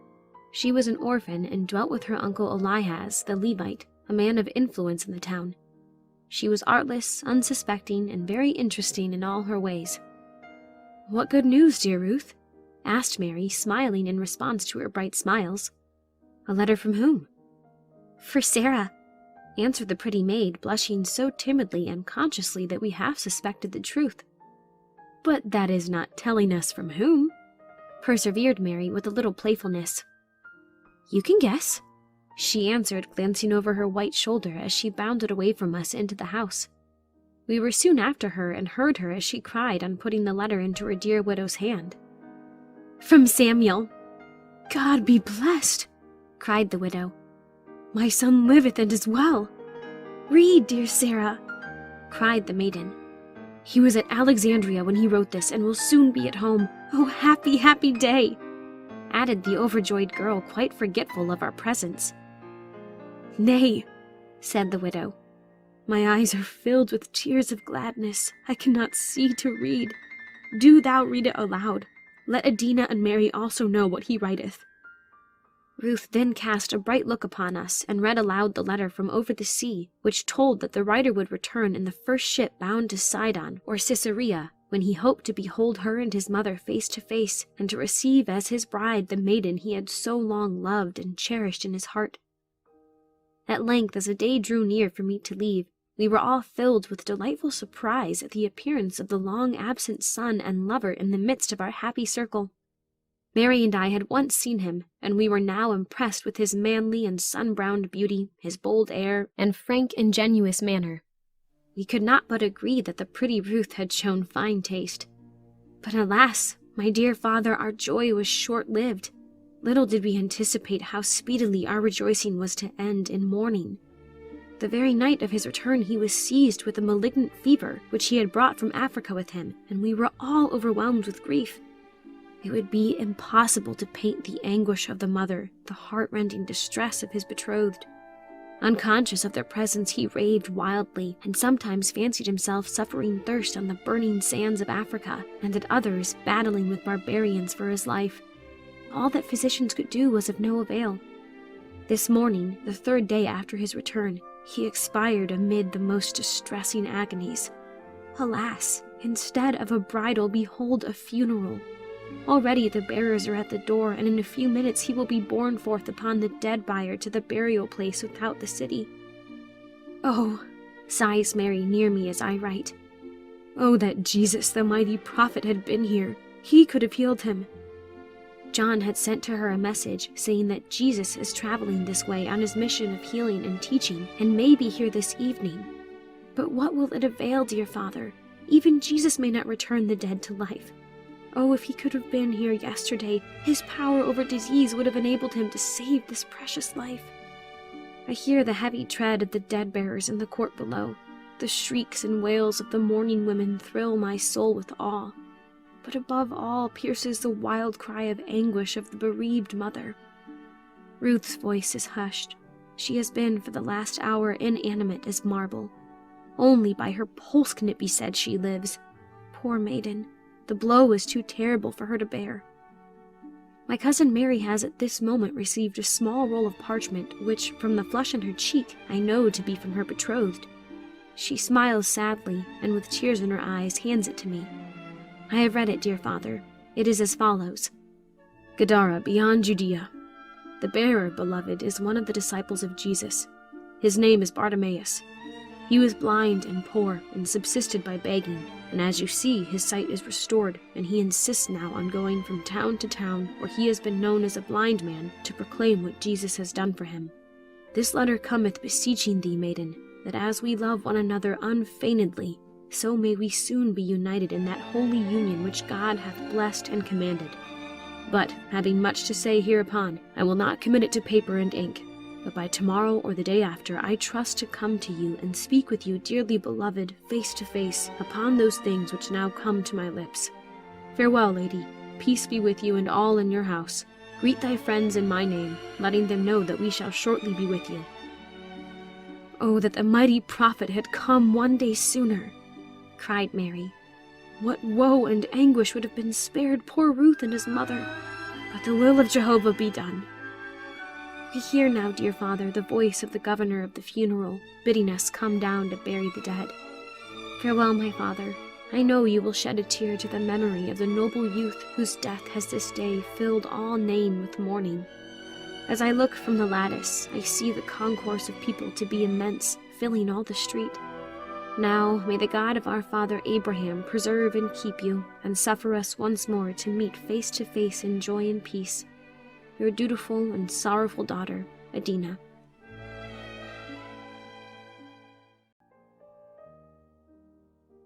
Letter 21. My dear Father, I seize my pen, which I laid down an hour ago in order to follow to his burial the son of our hostess, to recount to you one of the most extraordinary things which ever happened. I fear my trembling fingers will scarcely express legibly what I have to tell you. When the burial train of Samuel had formed to go to the grave, the deep grief of poor Ruth overcame her wholly, and I led her to her room, where she sank insensible upon her couch. I could not leave her in her situation, and the procession went forth from the house without me. As the funeral train passed the lattice, it seemed endless, but at length it passed by, and I was left alone with the motionless Ruth. As I gazed on the marble countenance of the bereaved maiden, I could not but pray that she might never recover from her swoon, to revive to the bitter realization of her loss. Suddenly I heard a great shout. I started and hastened to the lattice. It was repeated louder and with a glad tone. It seemed to come from beyond the city walls and from 100 voices raised in unison. I knew that the housetop overlooked the walls, and seeing Ruth moved not, I ascended rapidly to the parapet, the shouts and glad cries still increasing as I went up. Upon reaching the flat roof and stepping on the parapet, I saw coming along the street towards the house, with the speed of the antelope, Elic, our Gibeonite slave. He was waving his hands wildly and crying out something which I could not distinctly hear. Behind him I saw 2 youths running also, appearing to be the bearers of some great tidings. I knew something wonderful must have occurred, but could not divine what it could be. On looking towards the gate from which direction the shouts at intervals continued to approach, I discovered on the hillside of the cemetery many people crowded together, and evidently surrounding some person in their midst, for the whole order of the procession was broken up. The bier I could not discern, nor could I comprehend how the solemnity of the march of the funeral train was suddenly changed to a confused multitude, rending the sky with loud acclamations. The whole body of people was pressing back towards the city. The persons whom I had first seen running along the street now made themselves audible as they drew nigher. "He is alive! He is alive!" shouted Alec. "He has risen from the dead!" cried the young man next behind him. "He lives and is walking back to the city!" called the third. Who is alive?" I eagerly demanded of Alec as he passed beneath the parapet. "What is this shouting, O Alec?" He looked up to me with a face expressive of the keenest delight mixed with awe and said, "Young Rabbi Samuel is come to life. He is no longer dead. You will soon see him, for they are escorting him back to the city, and everybody is mad with joy. Where is Ruth the maiden? I am come to tell her the glorious news." With emotion that I cannot describe, hardly believing what I heard, I hastened to Ruth in order to prevent the effects of too sudden joy. Upon reaching the apartment, I found that the voice of Alec, who had shouted the news of which he was the bearer into her ears, had aroused her from her stupor of grief. She was looking at him wildly and incomprehensibly. I ran to her, and folding her in my arms, said, "Dear Ruth, there is news, good news. It must be true. Hear the shouts of gladness in all the town." "Lives," she repeated, shaking her head. No. "Yes, there," she said, raising her beautiful, glittering eyes to heaven and pointing upward. "But on earth also," cried Alec with positiveness. "I saw him sit up and heard him speak as well as ever he was." "How was it? Let me know all," I cried. "How? Who could have done such a miracle but the mighty prophet we saw at Jerusalem?" he answered. "Jesus?" I exclaimed with joy. "Who else could it be? Yes, he met the bier just outside but here they come." Alec was interrupted in his narrative by the increased noise of voices in the streets and the tramps of hundreds of feet. The next moment the room was filled with a crowd of the most excited persons, some weeping, some laughing as if beside themselves. In their midst I beheld Samuel walking, alive and well, his mother clinging to him like a vine upon an oak. "Where is Ruth?" he cried. "Oh, where is she? Let me make her happy with my presence." I gazed upon him with awe, as if I had seen a spirit. Ruth no sooner heard his voice than she uttered a shriek of joy.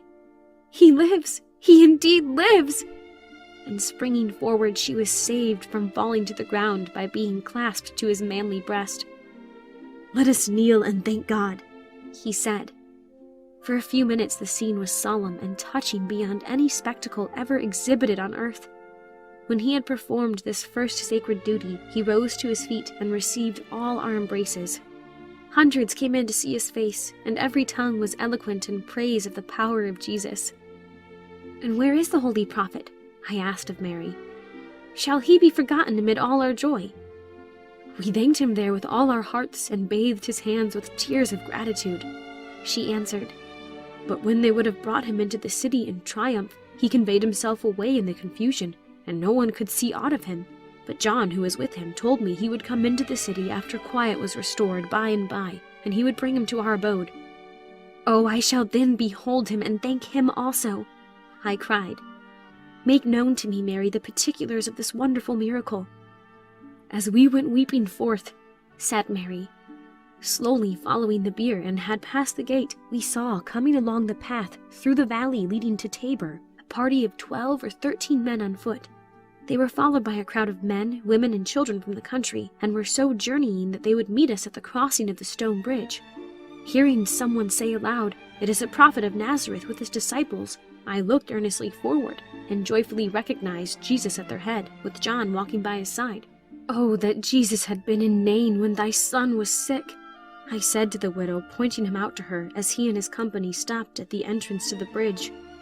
Recollecting how he might have prevented her son's dying had he been in Nain, the poor lady could no longer command her grief, and covering her face with her veil, she wept so violently that all eyes were piteously fastened upon her. I observed that the holy prophet's gaze rested upon her with compassion, and as she came opposite where he stood, he advanced toward us and said, in a voice of thrilling sympathy, "Weep not, mother. Thy son shall live again." "I know it, O Rabboni, at the last day," she answered. "Oh, if thou hadst been here, my son need not have died. Thy word would have healed him." but now he is dead, dead, dead." "Woman, weep not. I will restore thy son." "What saith he?" cried some Pharisees who were in the funeral. "That he will raise a dead man? This is going too far. God only can raise the dead." And they smiled and scoffed. But Jesus laid his hand upon the pall over the body and said to those who bore the corpse, "Rest the bier upon the ground." They instantly stood still and obeyed him. He then advanced amid a hushed silence, and uncovering the marble visage, touched the hand of the dead young man, and said in a low and commanding voice, "Young man, I say unto thee, arise." There was a moment's painful stillness through the vast multitude. Every eye was fixed upon the bier. The voice was heard by the spirit of the dead, and it came back to his body. There was at first visible a living, trembling emotion of the hitherto motionless corpse. Color flushed the livid cheek, the eyelids opened, and he fixed his eyes on Jesus. Then he raised his hand, and his lips moved. The next moment he sat up on the bier and spake aloud in his natural voice, saying, "Lo, here I am." Jesus then took him by the hand, and assisting him to alight upon his feet from the bier, led him to his mother, and delivered him to her, saying, "Woman, behold thy son." Upon seeing this miracle, the people shouted with joy and wonder, "God has indeed visited his people Israel. A great prophet is risen up among us. The Messiah is come, and Jesus is the very Christ, with the keys of death and hell." I sought out Jesus to cast myself at his feet, but he shrunk from the homage and gratitude which his mercy to us had awakened. Thus humility is an element of all power. Such, my dear father, is the narrative of the restoration to life again of Samuel, the son of Sarah, widow of Nain. This miracle has caused hundreds this day to confess his name and to believe in Jesus as the anointed Shiloh of Israel. Many of the doctors have been to see Samuel through the day and have put profound questions to him touching the state of the soul out of the body, but he could give them no satisfaction, all appearing to him like shining fragments of a gorgeous vision.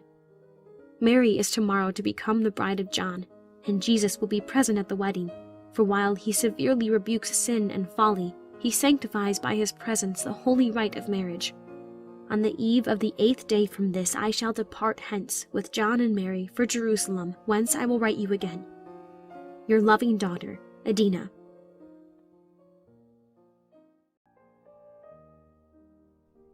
Letter 22. Once more, my dear father, I address a letter to you from this holy city. This morning, when I awoke at the sound of the silver trumpets of the priests ringing melodiously from the top of Mount Moriah, I experienced anew that profound devotion which the children of Abraham must always feel in the city of God and in the presence of his very temple. It was a joyous morning to me, dear father, for Emilius, the noble Roman prefect, was this day voluntarily to present himself at the temple to be made a proselyte to the holy faith of Israel. The morning was, therefore, additionally lovely to me. I thought I had never seen the olive groves on the hillside beyond the king's garden so green, nor the harvest so yellow as they undulated in the soft breeze of the opening morn. The lofty palms everywhere appeared to bend and wave their verdant fans with joyous motion. The birds in the palace gardens sang sweeter and louder, and Jerusalem itself seemed more beautiful than ever. While I was gazing upon the scene and adoring God and thanking him for the conversion of Emilius, Rabbi Amos came and said that he would take us to the temple. We were soon on our way, climbing the paved pathway to Moriah. Oh, how sublimely towered the divine temple above our heads, seemingly lost in the blue of the far heaven. The great gates opening north and south to the east and west were thronged with a multitude pressing through, while from the galleries above each gate pealed forth continually the clear-voiced trumpets of God in ceaseless reverberation. My uncle pointed out to me the massive doors, all overlaid with sheets of beaten gold and the floor of green marble on which we trod. He bade me notice the costly entablature of colored stones, exquisitely worked with the Grecian's chisel, and especially the roof of fretted silver set with precious stones, the onyx, beryl, sapphire, carbuncle, and jasper. I was dazzled by the magnificence and awed by the vast extent of the space of splendor surrounding me, while tens of thousands of people were to be seen moving towards the altar of sacrifice. From that superb court I was led into a hall nearly 100 cubits in length, its ceiling of pure gold sustained by 1,001 columns of porphyry and white marble ranged alternately. I was not permitted to approach the sacred chamber, where stood the 4,000 vessels of gold of Ophir used in the sacrifices on great days. And this being a high day, I saw no less than 600 priests standing about the altar, each with a golden censer in his hand. Beyond is the holy ark of the covenant, over which the cherubim hover, their wings meeting, and between them is the mercy seat. As this was the Holy of Holies, I was not permitted to see it, but its position was pointed out to me within the veil which conceals from all eyes but that of the high priest once a year the place of God's throne on the earth, alas, now left vacant since the glory of the Shekinah departed from the Holy of Holies. The air of the vast temple was delicious with the fragrance of burning frankincense. As the victims bled and the smoke ascended, the people fell on their faces and worshipped God. After a few moments' silence, a startling trumpet note thrilled every soul in the countless multitude. It was followed by a peal of music that shook the air, from a choir of 2,000 singers, male and female, of the sons and daughters of Levi who served in the temple. Entering from the southern court, they advanced in long procession, singing sacred chants, and playing on sackbut and harp, psalter and nebel, china and timpani. As they ascended to the choir, their voices, mingling with the instruments, filled all the temple. I never heard before such sublime harmony, especially when on reaching the elevated choir, 1,000 Levites with manly voices joined them, and the whole company chanted one of the sublimest of the Psalms of David. When the chant was concluded, the whole multitude responded, "Amen and Amen," like the deep voice of a mighty wind suddenly shaking the foundations of the temple. At length I beheld a train of priests following the high priest as he marched thrice around the altar. In the procession I discovered a company of proselytes escorted by 12 aged Levites with long, snowy beards and clad in vestments of the purest white. Among the proselytes I discerned the tall and noble figure of the Roman Emilius. He was robed in a black garment from head to foot, but upon approaching the baptismal basin, 2 young priests removed this outer sable dress and robed him in white. I then saw him baptized into the family of Abraham and a new name given him, that of Eliezer. I heard the silver trumpets proclaim the conversion and the multitude shouting their joy. Of the rest of the ceremony I have no recollection, as after the baptism of Emilius I was too happy to see or think of anything else. While I was lifting up my heart in gratitude for the happy conversion of Emilius, and while the Jews were crowding about him to extend to him the hand of fellowship, rejoicing that so noted a person should embrace our faith, Uncle Amos drew my attention by exclaiming with gladness, "Behold, there is Jesus, the prophet!" We at once made our way, but with difficulty, towards the spot where we had discovered him. The rumor that the Christ was in the temple rapidly spread, and the whole multitude pressed towards the same point. At length we obtained our object so as to get within a few feet of him. Here a tall, richly attired Greek addressed Rabbi Amos, saying, "Sir, tell me who that youthful Jew is, whose countenance is stamped with firmness and benevolence so finely combined in its expression, whose air possesses such dignity and wisdom, whose noble eyes seem filled with a holy sadness, and whose glance is full of innocence and sweetness. He seems born to love men and to command them. All seek to approach him. Pray, sir, who is he?" "That, O stranger, is Jesus of Nazareth, the Jewish prophet," answered Uncle Amos, delighted to point him out to a foreigner. "Then I am well rewarded for my journey in turning aside to Jerusalem," answered the Grecian. "I have even heard of his fame in Macedonia, and am rejoiced to behold him. Think you he will do some great miracle?"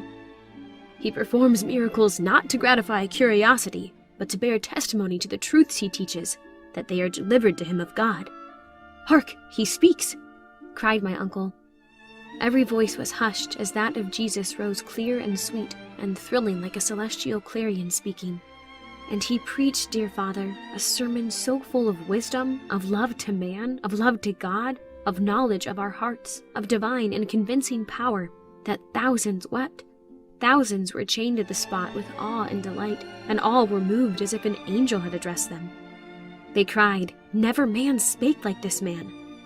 The priests, seeing that he had carried the hearts of all the people, were greatly enraged, and not being able to vent their hatred and fear in any other way, they hired a vile person by the name of Gazeel, a robber, who, taking one of the blood-stained sacrificing knives by the altar, crept towards him behind the column, and securing a favorable position to execute the deed, raised his hand to strike the prophet from behind, when Jesus, turning his head, arrested the hand of the assassin in mid-air by a look. Unable to move a muscle, Gaziel stood betrayed to all eyes in this murderous attitude, like a statue of stone. Return to those who hired thee. My hour is not yet come, nor can they yet have any power over me. The assassin bowed his head in abject shame and terror. The knife dropped from his hand and rang upon the marble floor, and he sank at Jesus' feet, imploring forgiveness. The people would instantly have torn Gaziel in pieces, but Jesus said, Let him depart in peace. The day shall come when he will be willing to lay down his life to save mine. Ye priests go about to kill me. He added, fixing his clear gaze upon the group which had sent Gaziel. For what do ye seek my life? I have come to my own, and to my temple, and ye receive me not. The day cometh when this temple shall be thrown down, and not one stone left upon another. And some who hear me shall behold and mourn in that day. O Jerusalem, thou that killest the prophets, and stonest them that are sent unto thee, how oft would I have gathered thy children together as a hen gathereth her chickens under her wings, and ye would not. Thou shalt be left desolate and cast out among cities, because thou knowest not the day of thy visitation. Fly ye to the Jerusalem which is above, and which is above all, whose foundation is eternal, and whose temple is the Lord God Almighty, who is also the light and glory thereof. Upon hearing these words there arose a great cry from 10,000 voices. Hail to Jesus, the King of Israel and Judah! Hosanna to the Prince of David! We will have no king but Jesus! At this shout, which was caught up and repeated beyond the 4 gates of the temple, the priests cried aloud that the people were in insurrection. Pilate, who was with his guard just leaving the court of the Gentiles, hearing it, turned to ask what it meant. One of the priests, desirous of having Jesus slain, quickly answered, that the people had proclaimed Jesus the Nazarene king. Hearing this, Pilate sent off messengers to the castle of David for soldiers, and with his bodyguard turned back to the temple gate, charging the people sword in hand. The tumult was now fearful, and the bloodshed would have been great, but Jesus suddenly appeared before him. None saw how he had reached the place, and said, O Roman, I seek no kingdom but such as my Father hath given me. My kingdom is not of this world. Pilate was seen to bend his proud head with low obeisance before the prophet, and said graciously, I have no wish to arrest thee. Thy word, O prophet, is sufficient for me. Of thee I have hitherto heard much. Wilt thou come with me to my palace, and let me hear thee and see some miracle? Thou shalt see me in thy palace, but not today, and thou shalt behold a miracle, but not now. When Jesus had thus said, he withdrew himself from Pilate's presence, and those who would have sought him to make him a king could nowhere discover him. The result of this attempt of the people to make the prophet their king, and under his direction to overthrow the Roman power, is that the Roman authorities, instigated by Annas and the priests, look upon Jesus with eyes of jealousy. And Pilate this morning told a deputation of priests who waited on him to petition him to arrest and imprison the prophet that on the first proof they could bring him of his hostility to Caesar, he would send soldiers to take him. Today, Jesus was refreshing himself in our house when several scribes and Pharisees came in. I saw by their dark looks they meditated evil and secretly sent Alec with a message to Emilius, now Eleazar, asking him to be at hand to protect Jesus. For Emilius is devoted to him as we are, and Jesus takes delight in teaching him the things of the kingdom of God. Jesus, knowing the hearts of these bad men, said to them, after they had seated themselves and remained some minutes in silence, Wherefore are ye come?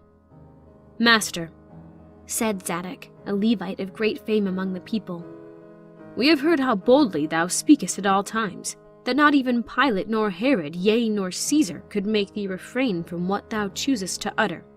Is it lawful for us Jews, the peculiar nation of God, to pay tribute to Caesar, who is an idolater? Is it lawful for us to obey the laws of Pilate, rather than of Moses? We ask this as Jews to a Jew. Tell us frankly.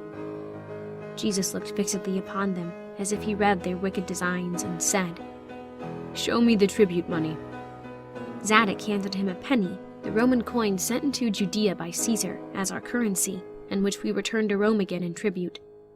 When Jesus had taken the money, he looked at the head of Augustus stamped upon one side, and then turning to them said, "Whose image and whose name is here impressed?" "Caesar's," eagerly answered the whole party. "Then render unto Caesar the things that be Caesar's, and unto God the things that be God's," was his calm and wonderful answer. I breathed again, for I feared he would answer openly that tribute ought not to be paid, which they hoped he would do, when they would immediately have accused him to Pilate as teaching that we ought not to pay tribute to Rome, and so fomenting rebellion. But the divine wisdom of his answer relieved all our minds, while the scribes and Levites, his enemies, looked upon him with amazement, interchanged glances of conscious defeat, and left the house. I remain your affectionate daughter, Adina. Letter 23. My dear Father, I have received with joy your letter, in which you say you shall leave Egypt with the next Passover caravan in order to visit Jerusalem.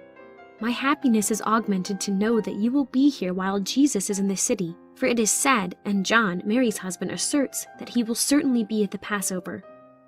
Last week Eli, the paralytic whom you knew, a scribe of the Levites, whose hand had been withered 9 years, so that he had been dependent on the alms of the worshippers in the temple for his bread, hearing of the power of Jesus, sought him at the house of Uncle Amos where he was abiding. Jesus was reclining with our family at the evening meal at the close of the day on which the uproar had taken place in the temple, when Eli came and stood within the door. Humble and doubting, his knees trembled, and he timidly and wistfully looked towards Jesus, but did not speak. I knew at once what the afflicted man came for, and approached him, saying, "Fear not, Eli. Ask him, and he will make thee whole." Jesus did not see the poor man, his face being turned towards Rabbi Amos. But leaving this conversation, he said in a gentle voice without turning round, "Come to me, Eli, and ask what is in thy heart. And fear not, for if thou believest, thou shalt receive all thy wish." At this Eli ran forward, and casting himself at Jesus' feet, kissed him and said, "Rabboni, I am a poor sinful man. I believe that thou art the Christ, the Son of the Blessed." "Dost thou believe, Eli, that I have power to make thee whole?" asked Jesus, looking steadily upon him. "I believe, my Lord," answered Eli, bowing his face to the ground. "Thy sins, then, be forgiven thee. Rise and go to thy house, and sin no more, lest a worse thing come upon thee." "This man, forgiveth he sins also?" cried a venerable priest, Manasseh, who was at the table. "He is a blasphemer, for God alone forgiveth sins. Will he call himself God?" And he rose quickly up and rent his robe and spat upon the floor in detestation. "Manasseh," said Jesus mildly, "tell me whether it is an easier thing to do, to say unto this man kneeling here, Thy sins be forgiven thee, or to say, Stretch forth thine hand whole as the other?" "It would be more difficult to do the latter," answered Manasseh, surprised at the question. "God alone who made him can do that." Jesus turned to the paralytic. "I say unto thee, Eli, stretch forth thy hand whole." The man, looking upon Jesus' face and seeming to derive confidence from its expression of power, made a convulsive movement with his arm, which was bared at the shoulder, exhibiting all its hideous deformity, and stretched it forth at full length. Immediately the arm was rounded with flesh and muscles, the pulse filled and leaped with the warm lifeblood, and it became whole as the other. The change was so instantaneous that it was done before we could see how it was done. The amazed and wonderingly delighted Eli bent his elbow and expanded and contracted the fingers, felt the flesh and pressed it with his other hand before he could realize he was healed. Then, casting himself at the feet of the prophet, he cried, "Thou art not a man, but Gabriel, the angel of God." "Thou art now healed, Eli," said Jesus impressively. "Worship God and go and sin no more." Who, dear Father, but Messiah could do this miracle? My mind is overwhelmed. I am filled with astonishment and awe when I reflect upon the might, power, and majesty of Jesus. And I fear to ask myself, who more than man is he?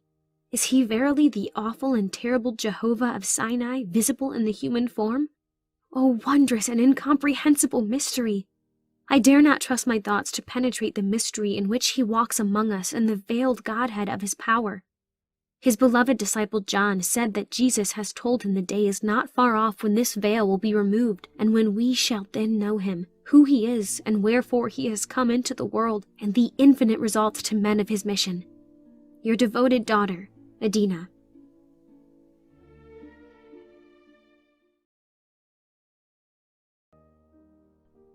Letter 24. My dear Father, as I was closing my last letter to you, intelligence reached my uncle Amos that Lazarus, the amiable brother of Martha and Mary, was very ill. The message was brought by Elic, the Gibeonite slave, who, with tears in his eyes, communicated to us the sad news. My cousin Mary and I at once set out to Bethany with him. Knowest thou, Elic, the disease that has so suddenly seized my cousin?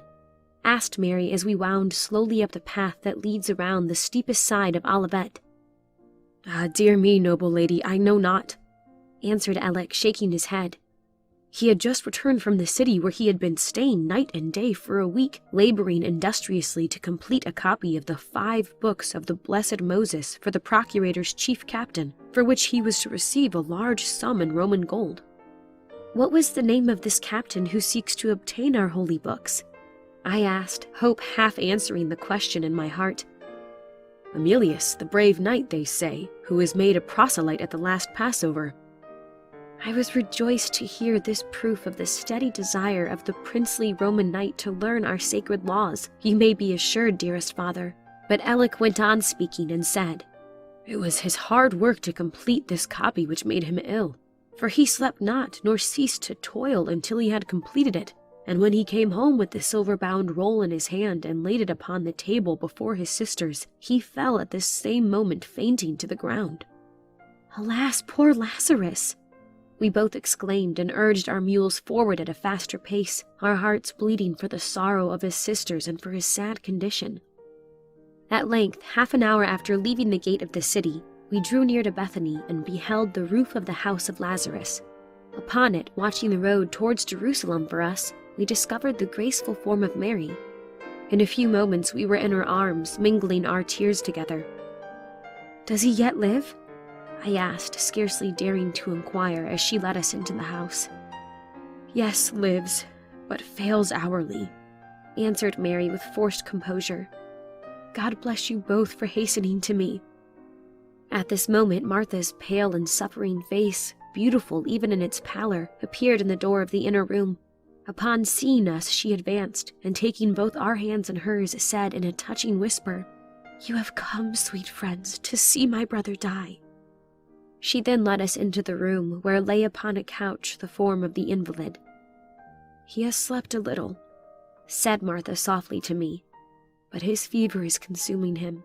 He has now closed his eyes again and seems heavy, but his slumbers are restless, as you see, and he seems to think his dear friend Jesus the prophet is by him, or he talks of Rachel as if she were not present." "And who is Rachel, dear Martha?" I asked as I was about to follow her out of the room, leaving her brother to his weary repose. "Alas, it was for Rachel's gentle love's sake he now lies there," she answered. "There is the sweet maiden kneeling on the other side of his couch, her tearful face buried in the folds of the curtains." I turned and regarded with tender interest the graceful and half-concealed form of the young girl as she bent over his pillow, her hand clasped by his. At this moment she looked up and directed her gaze towards me. Her face was inexpressibly lovely, bathed as it was in its glittering tear-dews, and her large, glorious eyes shone like starry heavens of tenderness and love. Her hair would have been raven black, save that rays of golden bronze enriched its waving masses with every play of the light upon it. As our eyes met, she seemed to receive me into her soul, and my heart to embrace hers. Lazarus now moved and murmured her name, when she dropped her eyes and bent like an angel over him. "Who is this marvelously lovely maiden?" I asked of Martha as we went into the court of the hall. "The betrothed bride of our beloved brother," answered she.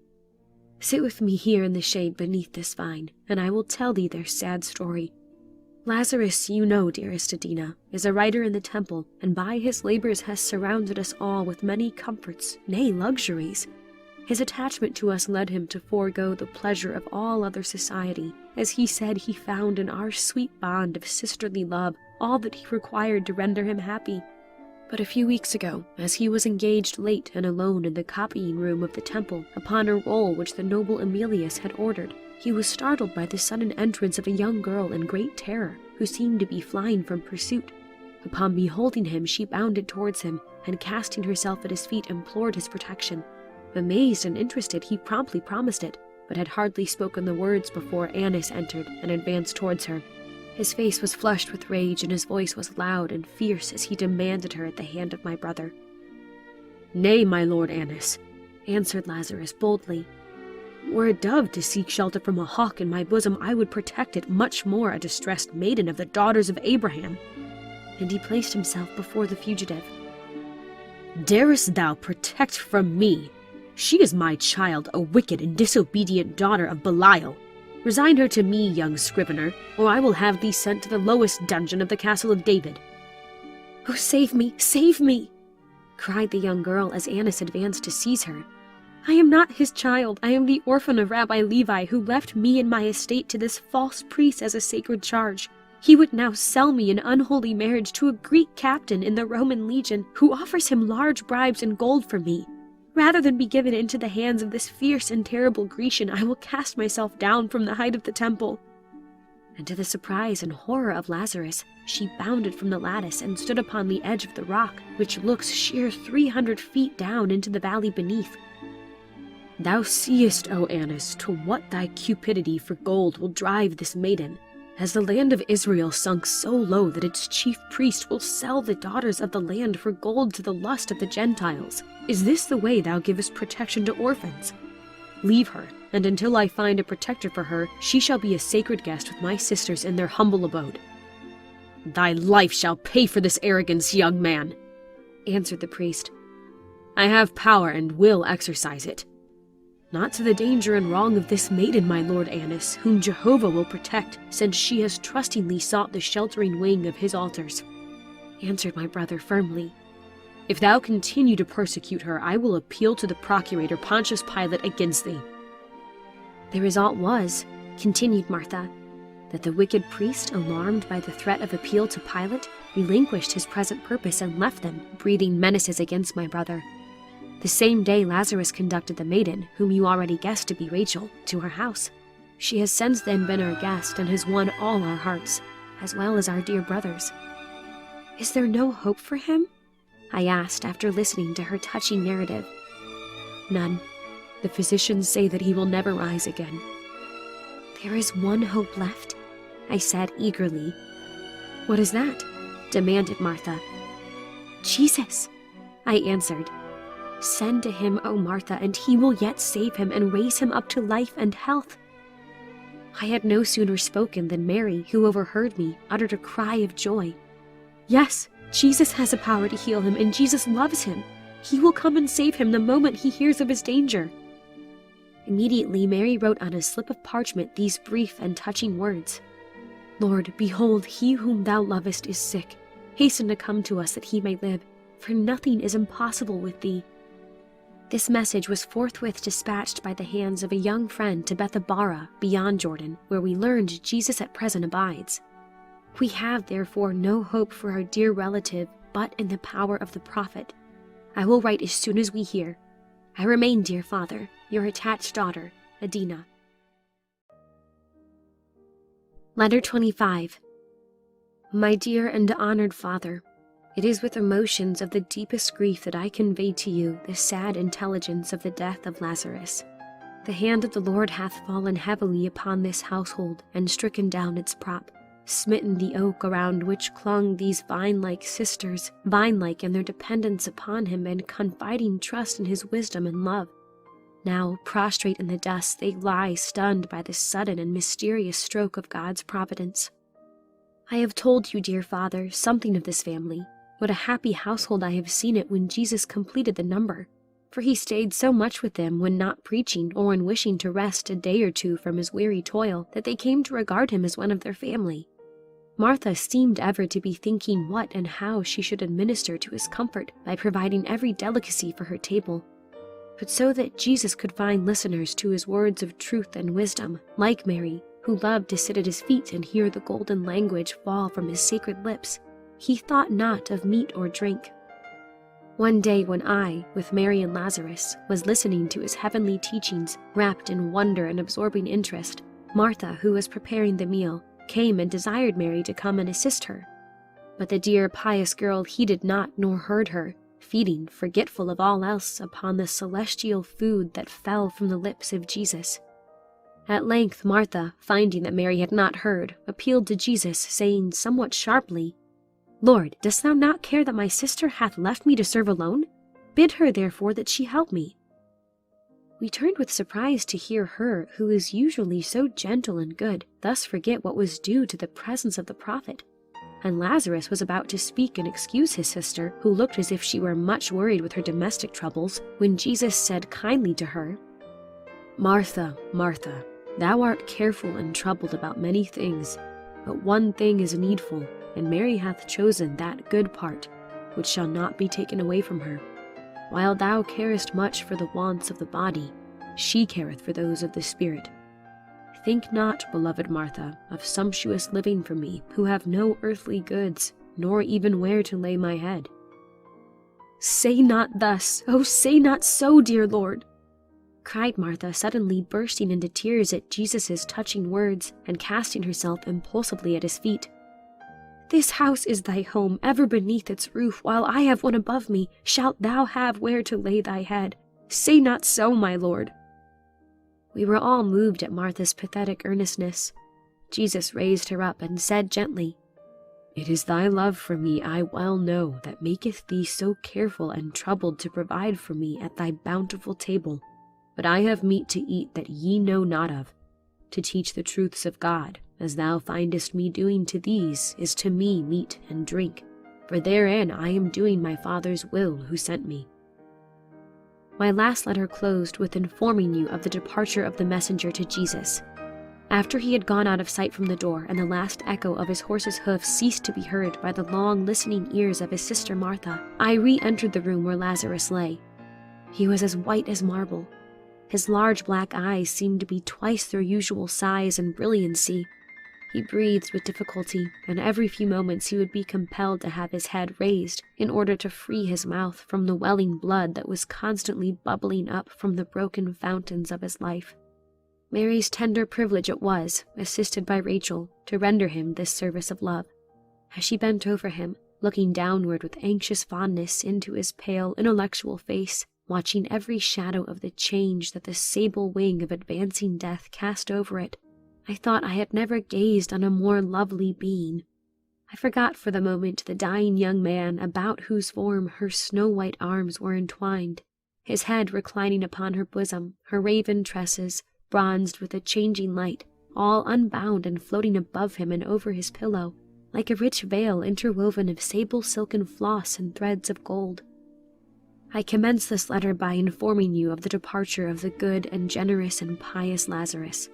He fell asleep in death as an infant sinks to slumber in its mother's arms. All too late was Jesus sent for. Tomorrow his burial will take place. Alas, how suddenly has perished the noblest young man in Judea. Farewell, dear Father. My heart is full. I can now write no more.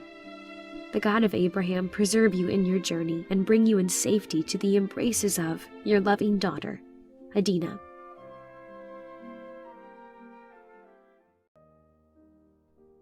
Letter 26. My dear Father, in my last letter I told you that Lazarus was dead. I write this to say that he who is dead is alive. Lazarus lives. He whom I saw dead and buried and sealed up within the rocky cave of the tomb is alive again from the dead. And at this moment, while I am penning this extraordinary account, I hear his voice from the porch. How, my dear Father, how shall I find adequate language to tell you all that has happened here within the last 24 hours? The funeral procession was so very long that strangers, pausing, asked what great master in Israel or person of note was being taken to the sepulchre. Some answered, Lazarus the industrious scribe, Others said, "A young man who has devoted his life to honor his mother." Others answered, as Lazarus himself, were he alive, would have had them, "It is Lazarus, the friend of Jesus." The place where they were to lay him was the cave in which his father and mother were entombed. It was in a deep, shady vale, thickly shaded by cypress, palm, and pomegranate trees, and a large tamarind grew, with its stately branches, overclasping the summit of the secluded place of sepulchre. The remote swell of a Roman bugle from the head of a cohort, which was just issuing from a defile, came softly and musically to our ears as we stood in silence about the grave wherein we were to place the dead. Emilius, my betrothed, was also present, wearing a white scarf above his silver cuirass in token of grief, for he also loved Lazarus. Of him, dear father, I have not of late spoken, for should I begin to write of him, I should have no room in my letters for any other theme. The sacred observances at the grove being over, they raised the body of the dead young man from the bier, and 4 youths, aided by Emilius at the head to support it, conveyed it into the yawning cavern. A moment they lingered on the threshold, that Mary and Martha might take one more look, imprint upon its icy cold lips one last kiss, press once more his unconscious head to their loving and bursting hearts. The young men moved slowly forward into the gloom of the cave. Mary rushed in, and with disheveled hair cried, "Oh, take him not away forever from the sight of my eyes! Oh, my brother, would that I had died for thee! For I am willing to lie down with the worm and call it my sister, and sleep in the arms of death as on the breast of my mother, so thou couldst live. Oh, brother, let them not take thee forever from the sight of my eyes. Without thee how shall life be life?" Emilius entered the tomb, and tenderly raising her from the body on which she had cast herself in the eloquent abandonment of her wild grief, he led her forth, and beckoning to me, placed her in my arms. The body, being placed in a niche hollowed out in the rock, was decently covered with a grave mantle, all but the calm face, which was bound about by a snow-white napkin. Maidens of the village advanced and cast flowers upon his head, and many, many were the sincere tears, both from beneath manly lids and those of virgins, which bore tribute to his worth. The burial ceremonies being ended, 5 strong men replaced a ponderous stone door closely fitting the entrance to the cave, and so secured it by letting it into a socket that it would require a like number to remove it. As they were retiring with heavy hearts from performing this last duty to the beloved dead, the sun sank beyond the blue hills of Ajalon in the west in a lake of gold. To enjoy the sunset and to relieve our emotions of sadness, I walked apart with Mary to the top of the hill, from which I beheld the sun gliding the pinnacle of the temple and making it appear like a gigantic spear elevated into the sky. From the Levites at evening sacrifice came, mellowed by distance, the deep chant of the temple service, uttered by 1,000 voices. The cloud from the altar sacrifice ascended slowly into the still air, and catching the splendor of the sun's last beams, shone as if the pillar of cloud and of fire which stood above the tabernacle in the wilderness. The laborers in the harvest were hastening towards the gates, ere they should be shut out for the night by the Roman guards, and dwellers in the village were hurrying forth lest they should be held in the city overnight. There was a sacred hush in the sleepy atmosphere that seemed in sympathy and touching harmony with the scene in which we had just borne a part. With Mary leaning sobbing upon my shoulder, I sat upon a rock, giving my heart up to the sweet influences of the hour. We were alone, save Emilius, who had ridden after us, anxious for our safety, and who sat upon his horse nearby, gazing upon the beauty of the evening scene. "I am calmer now," said Mary after a while, raising her head and looking into my face, her splendid eyes glittering brimful with tears. "The peace of the sweet holy skies seems to have descended and entered my heart. The spirit of Lazarus pervades all and hollows all I see. I will weep no more. He is happy now, very happy, and let us try to be holy and go to him, for he cannot come back to us." At this moment we heard the tramp of horses' hoofs. Emilius, startled thereby from his reverie, recovered his seat and laid his hand upon his sword. The next moment, around a rock projecting from the shoulder of Olivet, appeared a horseman in the wild, warlike costume of an Ishmaelite of the desert, brandishing a long spear in the air. Then another and another similarly clad and armed and mounted on superb horses of the desert dashed in sight. These were immediately followed by a tall, daring-looking young man in a rich costume, half Grecian, half Arabic, though his dark, handsome features were decidedly Israelitish. He rode a superb Abyssinian charger and sat upon his back like the heathen centaur I have read of in the Latin books which Emilius has given to me to read. Upon seeing us, he drew rein and smiled, and waved his jeweled hand with splendid courtesy. But at the sight of Emilius his dark eyes flashed, and leaping to his feet in his stirrups, he shook his glittering falchion towards him, and rode with a trumpet-like cry full upon him. The brave Roman soldier received the charge by turning his horse slightly, and catching the point of the weapon upon the blade of his short sword. "We meet at last, O Roman!" cried this wild, dashing chief as he wheeled his horse like lightning, and once more rode upon the iron-armed Roman knight. "Aye, Barabbas, and with joy I hail thee," responded Emilius, placing a bugle to his lips. At hearing the clear voice of the bugle awaking the echoes of Olivet, the dread robber chief said haughtily and with a glance of contempt, "Thou, a knight of the tribune and commander of a legion, call for aid when I offer thee equal battle hand to hand, and ask not for aid of my own men's spears?" "I know no equal battle with the robber. I would hunt thee as I would do the wolf and the wild beasts of thy deserts," answered Emilius, pressing him closely. At a signal from the robber chief, his 4 men, who had reined up a short distance off, near the tomb of Lazarus, sent up a shrill, eagle-like scream that made my blood stand still, and then rode down like the wind to overcome Emilius. Hitherto I had remained as one stupefied at being an involuntary spectator of a sudden battle, but on seeing his danger, I was at his side, scarce knowing how I reached the place. "Retire, dear Adina," he said authoritatively. "I shall have to defend both thee and myself, and these barbarians will give both my hands enough to do." As he spoke, he turned his horse's head to meet the fourfold shock, and I escaped, I know not how, with the impulse to hasten to Bethany for succor. But heaven interposed its aid. A detachment of the bodyguard of Pilate, hearing the recall of their chief's bugle, came now cantering up the hill.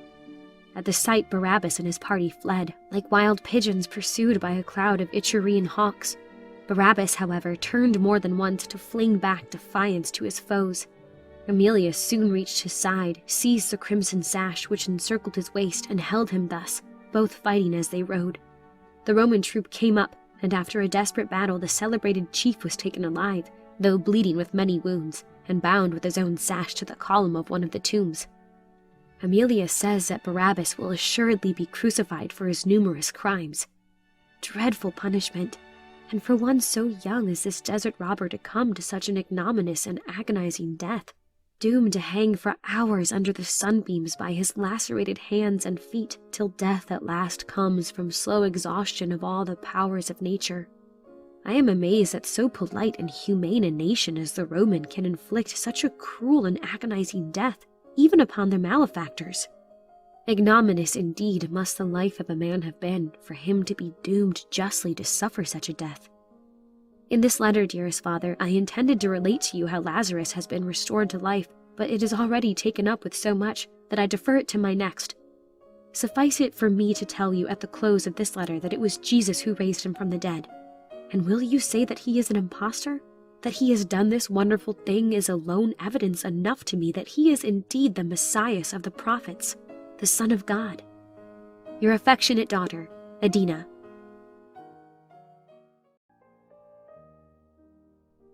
Letter 27. My dear father, your letter has filled me with joy that I can poorly express by my pen.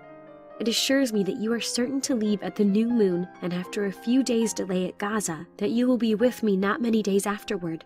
This letter I shall send to meet you at Gaza. In it I shall make known to you the particulars of the greatest miracle of power and love above all those wonders which Jesus has done. When Mary and Martha had dispatched the message to Jesus, as I have already stated, they began to be more cheerful with newborn hope, saying, "If our dear Rabbi, the holy prophet, comes, he will heal him with the word, as he has done so many of the sick. Yes, many whom he knew not he has restored to health by a touch," remarked Martha. "How much more Lazarus, whom he loves as a brother? Oh, that the messenger may press forward with all haste." "If Lazarus should die ere he come," hesitatingly remarked my gentle cousin, the wife of John the disciple, he could bring him to life again, even as he did the son of the widow of Nain. Yes, without doubt, unless it were too late, remarked Martha, shrinking at the thought that her brother should die. But if he be long dead, it will be impossible. Nothing is impossible with Jesus, answered Mary, her eyes brightening with trusting faith. Thus the hours passed between mingled hopes and fears, but ere Jesus came, lo, the mantle of death was laid over the face of their dead brother. Lazarus is dead and Jesus is far away, was the bitter and touching cry made by the bereaved sisters as they wept in each other's arms. The next day the burial took place, and yet no messenger came from Jesus. The morning of the third day the man returned and said that he had found the prophet on the farther bank of Jordan, where John had baptized, abiding in a humble cottage in the suburbs of Bethabara with his disciples. The bearer of the sad tidings from the two sisters delivered his simple and touching message. Lord, behold, he whom thou lovest is sick. And what said he? How did his countenance appear? Asked Martha of the man. He betrayed no surprise, but said calmly to me, Son, I know it. This sickness shall not be unto death. It shall be for the glory of God. For hereby will my Father permit me to be glorified, that men may see and believe truly that I came out from God. Alas, he knew not how ill his friend was, said Mary, or he would not have said it was not unto death, and would surely have hastened with you. He has forgotten us, answered Martha. He should be here to console us in our deep affliction, though he came not to heal our brother. Nay, sister, do not think hardly of the blessed friend of Lazarus, said Mary with soothing tones as she caressed her elder sister. I feel that if he had seen fit, he could have raised up our brother, even speaking the word from Bethabara. It was not needful he should see him to heal him, for dost thou remember how he healed Lucius, the centurion's son? Yet at the time he was a day's journey distant from him. Then why, oh why, did he not save Lazarus? Exclaimed Martha bitterly. In that he did not, sweet sister, answered Mary gently. It was for the best. Did he not say to the messenger his sickness should be to the glory of his power? But not his death, Mary, not his death. He is dead 4 days already, and how can the grave give glory to the power of Jesus? Will he raise him up, since corruption hath begun? Nay, begun ere we laid him in the cold sepulchre. Oh, speak not to me of the prophet. He loved not Lazarus, or he had not the power to save him. Nay, leave me, Mary, to the bitterness of my grief. Ah, dear Martha, how soon is thy faith in Jesus, when tried, become naught? Said Mary, bending upon her, from her dark, earnest eyes, looks of sad reproach. Shall one day overturn your years of holy friendship for him? Because he answered not our prayer to come to Lazarus, think you he loved him not, and is indifferent to our anguish? He is wronged by your reproof, and injured by your want of confidence in his love and care for us. While they were thus discoursing, one came running swiftly towards the house, and breathless with haste, cried to them and to the Jews sitting there who had come to comfort them concerning their brother, The prophet, the Nazarene, he comes! Almost at the same moment, Elic the Gibeonite entered and said, Jesus, Messiah of God, is at hand. He already entereth the village, followed by his disciples. At this intelligence, the mourners who sat with Mary and Martha in the vine porch rose up to go and meet him. But Martha, shrieking with the reaction of sudden joy, sprang up, and more quickly than they, reached the street, and flying with great speed, came where Jesus was. Mary, who had received the news without betraying any other emotion than the secret and holy joy of a heart that had confidence all along in her Lord, instead of hastening to meet him, rending her hair with grief like her sister, proceeded to prepare a room for the hospitable entertainment of the beloved prophet when he should come in, thus taking Martha's usual place. And when she had arranged all, she sat down with me in the house, her heart filled with joy, and her face expressive of calm and quiet happiness.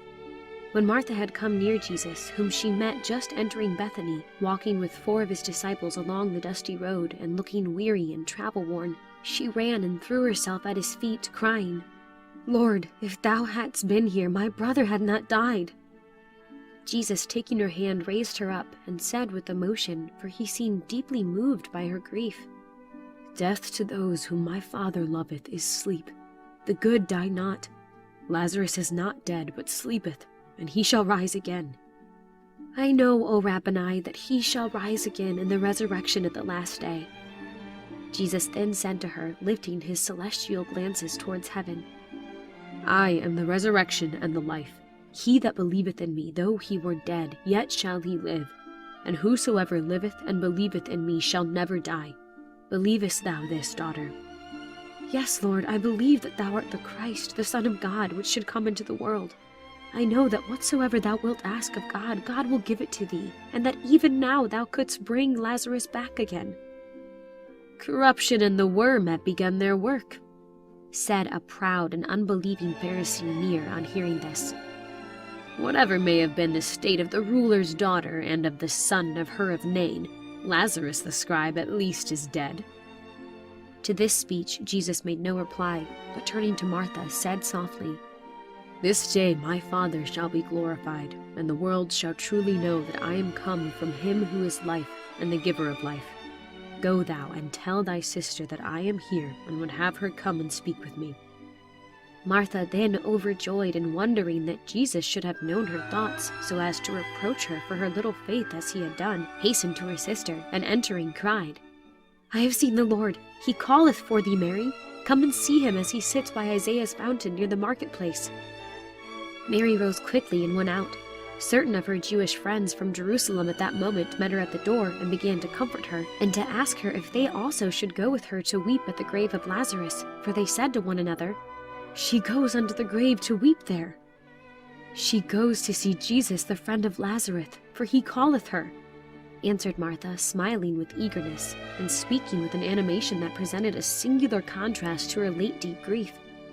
Mary hastened to where Jesus sat by the fountain, bathing his dusty and wounded feet. "Lord," she said in her sister's words and with deep emotion, "if thou, Lord, hadst been here, my brother had not died." Then, bowing her head to the edge of the marble basin, she wept very heavily. The Jews, men and women who stood about, being touched with her sorrow, also wept, while glittering tears coursed their way down the face of the beloved John, his disciple who stood near. Jesus sighed deeply and groaned in spirit as he beheld her grief and their mourning with her. His sacred countenance was marred with the anguish of his soul. "Rise, let us go to the grave where he lieth," he said to them. "Where have ye laid him?" "Come, dear Lord, and see," answered Mary, holding him reverently by the sleeve of the robe, and gently yet eagerly drawing him towards the place of the tombs in the Vale of Olivet. In the meanwhile, at home, Martha had been diligently, and with strange cheerfulness, getting in readiness the room of Lazarus. She swept and dusted it and garnished it with fresh flowers, which she gathered in the little garden. "This is the rose he set out and loved. This is the violet which blooms immortal. I will place it upon his pillow," she said with a joyous hilarity softened by the most lovely look of peace, while hope shone in her eyes, like twin morning stars ushering in a glorious day. She spoke scarcely above her breath and moved on tiptoe. "For whom is this preparation, dearest Martha? For Jesus?" I asked. "Oh no, the holy prophet's own room is ready. Mary has prepared that. This is Lazarus's room, and I am decorating it for him." "Dost thou truly believe that he is coming back from the dead?" I asked, between doubt and strange fear. "Believe? Oh yes, I know that nothing is impossible with Jesus. I doubt no more. My faith trembles no longer. He will raise up my brother, and this day he shall sit down at our table with us again, and this night rest his head in peaceful slumber upon this pillow which I am strewing with his favorite flowers. Never had house two such guests as we shall have this day, the Messiah of God, and one come back alive from the dead." At this moment we heard the noise of the multitude passing by, and it being told us that Jesus was going to the grave, Martha, embracing me with a heavenly smile, drew me gently after her to follow the blessed prophet to the tomb. All Bethany was in his footsteps. How shall I describe Jesus as he then appeared? He wore a blue robe, woven without seam throughout, the affectionate work and gift of the two sisters. His face was very pale and sad, yet a certain divine majesty rested thereon, so that his calm, high forehead looked as if it were a throne. His holy, earnest eyes were full of sorrow. His mouth, compressed, betrayed the effort he made to suppress the outbursting of his heart's deep grief. Slowly he moved onward, and entering the cemetery, he soon stood before the tomb of his beloved friend. For a few moments he stood gazing upon the closed stone door of the cave in silence. There reigned an expectant hush among the vast throng. Mary knelt at his feet, gazing up into his countenance with a sublime expression of hope and trust. Martha drew softly near and fell upon her knees by the side of her sister. Jesus looked tenderly upon them, and resting his eyes upon the tomb, wept. Large glittering tears rolled down his cheeks and glanced from his flowing beard to the ground. I knelt by the side of the sisters. "Behold how he loved him," whispered the Jews present with surprise. Others said, "Could not this man which opened the eyes of the blind have caused that even this man should not have died?" Jesus, heaving a deep sigh, now came nearer the grave. With a slight movement of his right hand to those who stood by, he said in a tone that, though low, was heard by the whole people, so solemn was the surrounding stillness, "Take ye away the stone." "Lord," said Martha, "by this time the body is offensive, for he hath been dead 4 days." "Daughter," said Jesus, looking on her, "believe, and thou shalt behold the power of God." The men then, with some difficulty, took away the stone from the door of the sepulchre and stood upon one side. The dark vault yawned with gloomy horrors, and so corrupt was the air that rushed out, all fell back from it, save Jesus and Mary, retiring several steps from the entrance. Jesus stood looking into the cave, where, as our eyes became accustomed to the darkness within, we could discern the corpse of Lazarus, covered with the grave mantle, and his face bound with a napkin, which was already discolored with the sepulchral damp of the grave. Raising his hands toward heaven and lifting up his spiritual eyes, which were yet moist with tears, Jesus spoke in a voice of indescribable pathos and earnestness of appeal, and with a manner of the most awful reverence, as follows: "Father, I thank thee that thou hast heard me, and I know that thou hearest me always. But because of the people which stand by do I offer unto thee this prayer, that they may believe that the power I have cometh from thee, and that they may believe that thou hast sent me. And now, O Holy Father, may I glorify thee on the earth with the power which thou hast given me." He then turned towards the tomb, and stretching forth his hand, he cried with a loud voice that made every heart quake, "Lazarus, come forth!"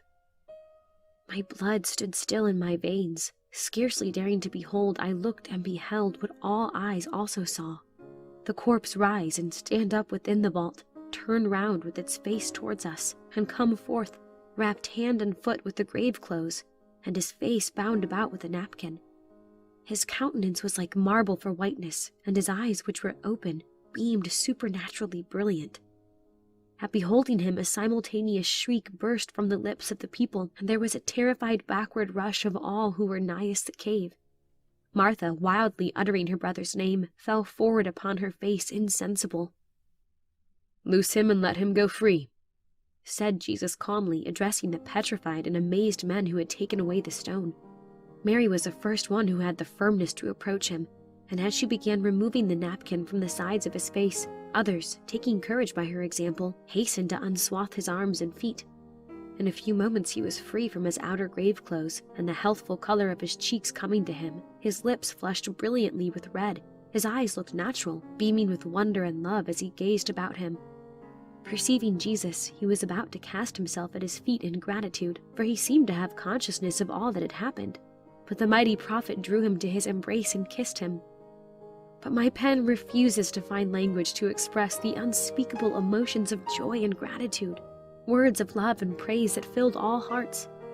Now the great prophet, now Lazarus, and now Jesus again received the plaudits of the vast throng of people.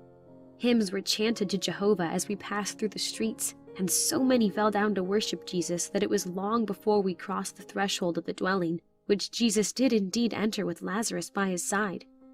And Martha did see her brother sit at the table, and that night his head rested in deep slumber upon the flower-strewn pillow which her faith and love had prepared for him.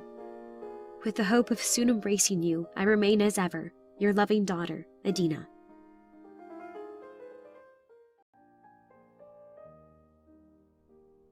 Letter 28.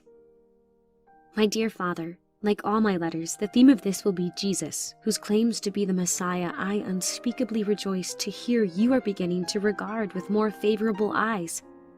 Now Jesus, whose power to work miracles you yourself, my dear Father, have confessed must be conferred by Jehovah alone, asserts distinctly and everywhere that he is Messiah, the Son of God, the Shiloh of Israel, of whom Moses and the prophets so eloquently wrote.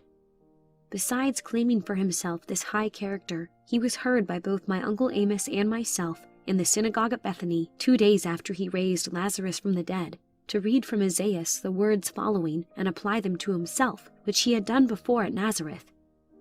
The Spirit of the Lord is upon me, because he hath anointed me to preach the gospel to the poor.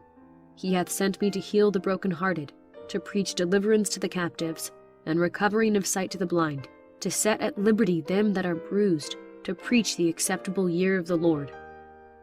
The synagogue was thronged, so that people trod upon one another. All eyes were now intent, and all ears were ready to hear what he should speak. He then said unto them, This day is this scripture fulfilled in your ears. Ye ask me, O scribes and men of Israel, to tell you plainly who I am, whether I am the Christ or no. What saith the prophet of Messiah when he shall come? Ye have just heard his words. If such works as he prophesieth do show forth themselves in me, know ye not who I am? Here a voice cried out in the assembly, Tell us plainly, art thou the Christ, the Son of the Highest? At this direct inquiry, there was intense interest shown to hear the reply. Jesus seemed about to answer, when a man who stood near the reading desk, in whom was an unclean spirit, cried out with a shrieking voice of mingled terror and awe, Let me alone, leave me as I am, thou Jesus of Nazareth. Art thou come hither to destroy me? I know thee who thou art, the Holy One of God. Jesus rebuked the devil which possessed the man, and said, in the voice of a master commanding a bondslave, Hold thy peace, Satan. The Son of Man needeth not, though thou givest it thy testimony. Hold thy peace, and come out of the man.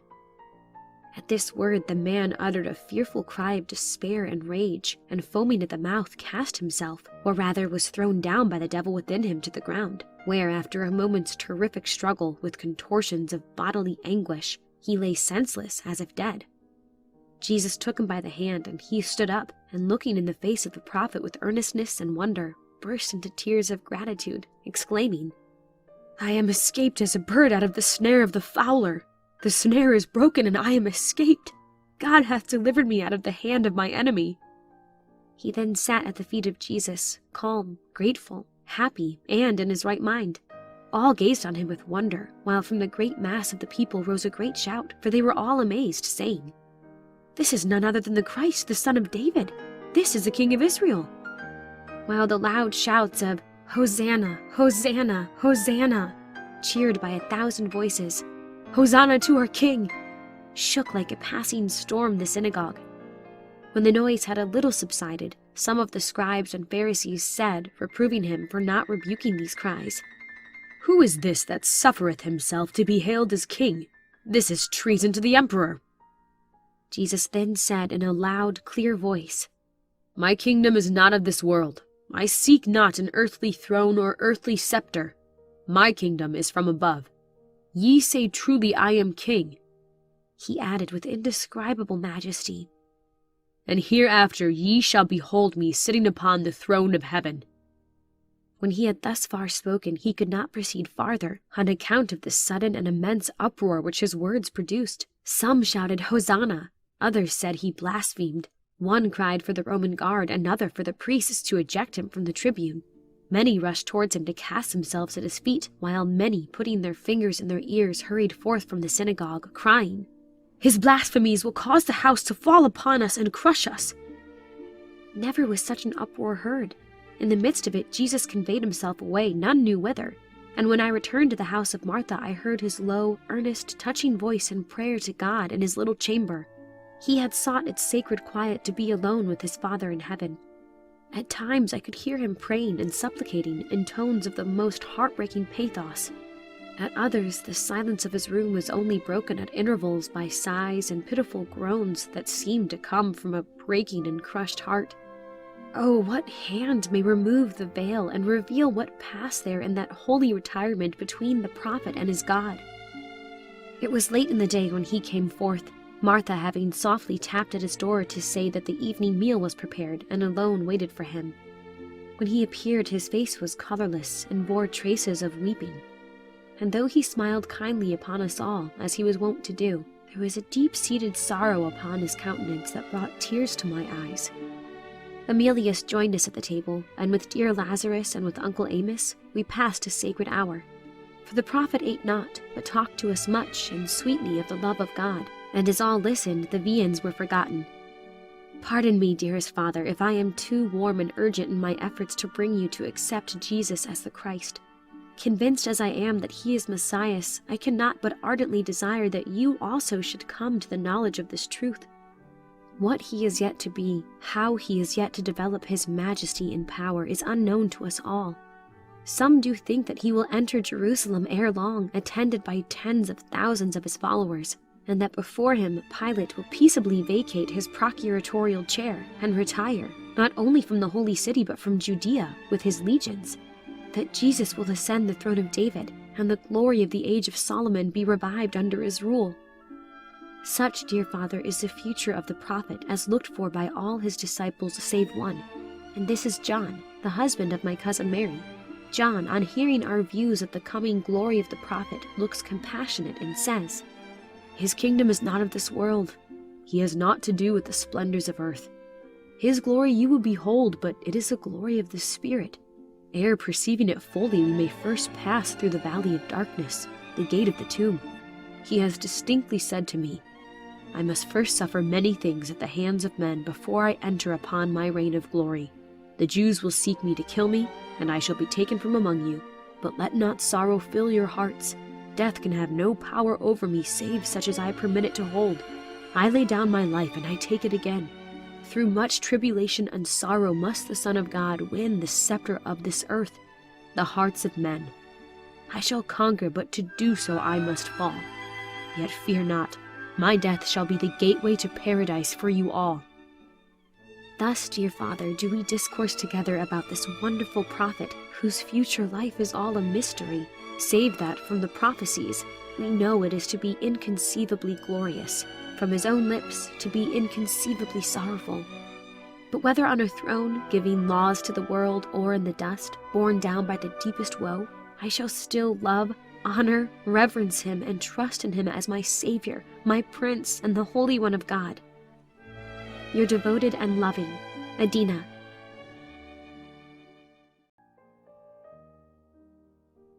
Letter 29. My dearest Father, with what emotions of grief and amazement I commence this letter, you can form no just conception. Jesus, the prophet of God, is a prisoner to the Roman power. But I fear not the issue. He cannot be holden of his foes save by his own free will. He can with a word turn his chains into bands of sand, and by a glance render his guards dead men. He will therefore escape their bonds. They can have no power over him. It seems that today, after eating the Passover with his 12 chosen friends, and instituting a new and peculiar feast with wine and bread, which he told them impressively would be his last supper with them, he went forth towards Olivet, and there, seating himself beneath the shade of a tree, he talked with them very sadly, saying that his hour was come, that he had ended his work, and that he was about to be delivered into the hands of sinful men. John gave the following narrative. It was evening, and the south side of Olivet lay in deep shadow. We were all sorrowful. We felt, each one of us, as if some grievous evil was pending over us. The tones of our beloved Master's voice moved us to tears, quite as much as his words, which latter were full of mystery. We were all present except Iscariot, who had remained in the city to discharge the costs, he being our purse-bearer, of the Passover supper, and paid for the hire of the room. At that supper Jesus had said very plainly that one of our number would betray him into the hands of the priests. At hearing our Lord say these strange words and accents of touching reproach, we were all deeply moved, and Peter and the rest at once questioned him individually if it were they. "Lord, is it I?" And another, "Lord, is it I?" I was resting at the moment with my face on the shoulder of Jesus, and said softly, "Lord, who is it that betrayeth thee? I will forthwith lay hands upon him and prevent his doing thee harm." Jesus shook his head and smiling gently said, "My beloved brother, thou knowest not what thou would do. The Son of Man must needs be betrayed by his own friends, but woe unto him who betrayeth me. Mark which of the 12 dippeth bread with me into the dish." I looked and saw Judas reach forward and dip into the dish at the same instant with Jesus, but in his eagerness, or from conscious guilt, his hand trembled. He spilled the salt over the board, and the sop fell from his grasp into the bowl, upon which Jesus gave him the piece he held, saying to him, with a remarkable expression in his clear, piercing eyes, "Judas, that thou doest, do quickly." Instantly Judas rose from the table, and without a reply or casting a look at any of us, went out. For a few moments after his footsteps had ceased to be heard, there prevailed a heavy silence in the chamber, for a strange fear had fallen upon us. Why, we could not tell. And looking into one another's faces, and then into our dear master's, we seemed to await some dread event. His face was placid and full of affection as he looked upon us. The momentary cloud which shaded the noble profile when he spoke to Judas had all passed off, and there was the serenity of a cloudless sky in his face. "What was the mysterious feast which he instituted?" asked Mary, interrupting John here. "You may properly call it mysterious," he answered. "As we were eating the Passover, Jesus took up bread, and blessing it by a solemn act of consecration, broke it with his hands and gave a portion to each of us, saying with it, 'Take, eat, this is my body.' Awed and impressed by his manner and the act, we all received and ate it as he commanded us to do, as reverently as if it were the holy shewbread of the temple, dedicated to God's use. When we had eaten in silence, what we perceived was the inauguration of a new and most sacred feast by his own hand. He took up the cup of wine, and consecrated it also by giving thanks and blessing. The hallowed cup he now offered to each one of us.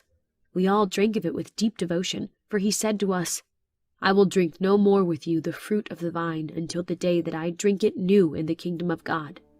He also said of the wine, 'This is my blood.'" "And how do you understand these words, that the bread consecrated was his body and the wine was his blood?" I asked of the disciple. "That is an inquiry I cannot answer," said John. "It is a mystery, but the Lord says it shall be made clear to us by and by." We then sang the Passover hymn to God, and went out at his command to go to Olivet. As we went, he discoursed with us. "My children," he said, "I am to be with you but a little while longer. The hour of my departure is at hand. Remember my last words. Love one another. In this shall all men know that ye are my disciples." "Lord," cried Peter, "we will go with thee. Thou shalt not leave us nor go without us." Thus we all eagerly and tearfully gathered around him, alarmed and grieved at the words he had said.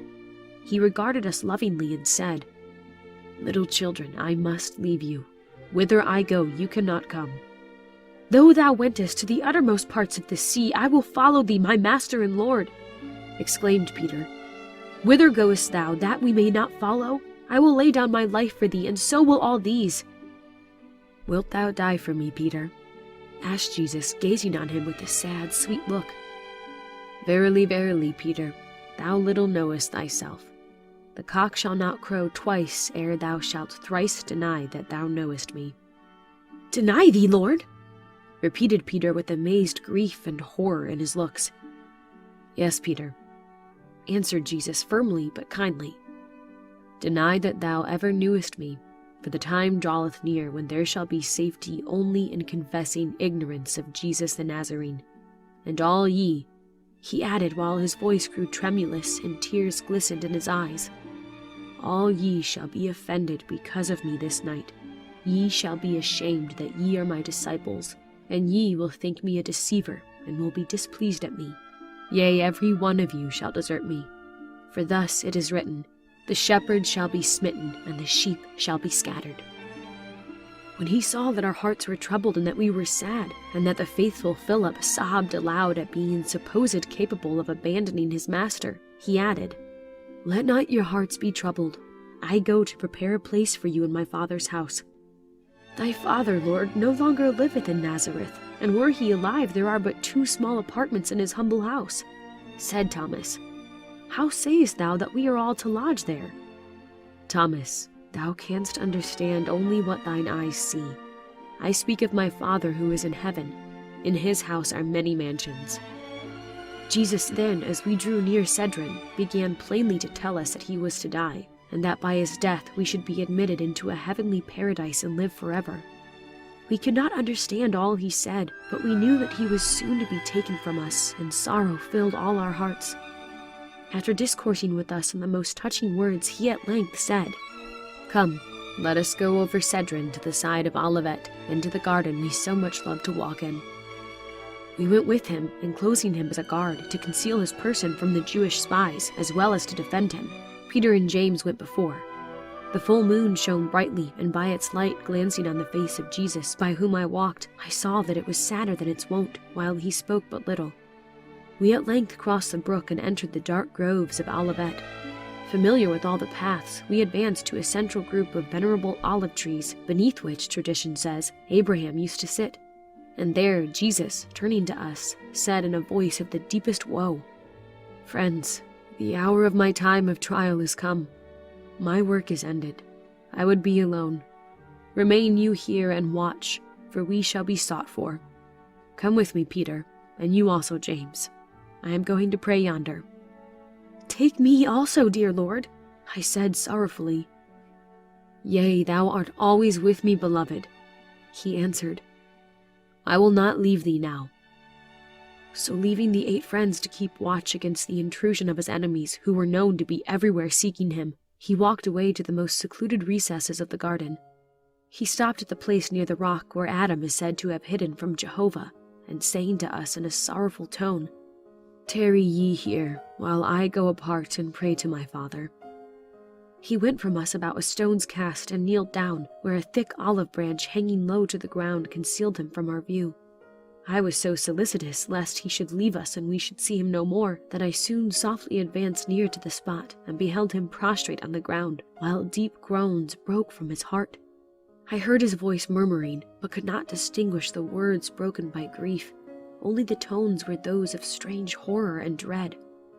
As he prayed thus in great agony, I suddenly beheld a swift light pass by me, as if from the skies, and lo, an angel stood by the side of Jesus, bending over him and raising him up from the ground. A soft, bright glory shone around the spot, so that Peter, seeing it, advanced towards me, supposing someone had entered the garden bearing a torch. I beckoned to Peter to be motionless, and he gazed with me in speechless astonishment and admiration upon the form of the angel, from whose glorious face was emitted the radiance which illuminated the place where Jesus was. As the angel raised Jesus from the ground, we saw that his divine countenance was convulsed with anguish, and upon his brow stood great shining drops of sweat, mingled with blood, which oozed from his pallid temples and rolling down his marble cheeks dropped to the ground. Never had we beheld a human visage so marred by sorrow, so deeply graven with the lines of agony. The angel seemed to utter soothing words and pointed with his shining hand towards heaven, as if to encourage him with hope and give him strength. The face of Jesus grew more serene. He raised his eyes heavenward with a divine expression of holy love, and cried in a strong voice, "Thy will, not mine, O God, be done." The angel then embraced him, as if strengthening him, and soaring upward, disappeared like a star returning into the blue depths of heaven, while Peter and I stood by wondering and full of awe at what we beheld. We remained for some time conversing together upon the wonderful vision we had seen, which confirmed us in the certainty that Jesus came from God, and was in truth the Messiah that should come. But at length, wearied with our day's excitements, we must have fallen asleep, for we were suddenly startled by the voice of our dear Master saying, "Why sleep ye, children? But the hour is past for watching. Ye may sleep on now, for though your flesh is weary, your spirit is willing. I need your aid no longer." While he was speaking, we saw many torches gleaming through the trees along King David's Walk, and the tramp of feet fell on our ears. We soon saw a large party advancing into the midst of the garden, who walked rapidly and spoke only in undertones. We at once took the alarm and said to Jesus, "Fly, dear Master, let us ascend the hill and escape by the way of Bethany, for these are enemies." "Nay," answered our dear Master, "it must needs be that I deliver myself into the hands of these men. How else shall the scriptures be fulfilled? Seek safety in flight for yourselves, but I must go whither they will lead me." "Not so, Lord," answered Peter. "There is time for thee to escape, or if not, we will stand by thee and defend thee." So said all the disciples. Jesus shook his head and said with a sad smile, "Ye know not what ye say or would do. Mine hour is come." While he yet spake, the multitude drew nearer, and those who had the lead, raising their torches high above their heads, discovered us with Jesus in the midst. To my surprise, I beheld Judas acting as their guide, for he alone knew where his master was to be found at that hour. Upon discovering Jesus, this wicked man ran forward with expressions of friendship in his face, and kissed Jesus on the cheek, saying, "Hail, Master, I am glad I have found thee." "Judas," said Jesus, "betrayest thou the Son of Man with a kiss?" When Judas heard this, he turned to the multitude, at the head of which I recognized some of the chief priests and of the most learned scribes of the temple, and cried aloud, "This is he! Seize him and hold him fast!" Thereupon the crowd, to the number of full 10 men, among whom were the vilest sort of people, rushed forward to lay hands upon Jesus, the moon and torches together shredding almost the bright light of day into the garden upon the whole group. At seeing them advance so furiously, with spears and clubs and swords, Peter and James placed themselves before Jesus to defend him, while I, being unarmed, cast myself across his breast to shield his heart with my body. The more bold men in the crowd coming too near, Peter smote one of them with his sword as he was reaching out his arm to grasp Jesus by the shoulder and clave off his ear. At seeing this, the crowd uttered a fierce shout and were pressing upon us, when Jesus raised the palm of his hand and said quietly, "Whom seek ye?" Instantly the whole mass rolled backward, like a receding billow rebounding from the face of an immovable rock, and every man thereof fell with his forehead to the ground, where they all lay for a minute stunned. We 12 alone stood, for Judas had not been struck down, and now remained gazing with amazement and terror upon the prostrate enemies of Jesus. "Lord," cried Peter, astonished, "if thou canst thus repel thy foes, thou needest not fear them more. Shall I smite Judas also?" "Nay, put up thy sword, Peter. Let him remain to witness my power, that he may know that he nor his have any power over me, save that I give them." While he was thus speaking, the people and soldiers rose to their feet, and instead of flying, they seemed to be infuriated at their discomfiture. And the chief priests crying out that it was by sorcery that they had been thus stricken down, they rushed madly forward and laid their hands upon Jesus and upon us all. In vain I contended against numbers to rescue Jesus. Overpowered, we were defeated and driven from the garden, leaving Jesus in the hands of his enemies. When John had gone thus far in his relation, dear Father, our tears and his were mingled. But we try and comfort ourselves with the word of his promise. "Ye know not now, but ye shall know by and by, and shall believe truly that I came out from God. What now seems to you mysterious shall be made clear as light. Wait and have faith, and all shall be made known which now you understand not. Let no trials and degradations ye see me pass through cause your faith to fail. I am come into this world to conquer, but if I stoop, it is to raise up the world with me when I rise again." I have omitted to mention to you what more John related as wonderful touching the arrest of the prophet. As the chief priests bound and laid their hands on him, there was, he said, heard in the air the sound of myriads of rushing wings, and notes like the gathering signal of a trumpet, echoing and re-echoing in the skies as if a countless host of invisible beings were marshalling armies by armies in mid-heaven. At these fearful and sublime sounds all raised their heads but could behold nothing.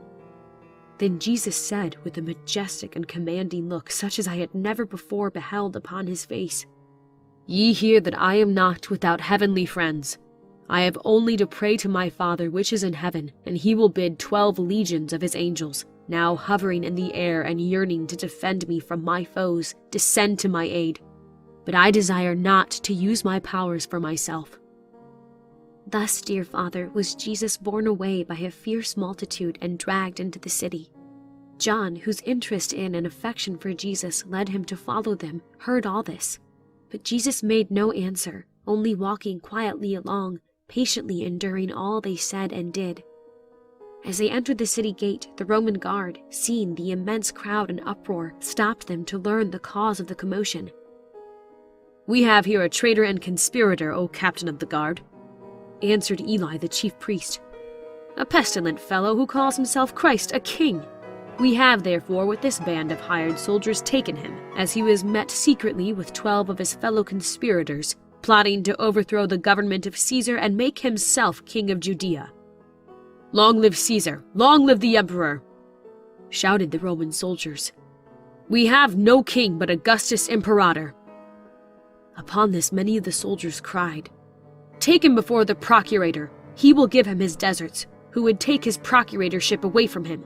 To Pilate! To Pilate! To Annas! Shouted the Jews. First to Annas! Then, with some shouting one thing and others another thing, he was hurried towards the house of Annas. When Annas knew that the prisoner was Jesus, he uttered a fearful oath expressive of his joy and wicked satisfaction, and hastily robing and coming down into the court, he bade them bring the prisoner in. But the calm majesty of Jesus abashed him, and checked the course of insulting questions he began putting to him. At length, finding that the prophet would make no reply, he caused him to be bound still more closely with more cords, lest he should, like Samson, rend his bonds and escape on the way, and send him to Caiaphas, the high priest, saying to him, Caiaphas will find a voice for thy tongue, O prophet. So thou wouldest destroy the temple, and callest thyself the Son of the Lord Jehovah. Out, blasphemer!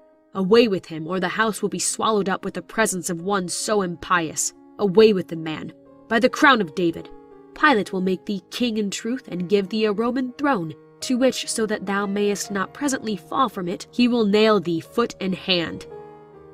At this the cruel crowd shouted their approbation, and many cried, Aye, to the cross with him! But others said, Nay, but to Caiaphas!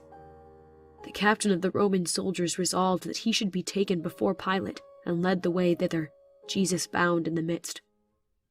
With renewed uproar, they tumultuously pressed forward, their way lighted by the red glare of 100 torches, insulting the Roman soldiers with seditious cries. John followed, but being recognized as one of his disciples by a soldier in Aemilius's legion, he was seized and only escaped by leaving his apparel in the grasp of the rude Roman. 5 of the disciples who have escaped arrest are now in this house, whither John fled also, on eluding the grasp of the soldier, leaving his linen garment in his hand. We are all so sad and anxious. To move in favor of Jesus is only to share his fate and do him no service. Yet through all, dear Father, I do trust in him and hope. Oh, I cannot doubt his truth and power. I have seen him bring Lazarus up from the grave, and I will not believe but that he can save himself and will save himself from their hands. It is only when I shall behold him really no more, see him really dead, that my faith in his divine mission will waver. With eyes blinded with tears, I can scarcely subscribe myself. Your sad but loving daughter, Adina.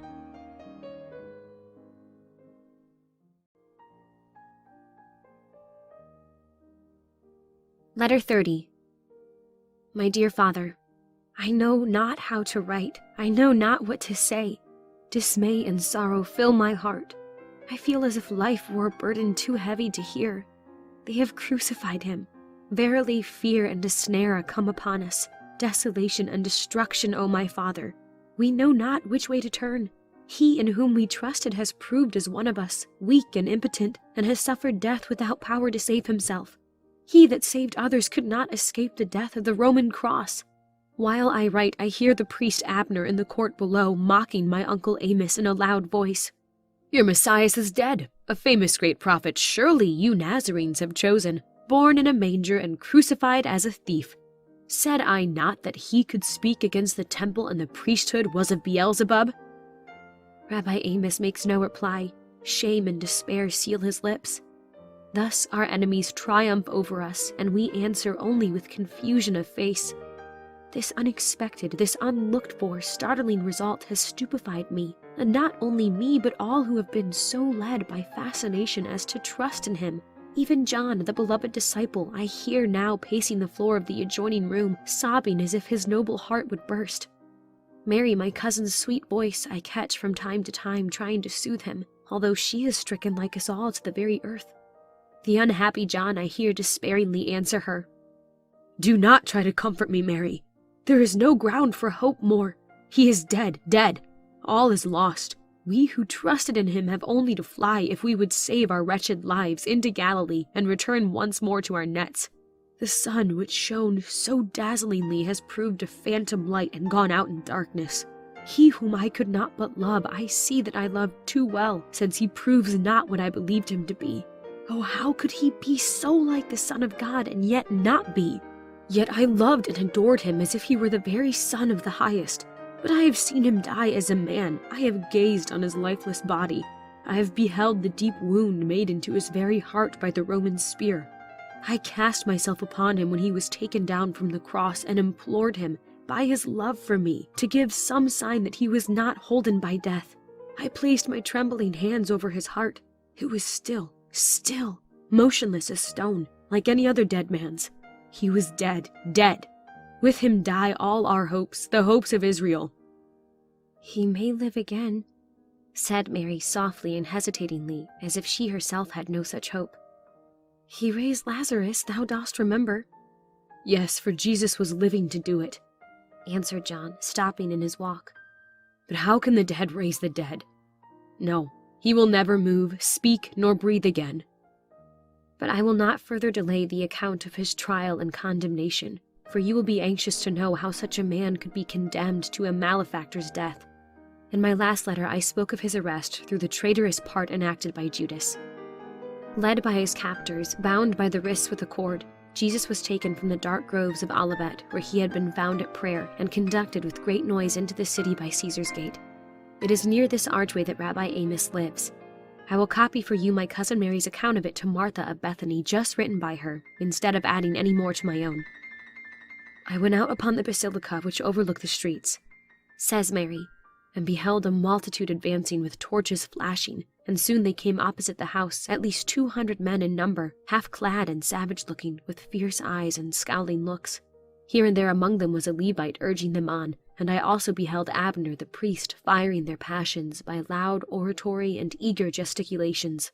Behind rode 5 Roman horsemen, with leveled spears, guarding a young man who walked with a firm step. I burst into tears. It was Jesus. His locks were disheveled, his beard torn, his face marred, and his garments rent. He was pale and suffering, yet walked with a firm step. I burst into tears, and so did Adina, who had come out to see what was passing.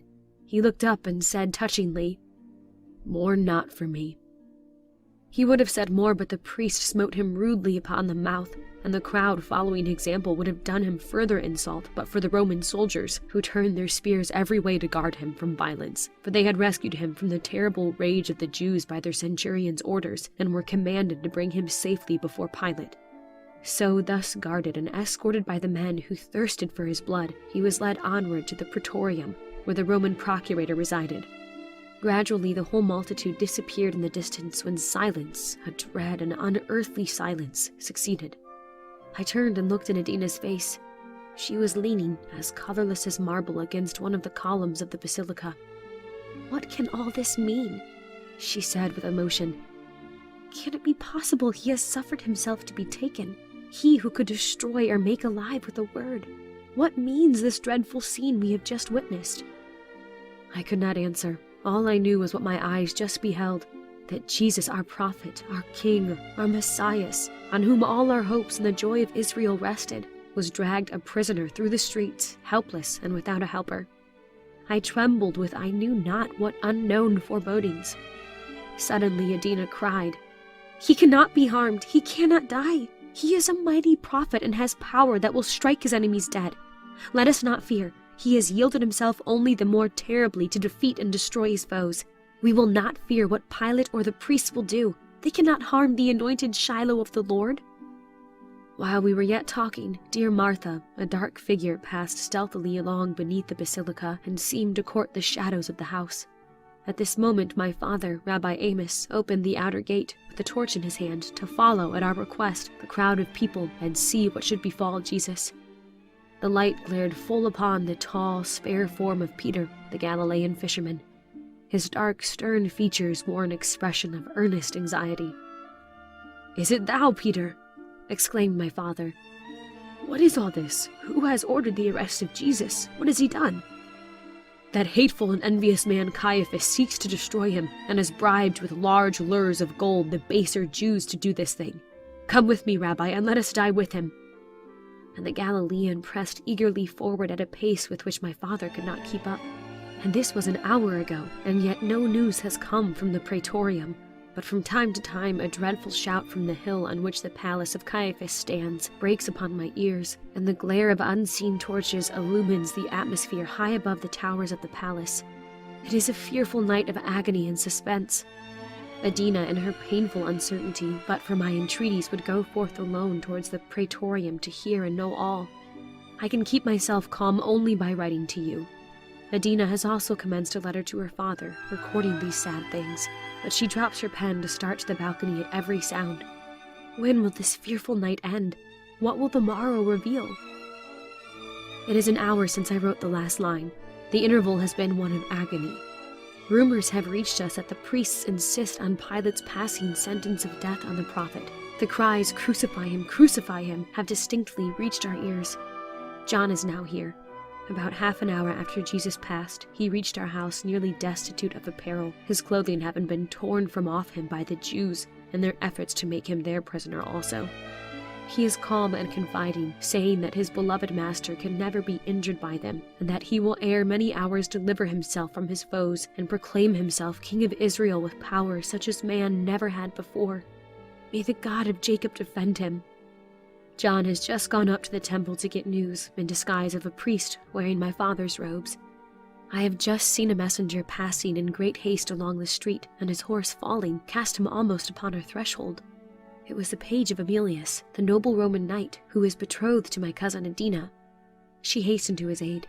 He was but stunned, and soon was able to say that he bore a message from Lucia Metella, the fair and youthful bride of Pilate, urging him to have nothing to do with the prophet, but to give him his liberty, for she had just awakened from an impressive dream in which she saw him sitting on the throne of the universe, crowned with the stars of heaven, the earth a footstool beneath his feet, and all nations assembled and doing him homage.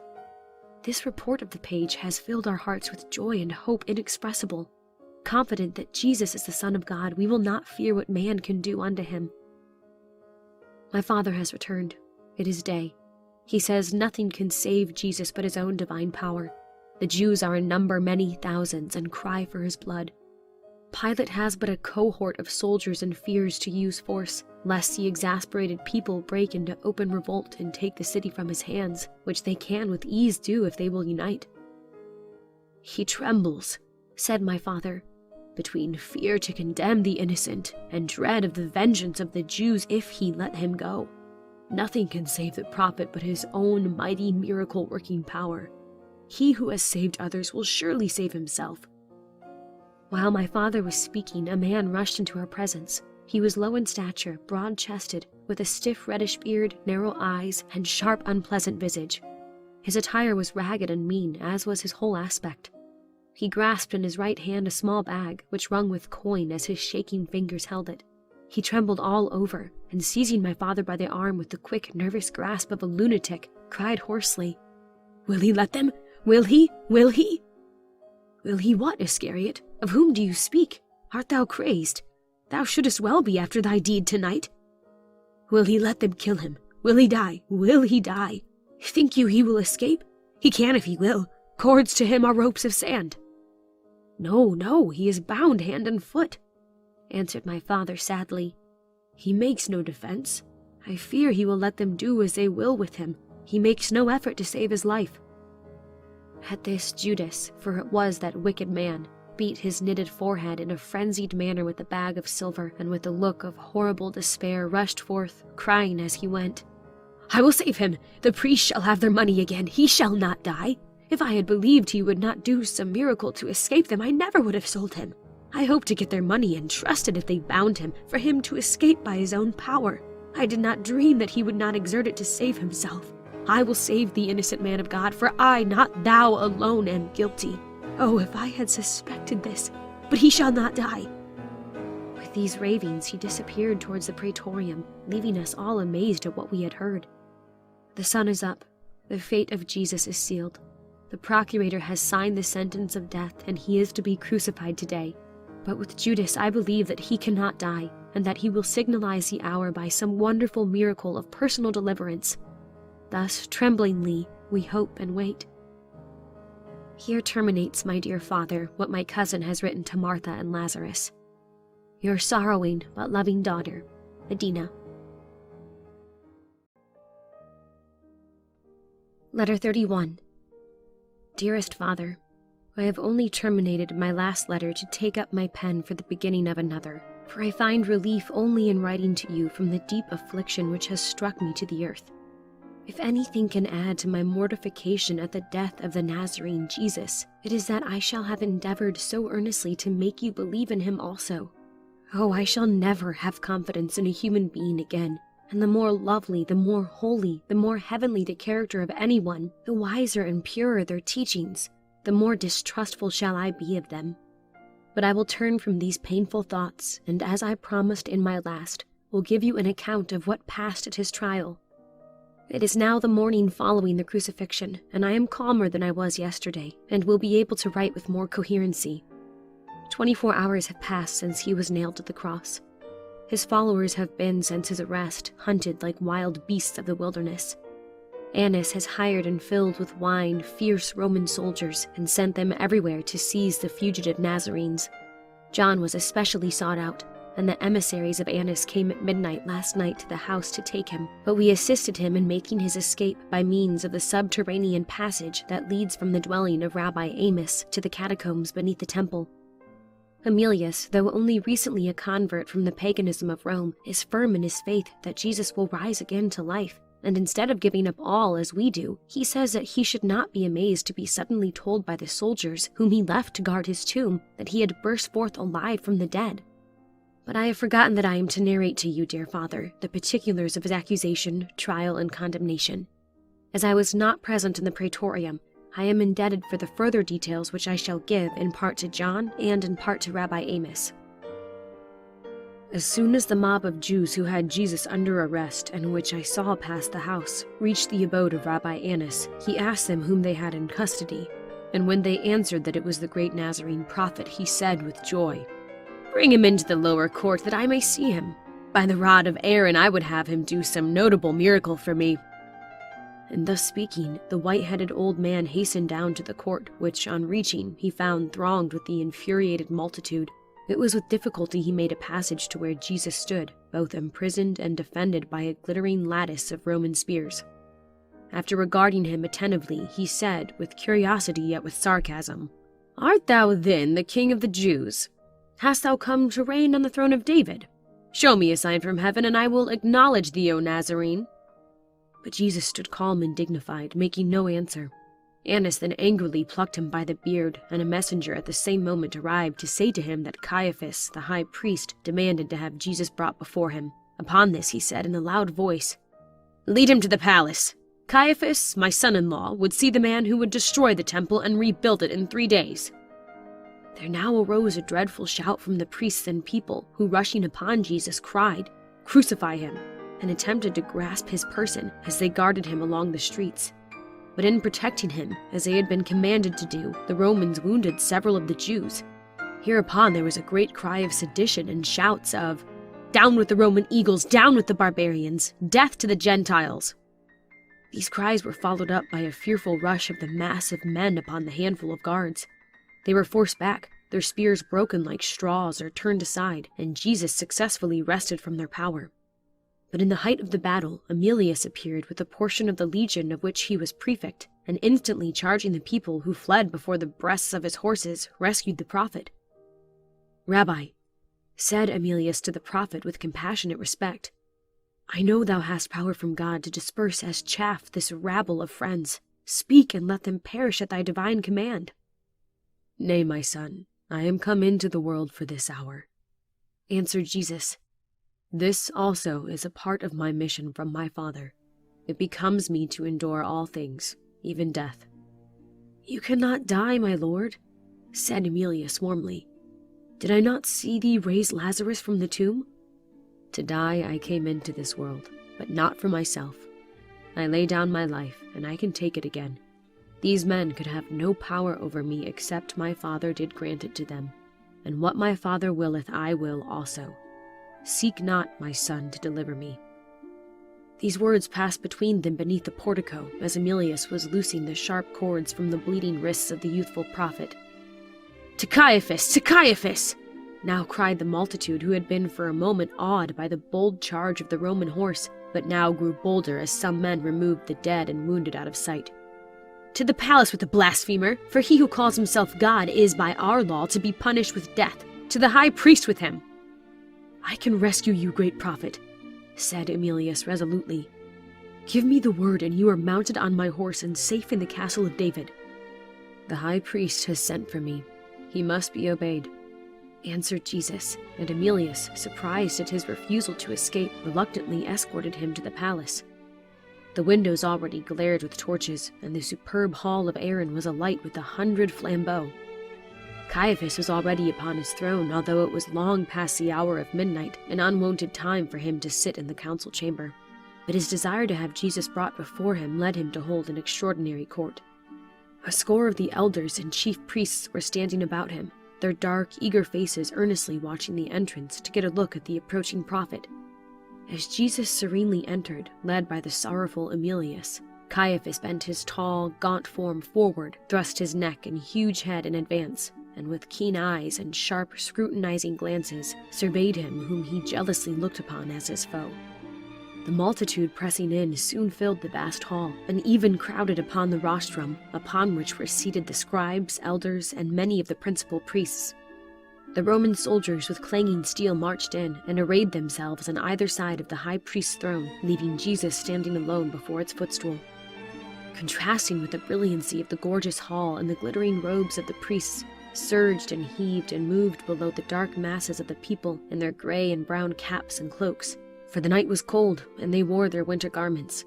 And all this wild ocean of human forms gleamed with 10,000 eyes, flashing like the phosphorescent stars that glitter on the surface of the upheaving sea when the shadow of the storm cloud hangs above it, and the winds are about to be unbound to lash it into fury. So seemed this terrible sea of human heads, Jesus the center of their looks and of their hate. He alone of all that countless host, he alone was calm, serene, fearless.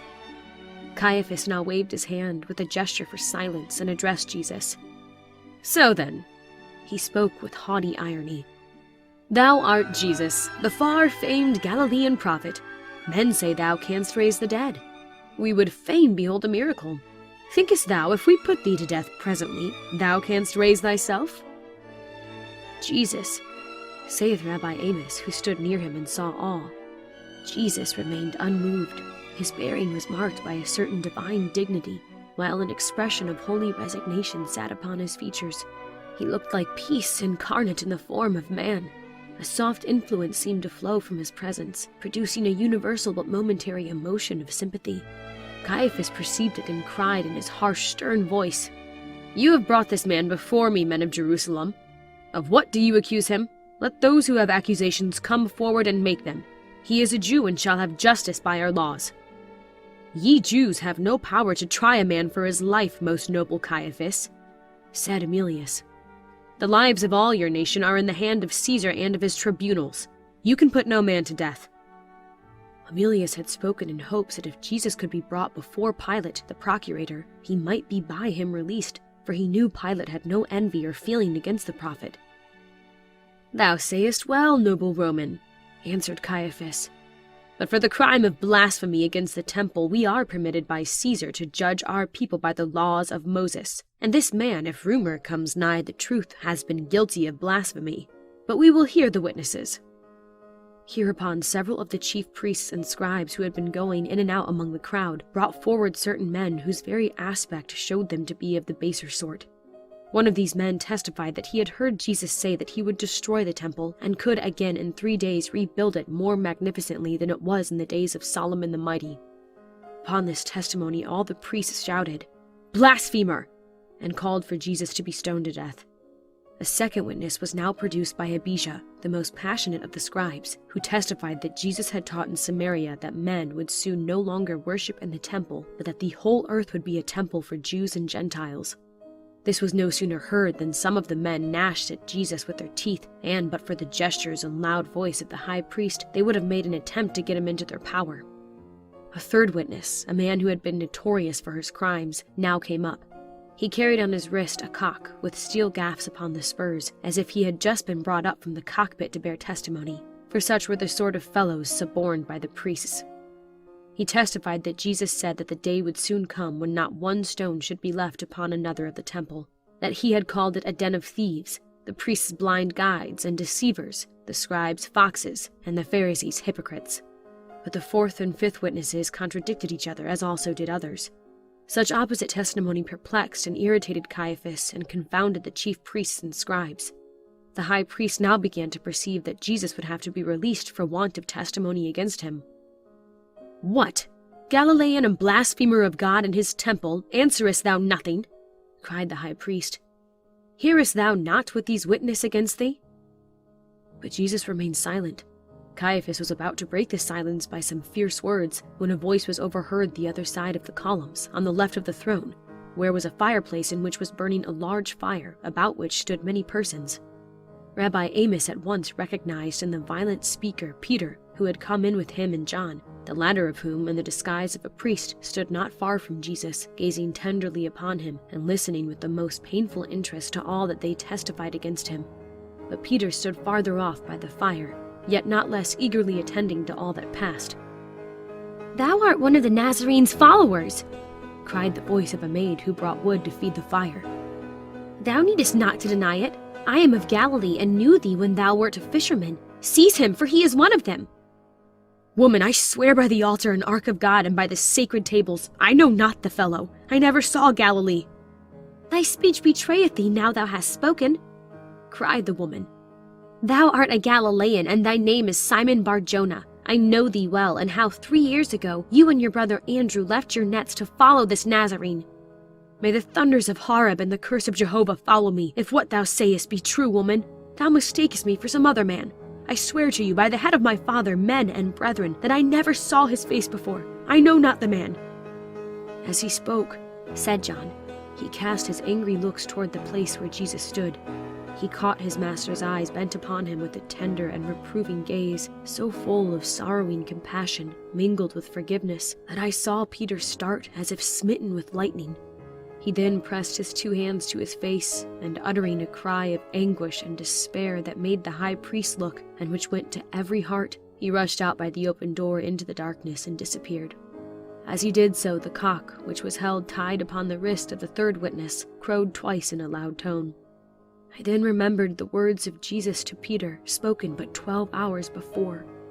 "This night, even before the cock crow the first watch of the morning, thou shalt thrice deny that thou knowest me." Upon this, added John, my confidence in my master came back full and strong, and I felt that he could not be harmed, for he foreknew all things that could happen to him, and would yet escape death. At length, after great excitement and dissension among the elders, chief priests and scribes, Caiaphas placed Jesus before their great council at their demand. Their hall adjoined his own.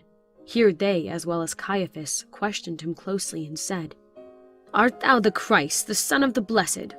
I adjure thee by the living God, tell us plainly."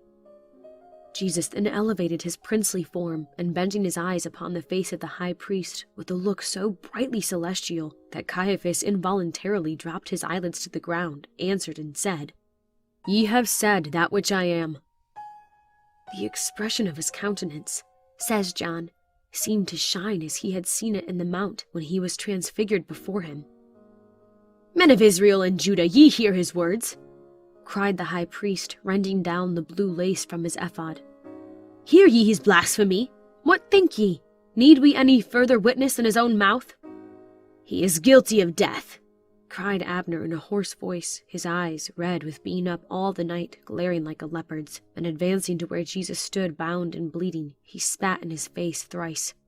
This was followed by a loud outcry for his death, and several vile fellows also spat upon him and pulled him by the beard. "Is this Jewish justice?"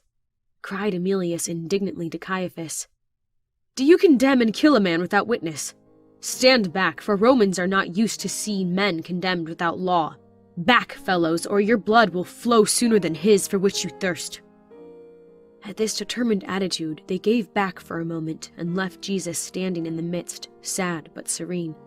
John ran to him and wiped the blood and uncleanness from his lips and cheeks and beard, and gave him water, which the woman who had recognized Peter compassionately brought in a ewer. "Master, use thy power and escape from them," whispered John. "Nay, tempt me not, beloved," he answered. "My power is not for my deliverance, but for that of the world. For you I can do mighty works, but for myself I do nothing. I came not to save my life, but to lay it down. Mine hour is at hand." "Let not a handful of Romans frighten you, men of Jerusalem," cried Abner. "There is not a legion in all the city. Here we are, masters, if we will it. To the rescue, let me hear the Lion of Judah roar in his might, and the eagle of Rome will shriek and fly away. To the rescue!" "Hold, men and brethren," cried Caiaphas, who had judgment enough to see that the first blow would be the beginning of a revolution that would bring down upon the city the Roman army quartered in Syria and end in the destruction of the nation. "Hold, madmen!" But his voice was drowned amid the roar of the human tempest. Emilius and his men were borne away on the crest of the surge and so pressed by the bodies of the Jews that they could not make use of their weapons. In the wild confusion, Jesus was carried by fierce hands to the opposite end of the council chamber, while Caiaphas strove to appease the wrath of Emilius, who insisted that the fate of Jesus should be left with Pilate the procurator.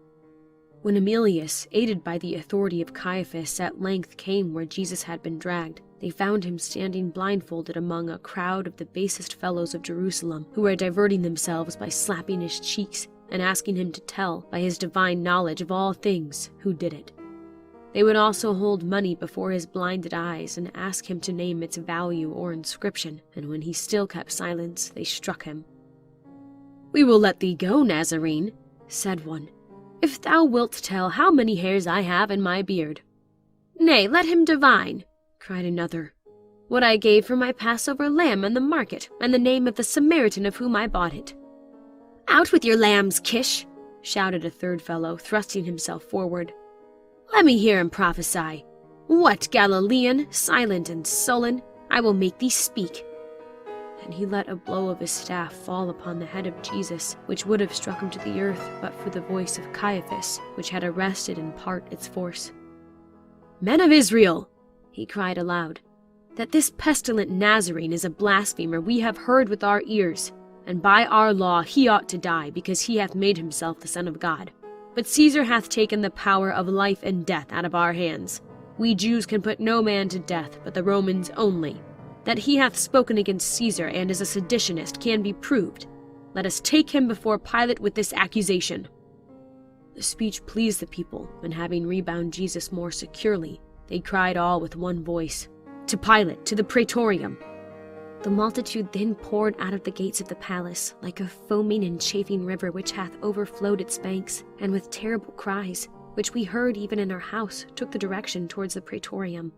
It was with difficulty that Emilius could protect the prophet in safety up the hill and to the entrance of the praetorium, which he entered with his prisoner just as the sun gilded the loftiest pinnacles of the temple.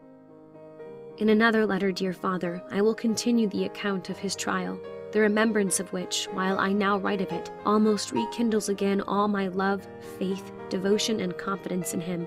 For who but a man God sustained could have borne so meekly all this pain, insult, ignominy, and shame? Adina.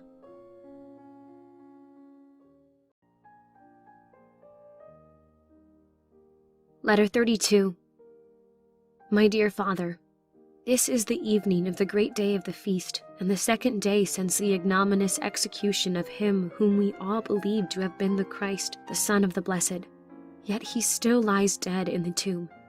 Alas, that one so good and noble and wise should have been a deceiver! Henceforth I have no faith in goodness. I have wept till I can weep no more. It is now the close of the high day of the feast.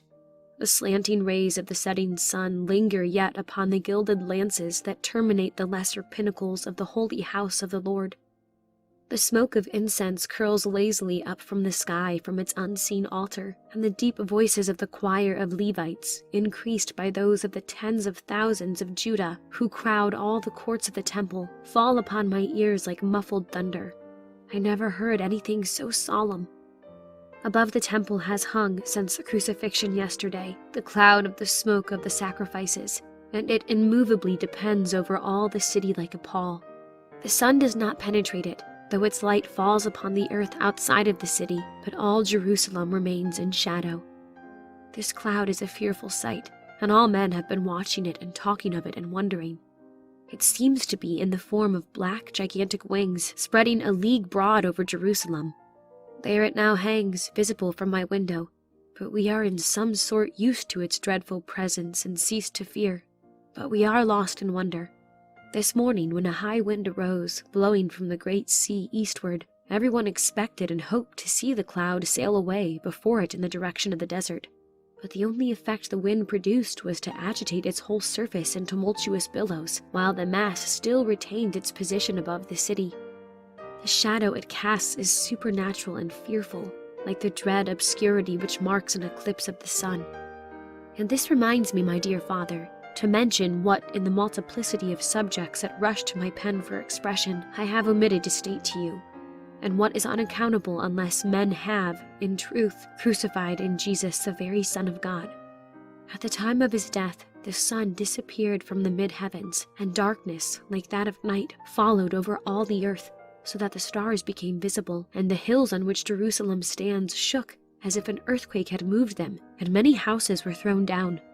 And where the dead are buried outside of the city, the earth and rocks were rent, tombs broken up, and many bodies of the dead were heaved to the surface and exposed to all eyes. These bodies have lain all today, for the Jews dare not touch them to rebury them for fear of being defiled. All this is fearful and unaccountable. It is known, too, that as Jesus expired, the veil of the temple was rent in twain and exposed the Holy of Holies to every common gaze. What will be the end of these things is known only to the God of Abraham. Never was so fearful a Passover before. Men's faces are pale, and all look as though some dread calamity had befallen the nation. My last letter, my dear father, closed with the termination of the examination of Jesus before Caiaphas. Guarded by Emilius, who was his true friend to the last, he was led to the house of Pilate. The praetorian gates were shut by the Roman guards as the tumultuous crowd advanced, for Pilate believed the Jews were in insurrection and was prepared to defend his palace, for so few are the troops with him in the city that he has for some weeks held only the name of power rather than the reality. But when Emilius explained to the captain of the guard that the Jews desired to accuse Jesus the Nazarene of sedition before the procurator, he was admitted with the chief men of the city into the outer court of Antiochus, and at their call Pilate came forth to them. When he saw the vast concourse of people with Caiaphas and the chief priests and many rich Sadducees, with the leading men of Jerusalem in the advance, and Jesus, bound and disfigured by the insults he had undergone, and Emilius and his few soldiers enclosing him with their protecting spears, and heard the loud voices of the multitude, as of wolves baying for the blood of a defenseless lamb, he stood with amazement for a few moments surveying the scene. "What means this, Emilius?" he demanded of the young prefect. "Who is this captive?" "It is Jesus, called the Christ, my lord, the prophet of Galilee. The Jews desire his death, accusing him of blaspheming their God, and—" "But I have no concern with their religion or the worship of their God. Let them judge him after their own way," said Pilate indifferently and with an indolent air. "But most noble Roman," said Caiaphas, advancing to the portico on which the procurator stood, "by our law he should suffer death, and thou knowest, though we can condemn, as we now have done this Galilean, we have no power to execute sentence of death." "This is well said. But would you have me put one of your nation to death for blaspheming your God? So far as that is concerned, O priest," added Pilate, smiling contemptuously. "we Romans blaspheme him daily, for we worship him not, and will have naught to do with your faith. Let the man go. I see no cause of death in him." He then spoke to Emilius and desired him to lead Jesus to the spot where he stood. Pilate regarded him with mingled pity and interest. After surveying him a moment, he turned to one of his officers and said aside, "A form divine and fit for Apollo or any of the greater gods. His bearing is like a hero. Me Hercule, the chisel of Praxiteles, nor of Phidias ne'er traced the outlines of limbs and neck like these. He is the very incarnation of human symmetry and dignity." The courtiers nodded assent to these cool criticisms of the indolent and voluptuous Italian. Jesus in the meanwhile stood motionless before his judge, his eyes downcast and full of a holy sadness, and his lips compressed with immovable patience. Pilate now turned to him and said, "Thou art then that Jesus of whom men talk so widely. Men say, O Jesus, that thou art wiser than ordinary men, that thou canst do works of necromancy, and art skilled in the subtle mysteries of astrology. I would question thee upon these things. Wilt thou read my destiny for me in the stars?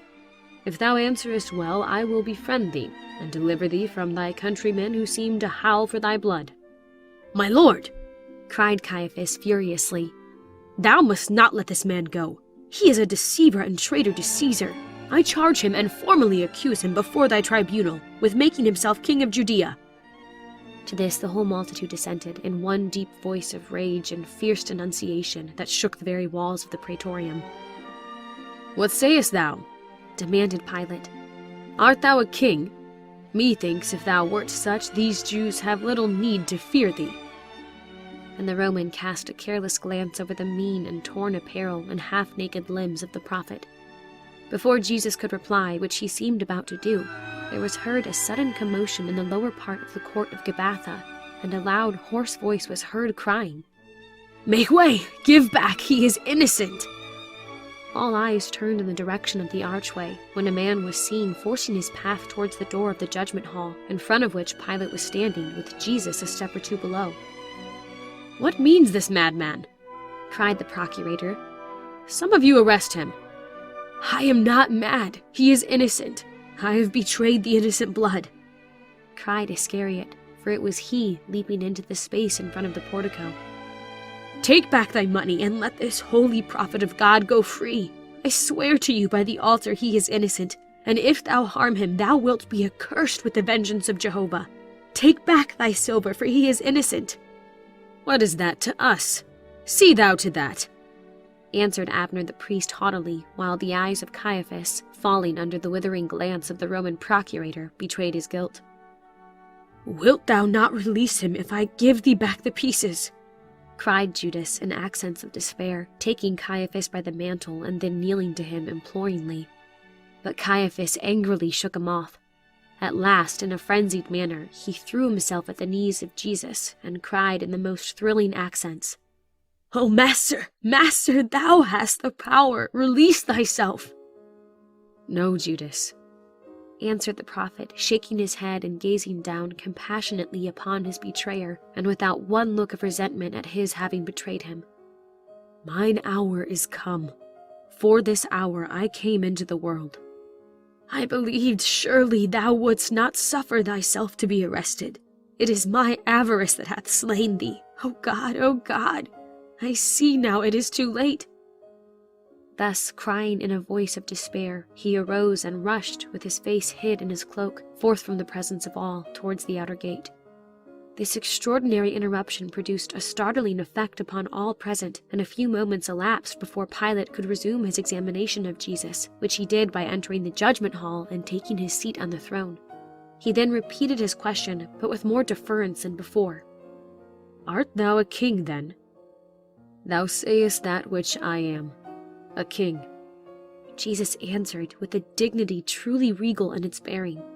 For all the time, bound and marred as he was by the hands of his enemies, pale with suffering and withstanding a sleepless and fearful night upon his feet, exposed to cold and to insults, yet he had a kingly air, and there seemed to float about his head a divine glory, as if a sunbeam had been shining down upon him.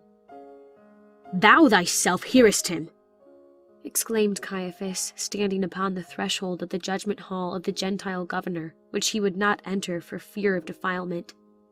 "He has everywhere publicly proclaimed that he has been ordained of God to re-establish the kingdom of Judah and overthrow the power of Caesar in Jerusalem," added the governor of the temple, lifting his voice so as to be heard above the voices of the priests and scribes, who, all speaking together, vehemently accused him of many other things. Pilate at length obtained comparative silence, and then said to Jesus, "Hearest thou these accusations? Hast thou no answer to make? Behold how many things they witness against thee." Pilate spoke as if he had taken a deep interest in Jesus and would give him an opportunity of defending himself. "He hath perverted the nation, a most pestilent and dangerous fellow," exclaimed Caiaphas. "He is a blasphemer above all men." "I have nothing to do with your religion. If he hath blasphemed your gods, take ye him and judge him according to your laws," answered Pilate. "Thou knowest, O noble Roman, that we have no power to execute to the death. Therefore do we accuse him before thee." "I am no Jew, priest. What care I for your domestic and religious quarrels? He hath done nothing that I can learn for which the laws of imperial Rome, which now prevail here, can adjudge him to death. I therefore command his release." Upon this the Jews sent up a cry of unmingled ferocity and vindictiveness. Caiaphas, forgetting his fear of defilement, advanced several steps into the judgment hall, and shaking his open hands at Pilate, cried, "If thou lettest this man go, thou art not Caesar's friend. Thou art in league with him. He that sets himself up as a king in all the wide bounds of Caesar's dominions wars against Caesar, as well at Jerusalem as at Rome. If thou release this man, I and my nation will accuse thee to thy master, Tiberius, of favoring this Galilean sedition." When Pilate heard the name of Galilee, he asked if the prisoner were a Galilean. Upon being answered in the affirmative by the excited priests, he said to Emilius, "Hold, loose not his bonds just now. Herod, the tetrarch of Galilee, last night came up to the Passover feast of the Hebrew God, and is now at the old Maccabean palace with his retinue. Conduct your prisoner to him, and let Herod judge his own subjects." The chief priests and scribes now shouted with approbation at this decision, for they began to fear that Pilate would release Jesus, and they knew that the vacillating and reckless Herod would do whatsoever would gain popular applause. "To Herod! To the Tetrarch of Galilee with him!" arose the cry. But Caiaphas, frowning and dissatisfied, remained behind, and Pilate, glad to get rid of the delicate affair of condemning an innocent man, smilingly came out and spoke to the gloomy high priest. "Thou knowest I can condemn men only for crimes committed against the laws of the empire. This Jesus hath done nothing worthy of death." "Noble governor," answered Caiaphas, stopping in his angry strides up and down the porphyry floor of the outer portico, "thou forgettest that I brought him not before thee on this charge of blasphemy alone, but for sedition.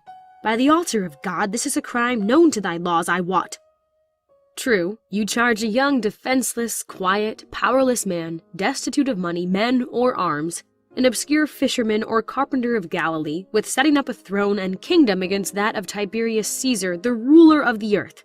The idea is absurd. It should be treated only with ridicule. So will Herod say when he understands the affair." "So will not Caesar say, my lord," answered Caiaphas with a sneer upon his curled lip. "If you let this man go, the Jewish nation will draw up a memorial accusing you to the emperor of protecting treason.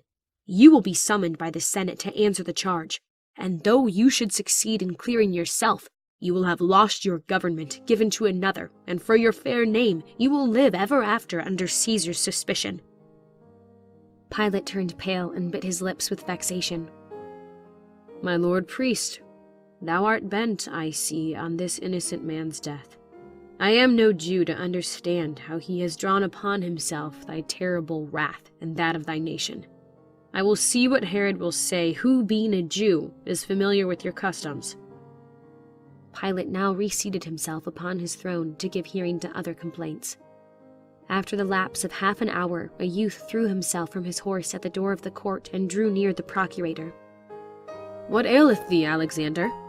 demanded Pilate, unseeing blood on his temples and that he seemed faint. "But a trifle now, my lord. I was thrown from my horse, who was startled at a burning torch lying on the ground, and was detained at a hospitable house until I was able to remount, which brings me hither late." "And why come at all? What news sends my fair wife that she should dispatch you from my house in Bethany at this early hour? No evil tidings, boy?" "None, my lord, save this note." The Greek page then handed his master a small roll of parchment tied with scarlet thread. He cut the knot with his dagger, and reading the contents became deadly pale. Caiaphas watched him closely, as if he would read, reflected in his eyes, the contents of the note which had so deeply moved him. "Caiaphas," said the procurator, This prisoner must be released. It is either his destruction, proud Roman, or thine," answered the high priest, turning and walking haughtily away. Pilate looked after him with a troubled air, and then re-entered the hall of judgment, and seating himself upon his throne, again read the parchment. "Have nothing to do with this just man," he read half aloud. "For I have suffered many things this day in a dream because of him. The very gods seem to take sides with this extraordinary young prisoner," he exclaimed. "Would to Jove that Herod may have sense enough to release him and relieve me of this unpleasant business."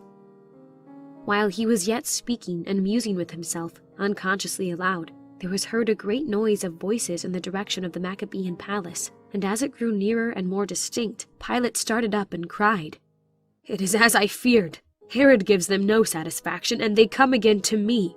Oh, that the gods would give me wisdom and nerve for this trying hour, so that I condemn not the innocent, nor bring myself into the power of an accusation to Caesar from these wicked Jews."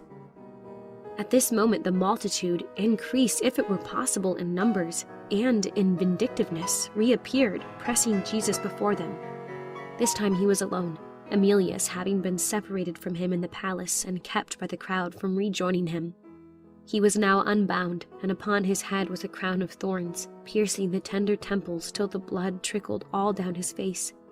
Upon his shoulders was clasped an old purple robe, once worn by Herod in his state of petty king, and his hand held a reed as a scepter. And as he walked along, the bitterest among the priests, as well as the vilest of the common fellows, mockingly bent the knee before him, crying, "Hail, King Jesus! Hail, Royal Nazarene! All hail!" Others went before him carrying mock standards, while still others acting as heralds ran shouting, "Make way for the King of the Jews! Do homage, all men, to Caesar! This is the great Tiberius, Emperor of Nazareth! Behold his glittering crown! Mark his royal robes and see his dazzling scepter! Bend the knee, men of Judah, before your king!"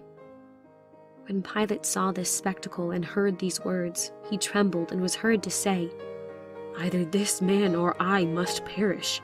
These Jews are become madmen with rage and demand a sacrifice. One of us must fall." Oh, that I could write all I feel, but I am compelled, my dear father, to end here. Your affectionate child, Adina.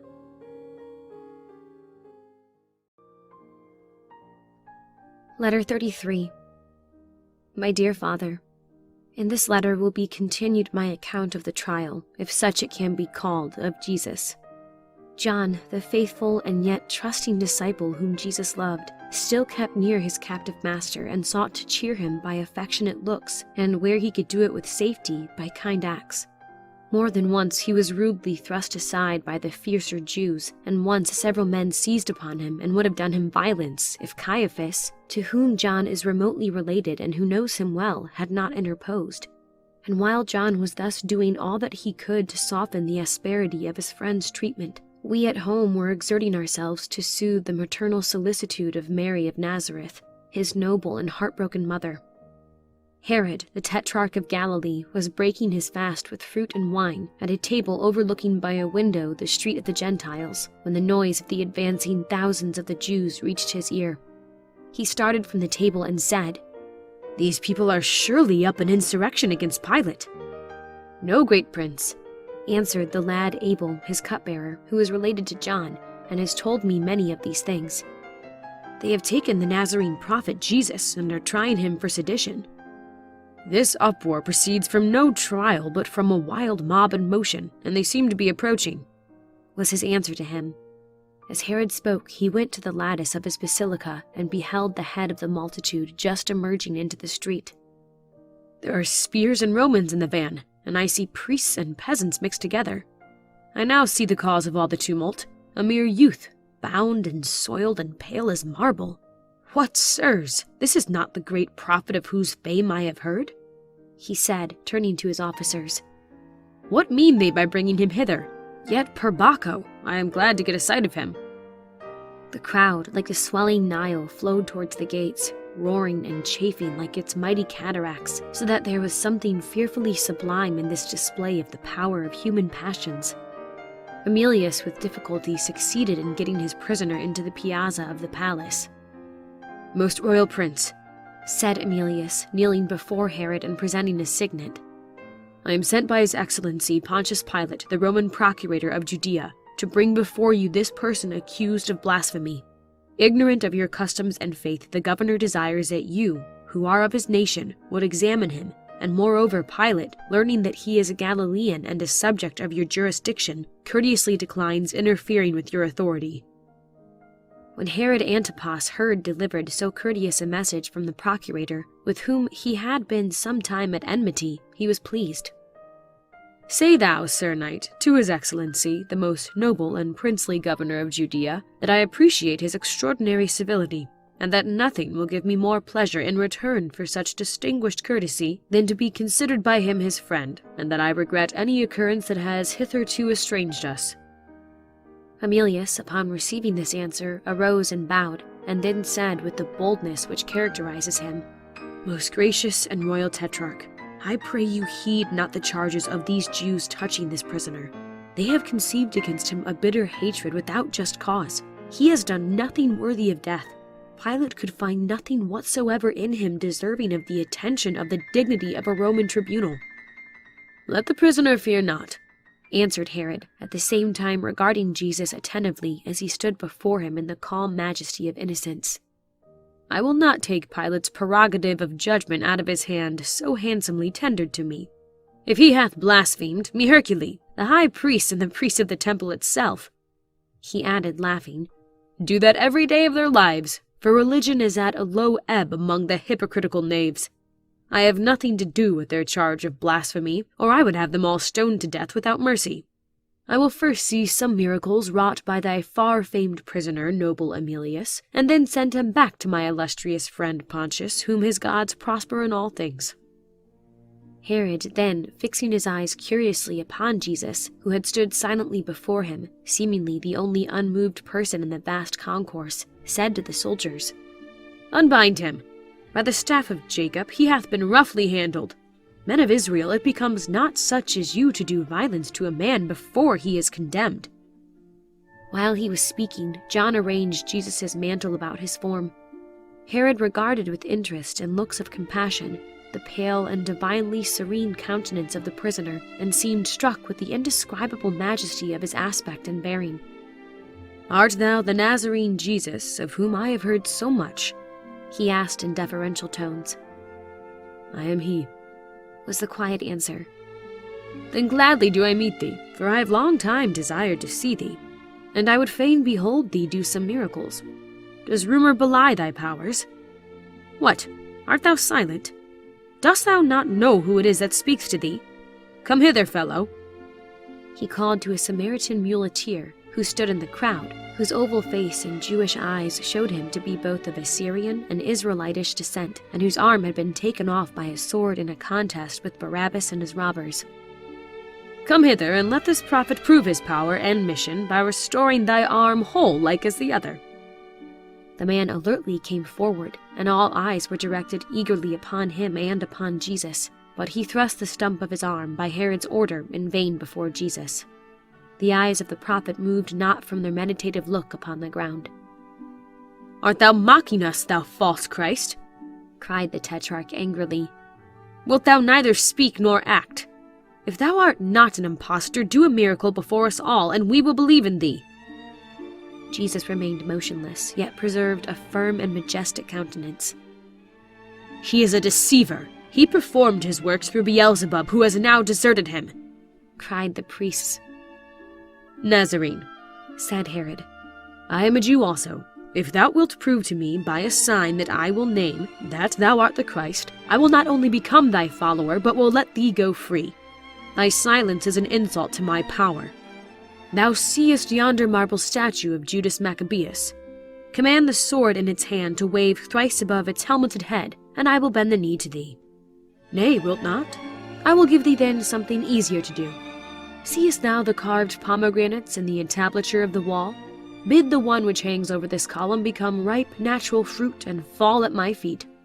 No, he has no power. His friend Beelzebub hath given him up into our hands. Death to the necromancer." were the terrible words which now made the hall tremble. "See the whirlwind thou hast raised, O Nazarene!" cried Herod, rising. "If thou art a prophet, no harm can they do thee. And if thou art an impostor, if they kill thee, thou deservest thy fate. I give thee up into their hands. Save thyself if thou be the Christ." Scarcely had Herod spoken these words, relinquishing Jesus into the hands of his foes, than with a savage cry, as the famished jackals in the desert rush upon their prey, they rushed upon their victim. Emilius could not protect him. Nay, some of Herod's soldiers, whom the Jews had half intoxicated with wine, joined them as soon as they saw their master Antipas had cast him off, and began to scoff and mock him. And one of them thrust a helmet on his head and pulled the visor down over his eyes.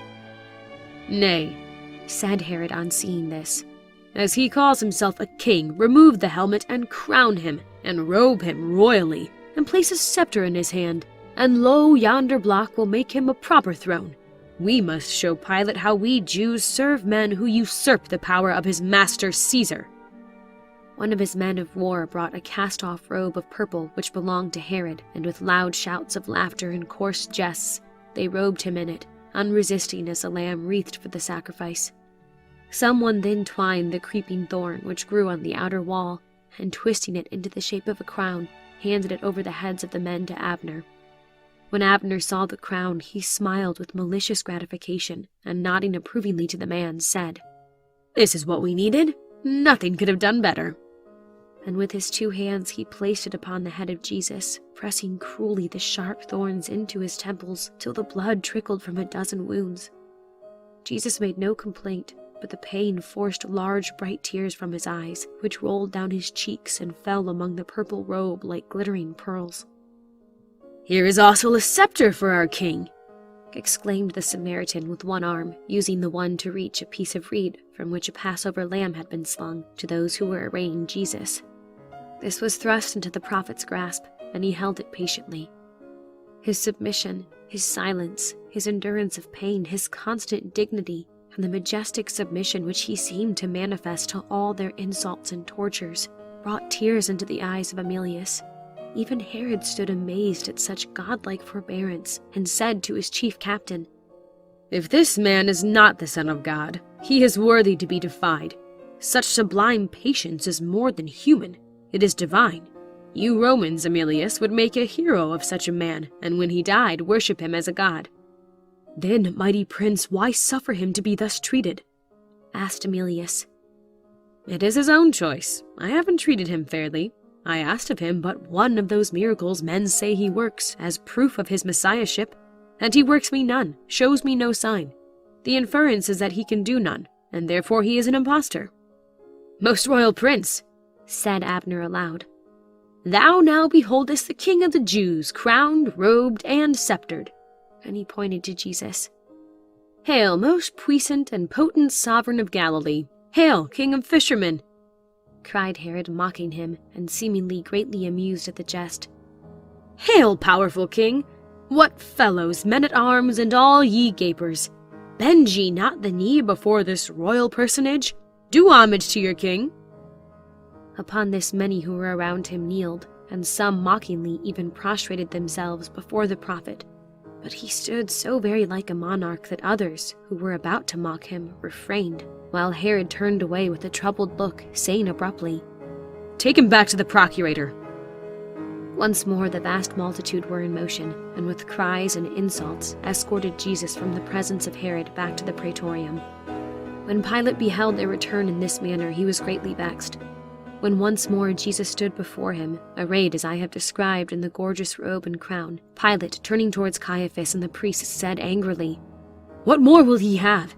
Why bring this man again before me? Behold, I have examined him before you and have found no fault in him. Ye proved nothing by your witnesses touching those things whereof ye accuse him. I then sent you with him to Herod, and lo, the Tetrarch of Galilee, one of your own nation, finds naught in him worthy of death. Doubtless he has said something about not paying tribute, and deserves for this a light punishment, but not death.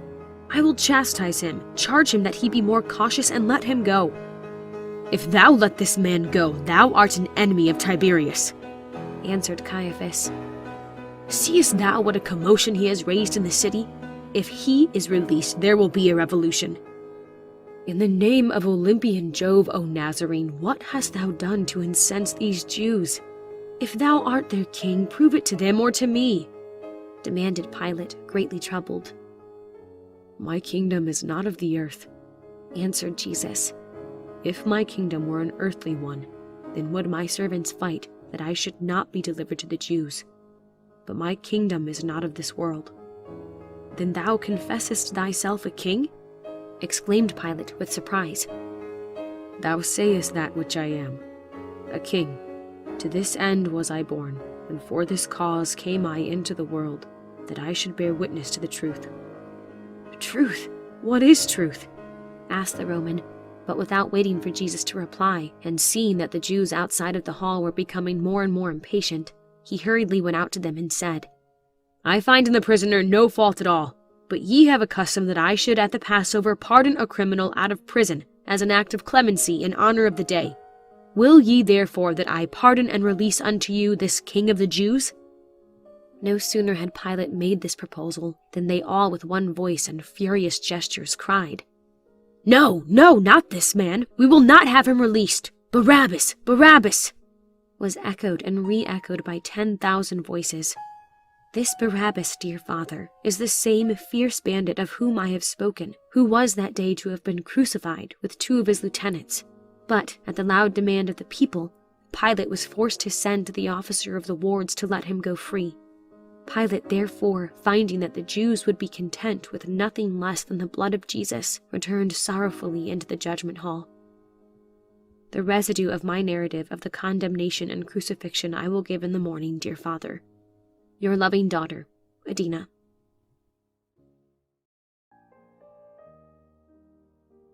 Letter 34.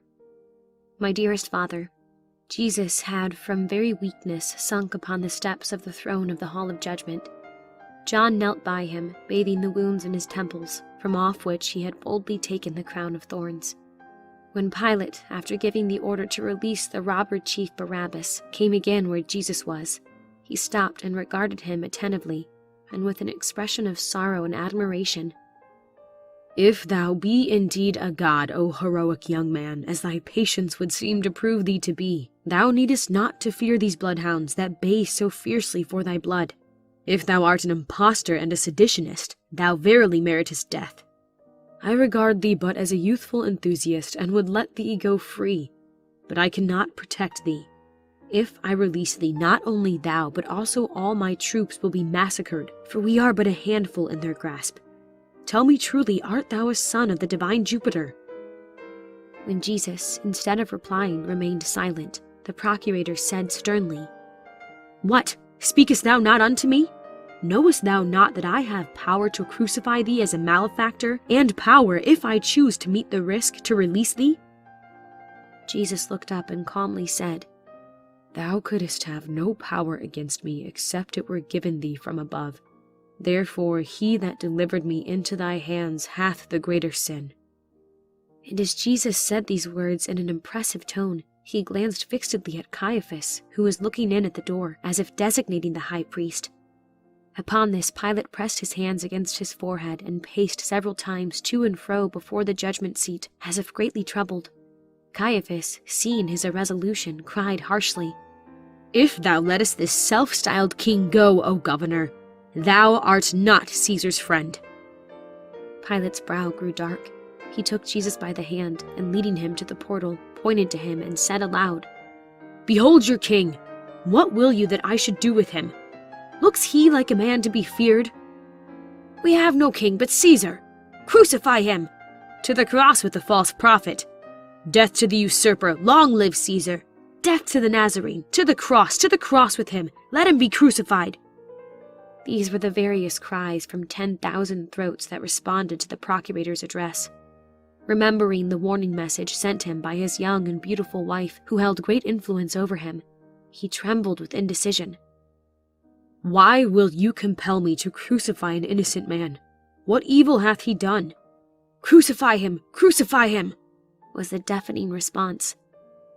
"I will chastise him and let him go." "At your peril, release him, O Roman!" exclaimed Caiaphas in a menacing tone. Either he or you must die this day for the people. Blood must flow to appease this tempest." When the procurator saw that he could prevail nothing, but that rather the tumult increased, he called for water, which was brought to him in a basin by his page, and in the presence of the whole multitude he washed his hands, saying, "I am innocent of the blood of this just person. See ye to it, O Jews, ye and your high priest." "His blood be upon us and on our children," answered Caiaphas, and all the people re-echoed his language. "Aye, on us and on our children rests the guilt of his blood."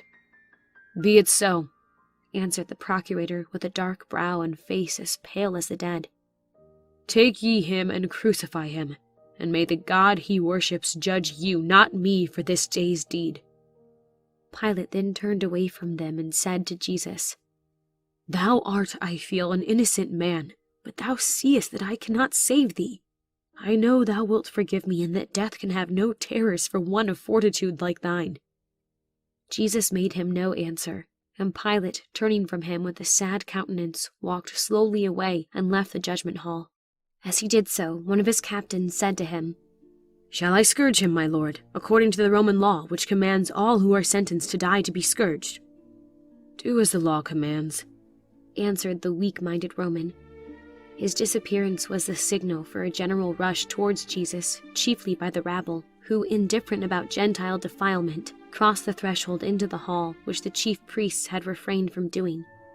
These base fellows seized Jesus and, aided by the men-at-arms, dragged him forth into the outer or common hall. Here they stripped him, and by order of the chief captain, the soldiers scourged him with 40 stripes, save one. All this Jesus still bore with godlike majesty. Not a murmur escaped his lips. Not a glance of resentment kindled the holy depths of his eyes, which from time to time were uplifted to heaven, as if he sought for help and strength from thence. Not only Emilius, but John was now separated from him. But my uncle, the rabbi, stood near in order to see what would follow, and to use his influence, if possible, to induce the chief priests to abandon the idea of killing him. "Good rabbi," said Jesus to him, "let them do with me what they list. My Father hath given me into their hands. I die, but not for myself. I can keep or yield up my life as I will." "Oh then, dear master," cried my uncle, "why not save thyself? Why shouldest thou suffer all this, and death also, if thou hast the power over thy life?" "If I die not, then were ye all dead. The scripture must be fulfilled which spoke of me. He was led like a lamb to the slaughter." Here Rabbi Amos could speak no more to him, for the crowd dragged him off out of the court of Gabbatha, and so down the steep street in the direction of the gate of the kings that leads out to Calvary, the public place of execution. Rabbi Amos accompanied the multitude, keeping as nigh to Jesus as the Roman soldiers, who marched on each side of him, would permit. On the way, as they crossed the open space where once stood the palace and statue of Antiochus Seleucus, the eyes of the rabbi were attracted by the cries and pointed fingers of many of the people to the body of a man lying dead at the foot of a withered fig tree. Upon drawing nearer, he recognized the features of the man Judas, who had so basely betrayed his master. The spectacle which he exhibited was revolting and horrid to look upon.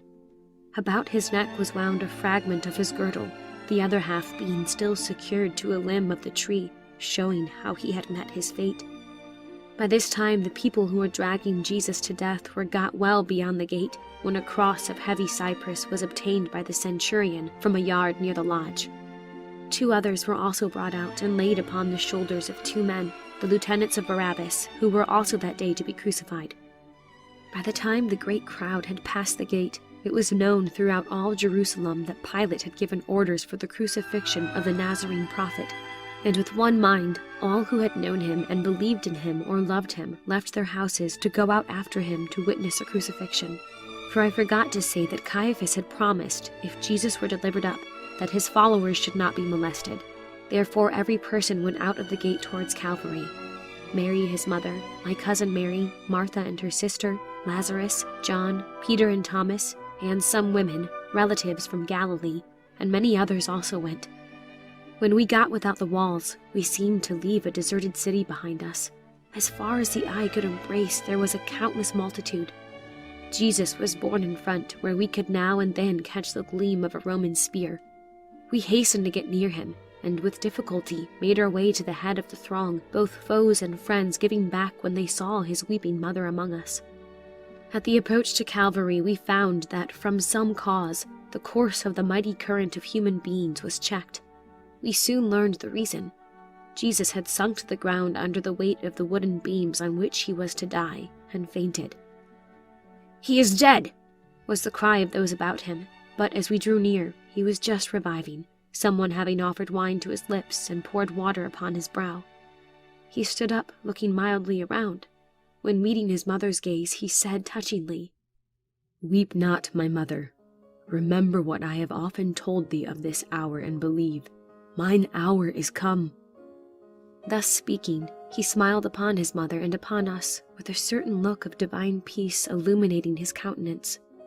Barabbas, the robber chief, who had in some degree taken the lead of the mob, now with the aid of 3 men, raised the cross again to the shoulders of Jesus, and the soldier ordered him to move on. But the young victim sank at once beneath the insupportable load. Upon this they were at a loss what to do, for it is ignominious for Jew or Gentile to aid in bearing a malefactor's cross, and not a Roman would touch it. At this crisis they discerned a Syro-Phoenician merchant, Simon of Cyrene, a venerable man well known to all in Jerusalem. This man was for some reason particularly obnoxious to Abner, and on seeing him, he pointed him out to the centurion as one of the Nazarenes, and suggested that he should be compelled to bear the cross after Jesus. The Cyrenian merchant was at once dragged from his mule and led to the place where the cross lay, believing he was about to be himself executed. But when he beheld Jesus standing, pale and bleeding, by the fallen cross, and knew what was required of him, he burst into tears, and kneeling at his feet said, "If they compel me to do this, Lord, think not that I aid thy death. I know that thou art a prophet come from God." "We brought thee not here to prate, old man, but to work. Thou art strong-bodied. Up with this end of the cross and go on after him," cried the chief priests. Simon, who was a powerful man, though 60 years of age, raised the extremity of the beam, and Jesus essayed to move under the weight of the other, but he failed. "Let me bear it alone, master," answered the stout Simon. "I am the stronger. Thou hast enough to bear the weight of thine own sorrow. If it be a shame to bear a cross after thee, I glory in my shame, as would my 2 sons were they here this day." Thus speaking, he lifted the cross and bore it on his shoulders after Jesus, who, weak from loss of blood and sleep and weary unto death, had to lean for support against one arm of the instrument of death. Ah, my dear father, what a place was this across which we moved! Skulls lay scattered beneath our footsteps, and everywhere human bones bleached in the air, and we trod in heaps of ashes where the Romans had burned the bodies of many of those whom they crucified. The crosses carried by the thieves were now thrown down by them, by one with an execration, by the other with a sigh as he anticipated the anguish he was to suffer upon it. The larger cross of the 3 was that for Jesus. It was taken by 3 soldiers from the back of the old Cyrenian merchant and cast heavily upon the earth. It was now that a crisis approached of the most painful interest. The centurion ordered his soldiers to clear a circle about the place where the crosses were to be planted with their spears. The Jews, who had crowded near in eager thirst for their victims' blood, gave back slowly and reluctantly before the sharp points of the Roman lances pushed against their breasts, for the centurion had with him full 60 men at arms, besides a part of Herod's guard. John, however, held his place close by his master. He relates that Jesus continued to evince the same sublime composure when the centurion commanded the crucifiers to advance and nail the malefactors to their crosses. The robber lieutenant Ishmarai, who was an Edomite, upon seeing the man approach with the basket containing the spikes and hammers, scowled fiercely upon him and looked defiance. He was instantly seized by 4 savage-looking Parthian soldiers of the Roman guard and stripped and thrown upon his back upon the cross. His struggles, for he was an athletic man, were so violent that it took 6 persons to keep him held down upon the arms of the cross and his palms spread open to receive the entering nail, which one of the crucifiers, with naked and brawny arms, pressing one knee upon the wrist, drove in through the flesh and wood by 3 quick and powerful blows with his short, heavy-headed hammer. Thus secured, he was left bleeding and writhing by the 6 crucifiers. for there are 4 to bind the victim, 1 to hold the spikes, and the 6th to drive them home with his hammer. And from the glance I caught of their half-naked and blood-stained figures, they were worthy to hold the dreadful office which made all men shun them as if they were leprous. They now approached Omri, the other robber, who was a young man with a mild look and a face whose noble lineaments did not betray his profession. He was the son of a wealthy citizen in Jericho, and had by riotous living spent his patrimony and joined Barabbas. He had heard Jesus preach in the wilderness of Jordan, and had once asked him with deep interest many things touching the doctrines he taught. When the crucifiers with their cords, basket, nails, and iron hammer drew near him, he said, "I will not compel you to throw me down. I can die as I have lived, without fear. As I have broken the laws, I am ready to suffer the penalty of the laws." Thus speaking, he stretched himself upon his cross, and extending his palms along the transverse beam, he suffered them to nail him to the wood, uttering not a moan. He glanced towards Jesus at the same time with an expression of courage, as if he sought to show him that the pain could be borne by a brave man, and perhaps, indeed, Jesus looked as if he needed a heroic example before him to show him how to die without shrinking, for his cheek was like the marble of Paros in its whiteness, and he seemed ready to drop to the earth from weakness. His youth, his almost divine beauty, which not even his tangled hair and torn beard and blood-streaked countenance could wholly hide, the air of celestial innocence that beamed from his eyes, drew upon him many glances of sympathy, even from some of his foes. The centurion, who was a tall man with a grisly beard and with the hardy exterior of an old Roman warrior, looked upon him with a sad gaze and said, "I do not see what men hate thee for thou seemest more to be a man of love. But I must do my duty, and I hope thou wilt forgive me what I do. A soldier's honor is to obey." Jesus smiled forgiveness upon him so sweetly that the stern Roman's eyes filled with tears, and he placed his gauntleted hand to his face to conceal his emotion. "But, my dear father, I can go on no longer now with my sad narrative. I am weary weeping at the recollections it calls before me, and at our present affliction. In my next, I will complete my account of the unhappy crucifixion of the prophet of Nazareth. Your affectionate daughter, Adina.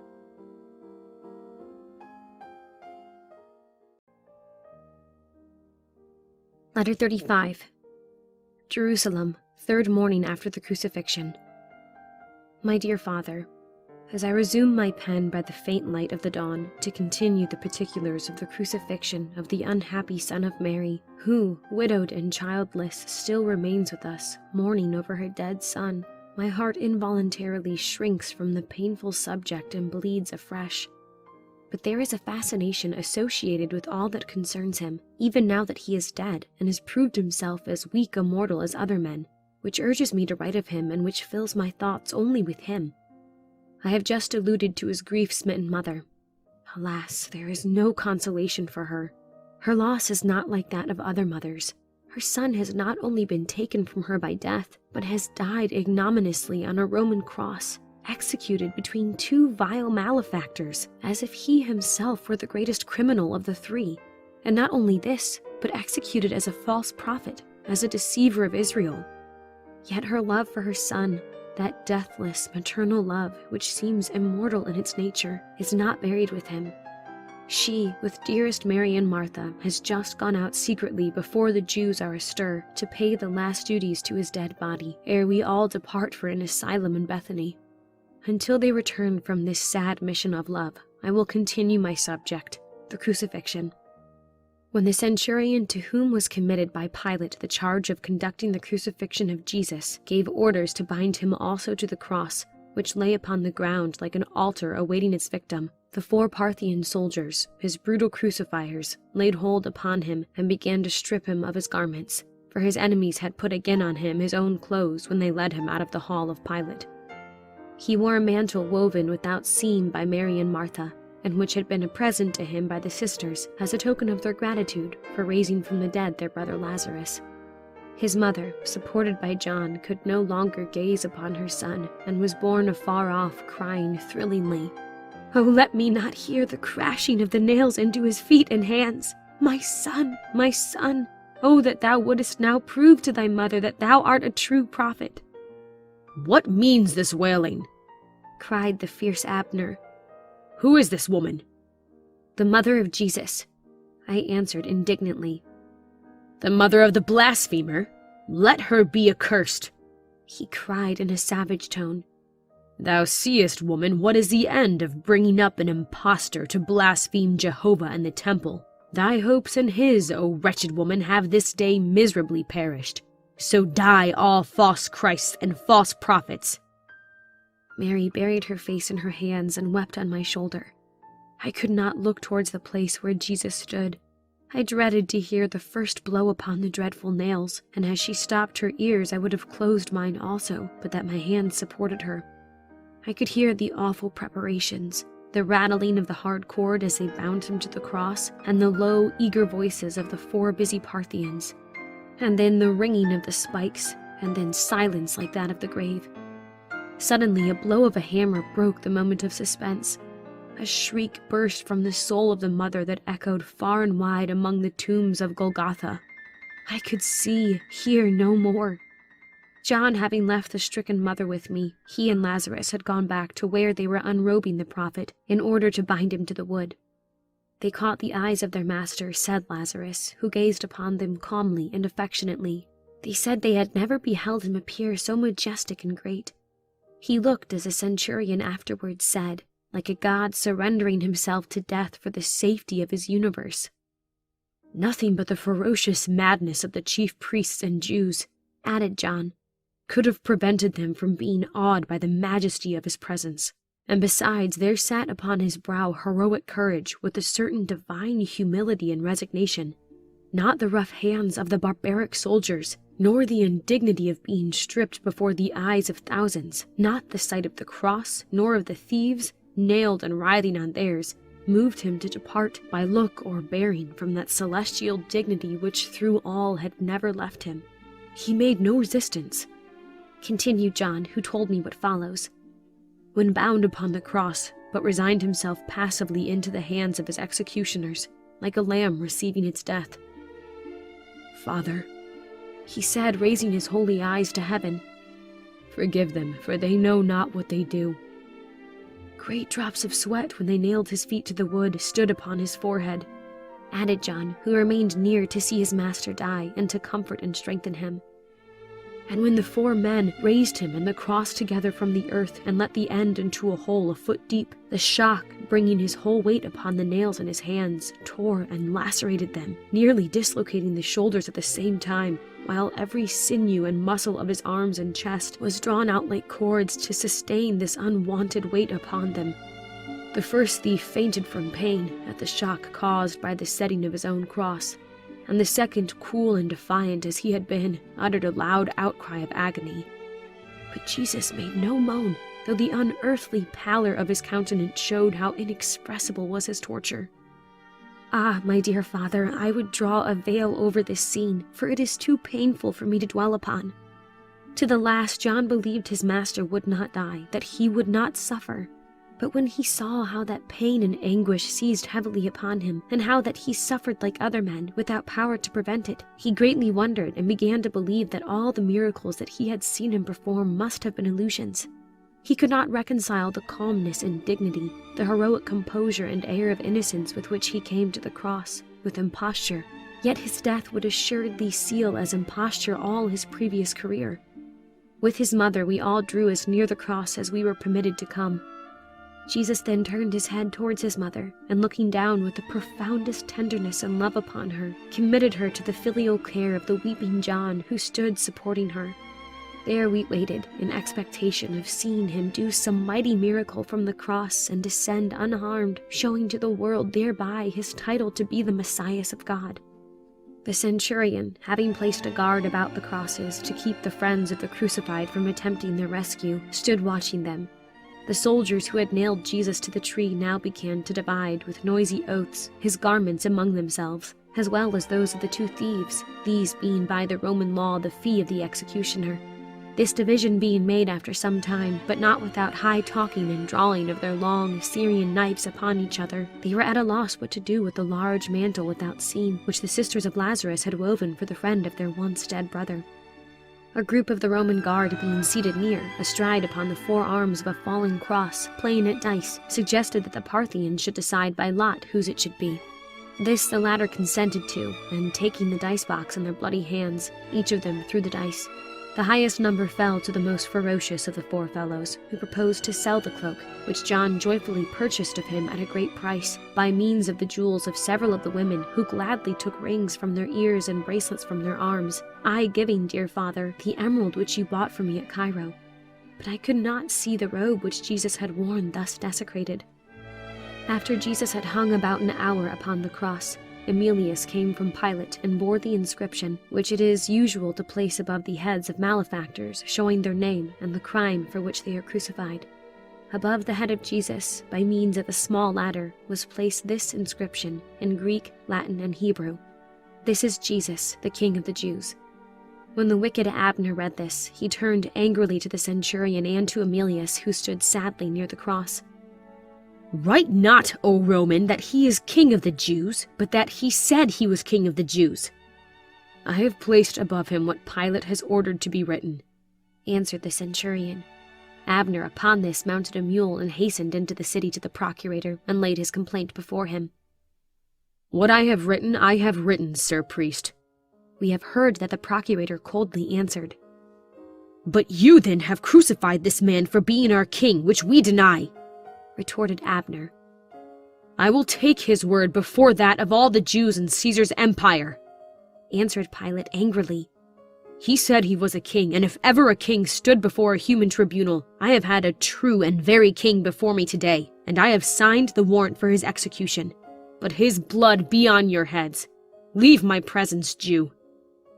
Abner left his presence abashed and returned to the place of crucifixion.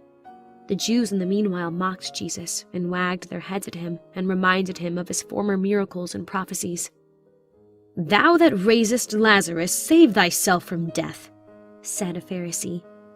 "If thou art the Son of God, prove it by coming down from the cross," cried the leader of the Sadducees, Eli. "Thou who saidest, if a man kept thy sayings, he should never see death. Let us see if thou canst avoid death thyself," said Ido, the chief of the Essenes. "He saved others, himself he cannot save," mocked Ezechias, one of the chief priests. Emilius, finding it impossible to save the prophet from crucifixion, had come out to guard him from the usual insults of the rabble while he was dying. He had now lost faith in Jesus as a Jewish prophet, but he loved him still as a man and pitied him for his sufferings. He talked with him and earnestly prayed him as he hung, if he were indeed a god, to show his power. Jesus at first made no reply, but he shortly said in a faint voice, "I thirst." The generous knight ran and filled a sponge with a preparation of sour wine and hyssop, usually given to malefactors after they have suffered a while, in order to stupefy them and render them insensible to their sufferings. While Emilius was affixing a sponge dipped in this vessel of vinegar upon a reed, split at the end to hold it firmly, Ishmerai the robber, who all the while as he hung had uttered execrations upon his crucifiers and upon Pilate, called howling fiercely to Jesus, "If thou be the Son of God, save thyself and us. If thou didst raise a man once from the dead, thou canst surely keep us from dying. Thou art a vile wretch if thou hast power as a prophet, and will not use it for me, when thou seest how heavy I am of body, and how great my weight tortures me with infernal racking and rending of every joint." But Omri, rebuking his fellow, said, "Dost thou not fear God, seeing thou art in the same condemnation? We suffer justly for our crimes, and today do receive the due reward of our transgressions. But this young man hath done nothing amiss, save to preach against the wickedness of the priests, and for being holier than they. Lord, I believe that thou art the Son of God. None but the Christ could do the works that thou hast done, or suffer patiently as thou art doing. Lord, remember me when thou comest into thy kingdom." Jesus turned his bleeding head towards him, and with a smile of ineffable glory radiating his pale face, said, "Verily I say unto thee, this day shalt thou be with me in paradise." Omri, upon this, looked inexpressibly happy and seemed to rise superior to his sufferings. The other cursed the prophet aloud and gnashed at him with his teeth with looks of demoniacal hatred. At this moment Emilius came near with his dripping sponge and presented the reed upwards to the parched lips of the suffering Jesus. When he tasted it, he would not drink, for he perceived it was the opiate which was usually administered in compassion to shorten the anguish of the crucified. The robber Ishmarai now eagerly cried for the oblivious sponge, and the prefect giving the reed to a soldier, the latter placed it to the mouth of the robber, whose swollen tongue protruded. He drank of it with a sort of mad thirst. The other man also gladly assuaged his burning fever with it, and soon afterwards both of them sunk into insensibility. All at once, just as the 6th hour was sounded from the temple by the trumpets of the Levites, the cloud, which formed by the smoke of the numerous sacrifices had hung all day above the temple, was seen to become suddenly of inky blackness, and to advance towards Calvary, spreading and expanding in the most appalling manner as it approached us. And in a few minutes, not only all Jerusalem, but Calvary, the valley of Kedron, the Mount of Olives, and all the country were involved in its fearful darkness. The sun, which had before been shining with noonday brilliancy, became black as sackcloth of hair, and a dreadful, unearthly, indescribable night overshadowed the world. Out of the center of the cloud above the crosses shot forth angry lightnings in every direction, but there was no thunder attending it, only a dead, sepulchral, suffocating silence. Of the thousands who had been gazing upon the crucifixion, every one was now fallen prostrate upon the earth in terror. Jerusalem was blotted out from our view, only an angry spot of fire-red light, as it were the terrible eye of God itself, was visible above the temple, over the place of the Holy of Holies. The crosses were no longer visible, save by the fearful shine of the lightnings flashing fiercely from the dread and silent cloud. The form of Jesus, amid the universal gloom, shone as if divinely transfigured, and a soft halo of celestial light encircled his brow like a crown of glory, while the dark bodies of the two robbers could scarcely be discerned, save by the faint radiance emanating from his own. Men talked to each other in whispers. An indefinable dread was upon each mind, for the sudden overspreading of the darkness was as unaccountable as it was frightful. Mary, his mother, and Lazarus exclaimed with awe, both speaking together, "This is his power. He has produced this miracle." "And we shall behold him next descend from the cross," cried Rabbi Amos. "Let us take courage." 3 hours, 3 long and awful hours, this supernatural light continued, and all that while the vast multitude remained fixed and moaning, waiting they knew not what. At length the cloud parted above the cross with a loud peal of thunder, while a shower of terrible lightning fell like lances of fire all around the form of Jesus, which immediately lost its halo and its translucent radiance. His face at the same time became expressive of the most intense sorrow of soul. 100 voices exclaimed with horror, "See, he is deserted and punished by the Almighty." We ourselves were amazed and appalled. Our rising hopes were blasted by the livid lightnings which seemed to blast him. Heaven as well as man seemed to war against him. His mother gave utterance to a groan of agony and sank upon the ground, satisfied that her son was truly accursed of God. At this moment, as if to confirm all our fears, he cried in the Hebrew tongue, "Eli, Eli, my God, why hast thou forsaken me?" Upon this, some, pitying his sufferings, ran to give him wine and hyssop to deaden them. "Nay, let him live. Let us see if Elias will save him," answered Abner. "He calleth for Elisha the prophet." Suddenly the darkness, which had filled all the air, seemed now to concentrate and gather about the cross, so that he who hanged thereon became invisible. From the midst of it his thrilling voice was once more heard, as clear and strong as it rang over the waters of Galilee when he preached from a boat to the thousands thronging the shore. "It is finished. Father, into thy hands I commend my spirit." As he uttered these words, a supernatural glory shone around him, and with a deep sigh, he bowed his head upon his breast and gave up the ghost. The general exclamation of surprise that followed these clear trumpet tones was suddenly checked by a terrible trembling of the earth beneath our feet, so that vast numbers of people were cast down. The rocks of Calvary were rent and thrown upwards, while the whole city shook with the convulsive throes of an earthquake. The temple seemed on fire, and above its pinnacle appeared a flaming sword, which seemed to us to cleave the walls to their foundations. And while we looked, the sword changed into the shape of a cross of dazzling light, standing high in the air over the altar, and from its golden beams poured rays so bright that all Jerusalem and the hill country for a wide extent became as light as noonday. The ground still continued to rock, and the sepulchres of the kings with the tombs of ancient prophets were riven by vast chasms, and the green earth was strewn with the bones and bodies of the dead. The dark cloud which had begun to form first with the smoke of the sacrifices of the temple was now dissipated by the light of the fiery cross, and the sun reappeared. Before it, the glorious vision over the temple gradually returned, and men, smiting their breasts, began to move towards the city, filled with awe and dread at what they had witnessed. The centurion who stood watching these fearful things said aloud to Emilius, "This man spake the truth. He was a god." "Truly," responded Emilius, "this was none other than the Son of God, the very Christ of the Jewish prophets. All things in the air and on the earth sympathize with his death, as if the God of nature had expired." Sad and weeping, we left the dismal scene, hanging our heads in despondency, having, even while wondering at these mighty events connected with his crucifixion, abandoned forever all hope that this was he who should have redeemed our nation and restored the royal splendor of Judah and the throne of the house of David. I am, my dear father, your loving daughter, Adina.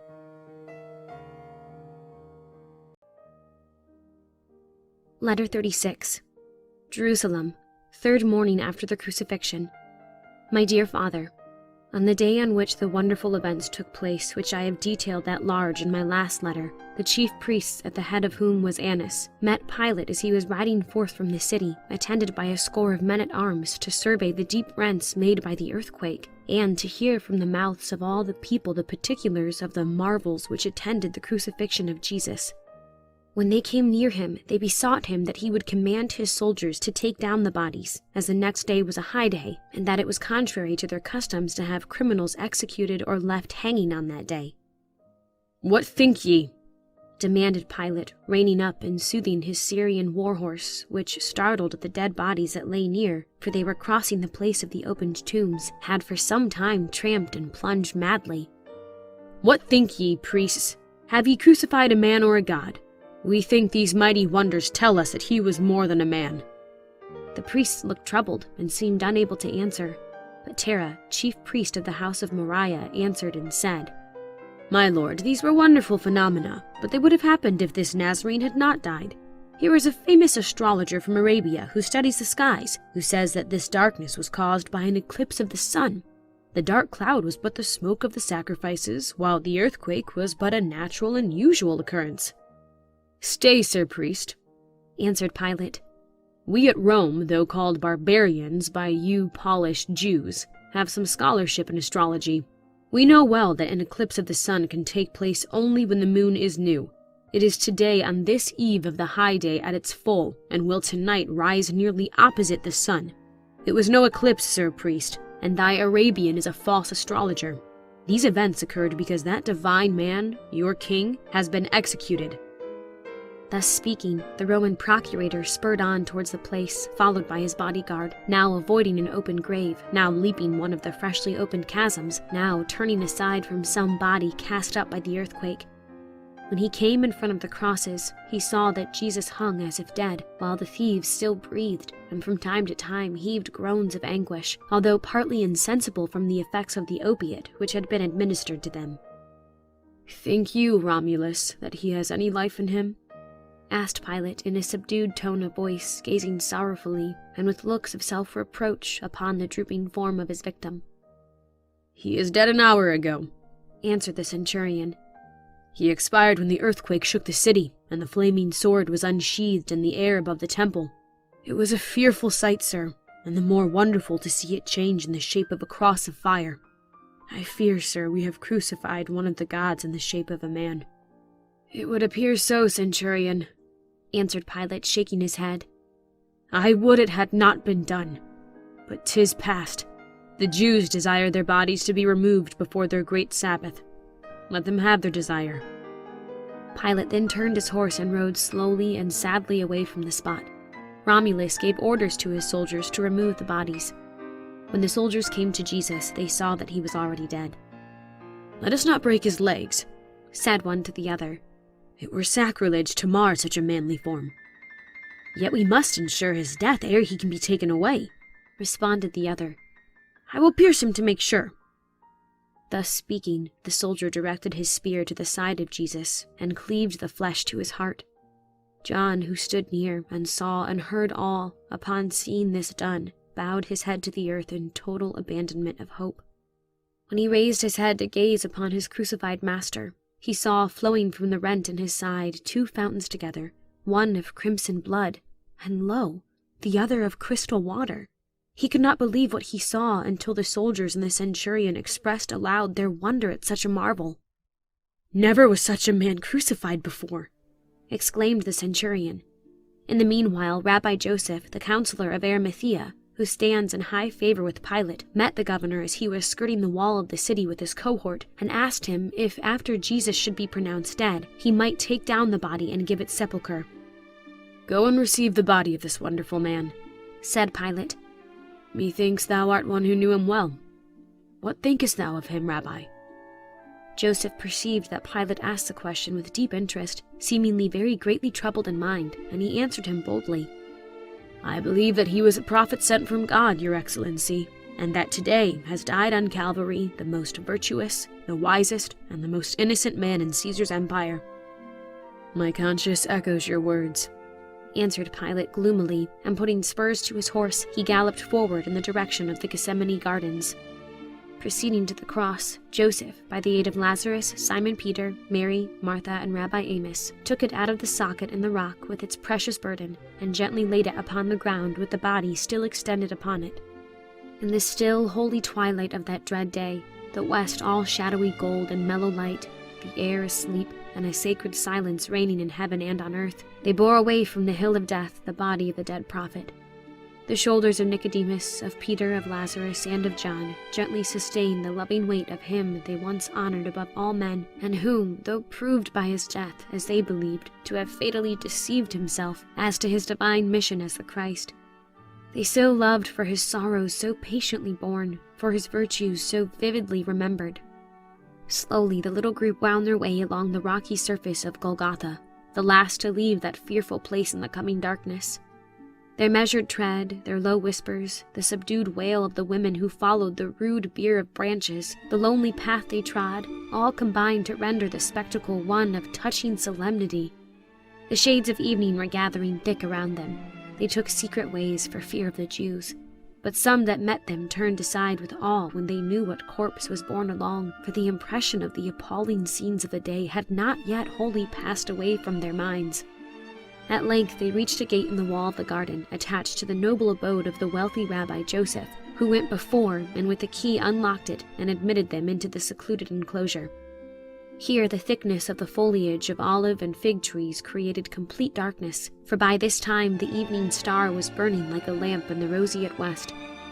They rested the bier upon the pavement beneath the ark and awaited in silence and darkness the appearance of torches which Rabbi Joseph had sent for to his house.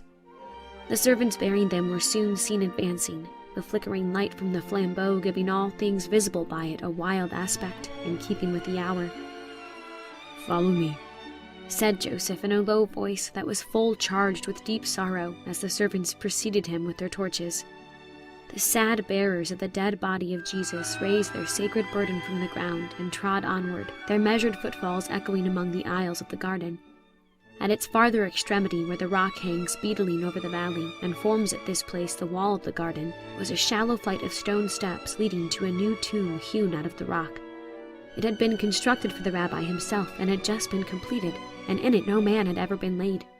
The servants, by command of Joseph, rolled back the stone and exposed the dark vault of the gaping sepulchre. "How is it, most worthy Rabbi?" said a Roman centurion, suddenly apprising them of his presence by his voice. "That you buried thus with honor a man who has proved himself unable to keep the dazzling promises he has allured so many of you with?" All present turned with surprise at seeing not only the centurion, but half a score of men-at-arms, on whose helmets and cuirasses the torches brightly gleamed, marching across the grass towards the spot. "What means this intrusion, Roman?" asked Rabbi Joseph. "I am sent hither by command of the procurator," answered the centurion. The chief Jews have had an interview with him, informing him that the man whom he had crucified had foretold that after 3 days he would rise again. They therefore asked a guard to be given them to place over the sepulchre till the 3rd day, lest his disciples secretly withdraw the body and report that their master is risen. Pilate therefore has commanded me to keep watch tonight with my men." "We bury him with this deference and respect, centurion," answered Rabbi Joseph, "because we believe him to have been deceived, not a deceiver. He was gifted by God with vast power, and therefore doubtless believed he could do all things. He was too holy, wise, and good to deceive. He has fallen a victim to his own wishes for the weal of Israel, which were impossible by man to be realized." The body of Jesus, wrapped in its shroud of spotless linen and surrounded by the preserving spices of Arabia, was then borne into the tomb and laid reverently upon the table of stone which Joseph had prepared for his own last resting place. Simon Peter was the last to quit the side of the body, by which he knelt as if he would never leave it, shedding all the while great tears of bitter grief. John only, at last, drawing him gently forth, enabled the centurion and soldiers to close the heavy door of the tomb.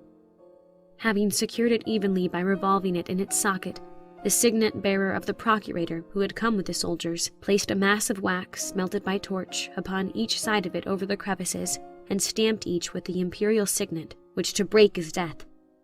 The Jews who were present, seeing that the sepulchre was thus made sure by the sealing of the stone and by the setting of the vigilant Roman watch of 18 men, took their departure. Rabbi Joseph, Nicodemus, and the rest of the friends of Jesus then slowly retired, leaving a sentinel pacing to and fro before the tomb, and others grouped about beneath the trees or on the steps of the sepulchre, playing at their favorite game of dice, or gazing upon the broad moon, conversing, or singing their native Italian airs, yet with their arms at hand, ready to spring to their feet at the least alarm or word of alert. Something fearful must this instant have happened, for the house has just shaken as if with an earthquake. What can be the meaning of these wonders? This morning Mary and Martha, with others, have gone to visit Jesus' tomb in Joseph's garden, as I have already said, for the purpose of embalming the body, and on their return we are to go to Bethany for a few days, until the violent hostility of the Jews to his followers subsides. I hear now the voices of Mary and Martha in the court of the street returning from the tomb. They are pitched to a wild note of joy. What can mean the commotion, the exclamations, the running and shouting all through the corridors and court? I must close and fly to learn what new terror or wonder has occurred. In haste, your affectionate daughter, Adina.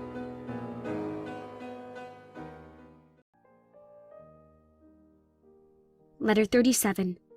Jerusalem, first day of the week. My dear Father, how shall I make known to you in words the marvelous, joyous, happy, and most wonderful news which I have to tell? My heart beats, my hand trembles with rapture, while a sense of profound awe impresses all my soul. Jesus is alive. Jesus has risen from the dead. Jesus has proved himself to be the Son of God. I can scarcely hold my pen for joy and wonder or collect my thoughts for very amazement at what has transpired. Upon hearing my name called by Mary and others in eager, joy-trembling tones, I hastened to go down. On reaching the staircase, I met my cousin ascending, almost flying. Wonder, love, and happiness inexpressible beamed from her beautiful countenance. Meeting me, she threw her arms about my neck and essayed to utter something, but her heart was too full, and bursting into sobs, she wept convulsively upon my bosom in an ecstasy of delirious joy. Amazed and confounded, not knowing what had happened, I held her to my heart and tried to soothe her emotion. What hath happened? Speak, dear Mary, I asked, unable to wait longer in suspense. She raised her head and through her tears and smiles at length said brokenly, He is risen. Oh, he is risen from the tomb. Who? I cried, half believing yet doubting. The Lord, our mighty Master, Jesus, the very Son of God the Blessed. He is alive, Adina. Come, delay not. I have flown into the city to tell thee, and Mary has told Peter and John, whom she met at the door, and who, doubting as thou hast done, have run to see if these things be so. They will find the sepulchre empty. Haste to go with us. While overwhelmed with wonder and trembling with joy, I was preparing to accompany her. Martha appeared, her face radiant with celestial happiness. You have heard the tidings of great joy, O Adina. Can they be true, Martha? I asked earnestly. Yes, for I have seen him walking, heard his voice, and touched him. You also shall see him, for he hath sent us to tell his disciples. I wept for joy. At the gateway we met Mary of Bethany, and we three now hastened together towards the garden of Joseph, I wishing my feet wings that I might reach the sepulchre sooner, fearing that the vision of Jesus would be vanished ere I arrived. As we were going out of the gate, we were met by 4 or 5 Roman soldiers, who, with aspects stamped with fear, were running past us into the city. "What means this flight and terror, men?" cried the captain of the gate. "You fly as if you were in full retreat from an enemy. Speak, Marius, you seem to have your senses," he demanded of the youngest of the soldiers, an officer under a centurion. We paused to hear what he said. "Perdian, Captain, we have been terrified beyond measure," answered the soldier. "My heart beats yet as if it were an alarum drum. You see, we were part of the guard left in charge of the sepulchre of this Jewish prophet, crucified 3 days ago. Before dawn this morning, as I was pacing to and fro before the tomb, there suddenly shone round about us a light like a descending meteor, accompanied by a rushing as if of a legion of wings. The men started to their feet in amazement. On looking about us, I saw a dazzling form in the mid-heavens with broad wings of gold, sparkling with myriads of stars, every feather a star, and clad in raiment white and gleaming as the summer's lightning. This terrible presence, like that of one of the die immortales, made us fear exceedingly beyond any terror we had before experienced. But when we saw this mighty being descend straight towards the tomb and beheld the resplendent majesty of his celestial visage, which blinded us, our hearts failed within us. The angel, or God, alighted amid a blaze of radiance at the door of the sepulchre, and as his foot touched the earth it trembled, as if with a great earthquake. The soldiers shook with terror and fell to the ground before his presence as dead men. I stood unable to move, frozen by fear to a statue. He touched the great stone door with one of his fingers, and it rolled outward at his feet, as if a catapult had struck it, and like Jove taking his throne, he sat upon it. But one thing more, continued the soldier, was wanting to fill my cup of terror to the full, and it followed. I saw the crucified prophet rise up from the slab on which he was laid and stand upon his feet, and walk forth alive with the tread of some mighty conqueror. The celestial being, so terrible in his majestic splendor, veiled his face with his wings before his presence, and prostrated himself at his feet, as if in homage to one greater than himself. I saw no more, but fell insensible with terror to the earth. When at length I came to myself, the tomb was filled with dazzling forms of resplendent beauty. The air rang with music such as mortals never before heard, and I fled, pursued by my fears, the rest of the soldiers rising and following me, each man fearing to look back, but bewildered we lost our way. The soldiers hurried forward into the city. While confirmed now in the certainty that Jesus was risen, I hastened with Mary and Martha in the direction of the garden. How and where did you behold him, Mary? I interrogated as we drew near to the steep path leading to the gate of Joseph's garden. When we reached the tomb with our spices and precious ointments to embalm the body, we found it open, and the soldiers who had guarded it lying about upon the ground like dead men. Upon the stone sat the archangel, but the resplendent light of his apparel and countenance was so tempered to our eyes that although we believed it was an angel, we were not terrified, for his looks were serene, and the aspect of his face divinely beautiful, combined with a terrible and indescribable majesty. We shook with fear and stood still, unable to move, gazing on him in silent expectation. "Fear not," said he in a voice that seemed to fill the air about us with undulating music. "Fear not, daughters of Abraham. I know that ye seek Jesus which was crucified. He is not here, but is risen as he foretold. Lo, see the place where the Lord of life and conqueror of death hath lain." We then timidly approached and looked in, and saw the sepulchre empty, but a soft light filled the whole place. "Go and tell his disciples that the Lord is risen," added the angel, "and that he will go before them into Galilee. There shall they see him not many days hence." When the angel had thus spoken to us, continued Mary, we departed quickly from the sepulchre with fear and great joy, and ran to go into the city to bring his disciples word, according to the command of the angel. But I had not advanced so far as the gate of the garden, being behind the rest, when I beheld Jesus himself standing in my path. I stopped between terror and joy. "All hail, daughter of Israel," He said, "Be not afraid. I am living that was dead. Go, Mary, and tell my mother and my brethren and Peter and John and Lazarus that I am risen and that I have spoken with you. Be not afraid. I am the resurrection and the life." I then cast myself at his feet and worshipped him with awe. And when I looked up, he was gone. The others did not see him. We now continued on to the city as if we had wings.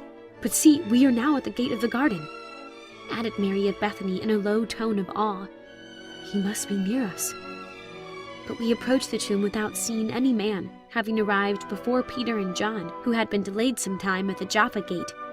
We therefore found no one at the sepulchre. It was open and empty. The stone in front on which the archangel sat was vacant. As we drew near, a bright light suddenly shone out from the tomb, and upon going higher I beheld 2 angels, clothed in white robes and with countenances of divine radiance, seated one at the head and the other at the foot of the slab of marble on which the body of Jesus had lain. "Be not afraid, daughters of Jerusalem," said one of the angels, speaking to us in the Hebrew tongue. "He whom ye seek liveth. He is risen from the tomb which could not hold him, but through his consent. For Jesus is Lord of life and victor over death and hell forevermore. Go your way and tell his disciples that he awaits them by the seaside." The angels then vanished from our sight, and at the same moment John and Peter came running, and seeing the stone rolled away, John stooped down and looked in, and said that he saw the linen clothes in which the body of Jesus had been wrapped, lying folded together, and also the napkin which had been bound about his head. Peter, now coming up, breathless with eagerness and haste, no sooner saw the tomb open than he went boldly in and carefully examined all for himself. When we made known to them what the angels had said to us, that Jesus would go before and meet them in Galilee, they rejoiced greatly, and shortly afterwards departed to hasten into Galilee. I also returned with them to convey the news to Mary, the mother of Jesus, who had scarcely left her couch in her great sorrow since the day of the crucifixion. Mary of Bethany, however, remained, lingering near the tomb, hoping that Jesus had not yet left the garden and that she might once more behold him. Seated upon the steps of the tomb, weeping for joy at his resurrection and wishing once more to behold him, she heard a footstep behind her, and turning round saw a man standing near her. It was Jesus himself, and kneeling, she was about to clasp his feet when he said to her, "Touch me not, Mary. I am not yet ascended to my Father. But go and tell Lazarus and my brethren and my mother that I ascend ere many days unto my Father and your Father, and unto my God and your God." Jesus then vanished out of her sight, and she came and told all these things to us and to the disciples. But what pen can describe, my dear Father, the amazement and consternation of Caiaphas and the chief priests and the rest of his enemies? Caiaphas, hearing the uproar of the soldiers, sprang from his couch to inquire the cause, and on being assured by his servants that Jesus had burst his tomb and risen alive from the dead, he quaked and became deadly pale. When Pilate received the account from the centurion of the guard, he said, "We have crucified a god, as I believed. Henceforth I am accursed." And leaving his hall of judgment, he went and shut himself up in his own room, which he has not since left. Caiaphas and the chief priests and scribes in the meanwhile assembled together in full Sanhedrin, and hearing the testimony of the centurion, were convinced that the fact could not be concealed of Jesus' resurrection. "Who has seen him alive?" demanded the high priest. "I have seen him, my lord," answered the centurion. "I saw his pierced feet and hands as he walked past me, and the morning breeze blew aside his mantle and exposed to my eyes the open wound made by the spear of my soldier Philippus. He was alive and in full strength of limb." "Thou sawest a vision, Roman," answered Caiaphas. "Come aside with us and let us talk with thee." In a few minutes afterwards, the centurion left the court of the high priest's palace, followed by a Gibeonite slave, bearing after him a vase of Persian gold. He has told everyone since that he must have seen a spirit, for the disciples of Jesus came by night and stole away the body of their master while they slept, overcome with watching. His soldiers have also been bribed to tell the same tale. Such is the false version that now goes about the city, my dear Father, but there are few that give it credence, even of our enemies. As Emilius, who is filled with great joy at the resurrection of Jesus, today very justly says, "If these soldiers slept on guard, they merited death therefore by the military laws of the empire. If, while sleeping their charge, the dead body of Jesus was taken away, they deserve death for failing to prevent it. Why then are they not placed under arrest by Pilate's orders if this story be true? Because Pilate well knows that it is not true. He knows because he has privately examined many of the soldiers that Jesus did burst his tomb, and that angels rolled away the stone without breaking his seals, which could not have been left unmarred but by a miracle. He knows that Jesus has arisen, for it is believed that he has also beheld him, at least such is the rumor at the praetorium. It was the form of Jesus visible before him, doubtless, that drove him in such amazement from his hall to his secret chamber, for it was remarked that he started, turned deadly pale, and essayed to address the invisible space before him, as if he saw a spirit. Besides the facts which I have stated, is the increasing testimony of the thousands who today have gone out of the city to see the sepulchre where he was laid. They say, both enemies of Jesus as well as our friends, that it was impossible for the door to have been opened by any human being, not by Pilate himself, without marring the seals. They also assert that to remove the stone by night, which would require 4 men, and to bear forth the body, would have been impossible if the guard had been present. And if they had been asleep, they must have been awakened by the heavy noise made by rolling the massive door along the hollow pavement outside the sepulchre. If, say the common people, the watch slept, why does not the procurator put them to death? This question remains unanswered, and the watch go about the streets unharmed. My dear father, remember no more my unbelief, but with me believe in Jesus, that he is the Son of God, the Savior of Israel, the immortal Christ of the prophets. Your affectionate daughter, Adina.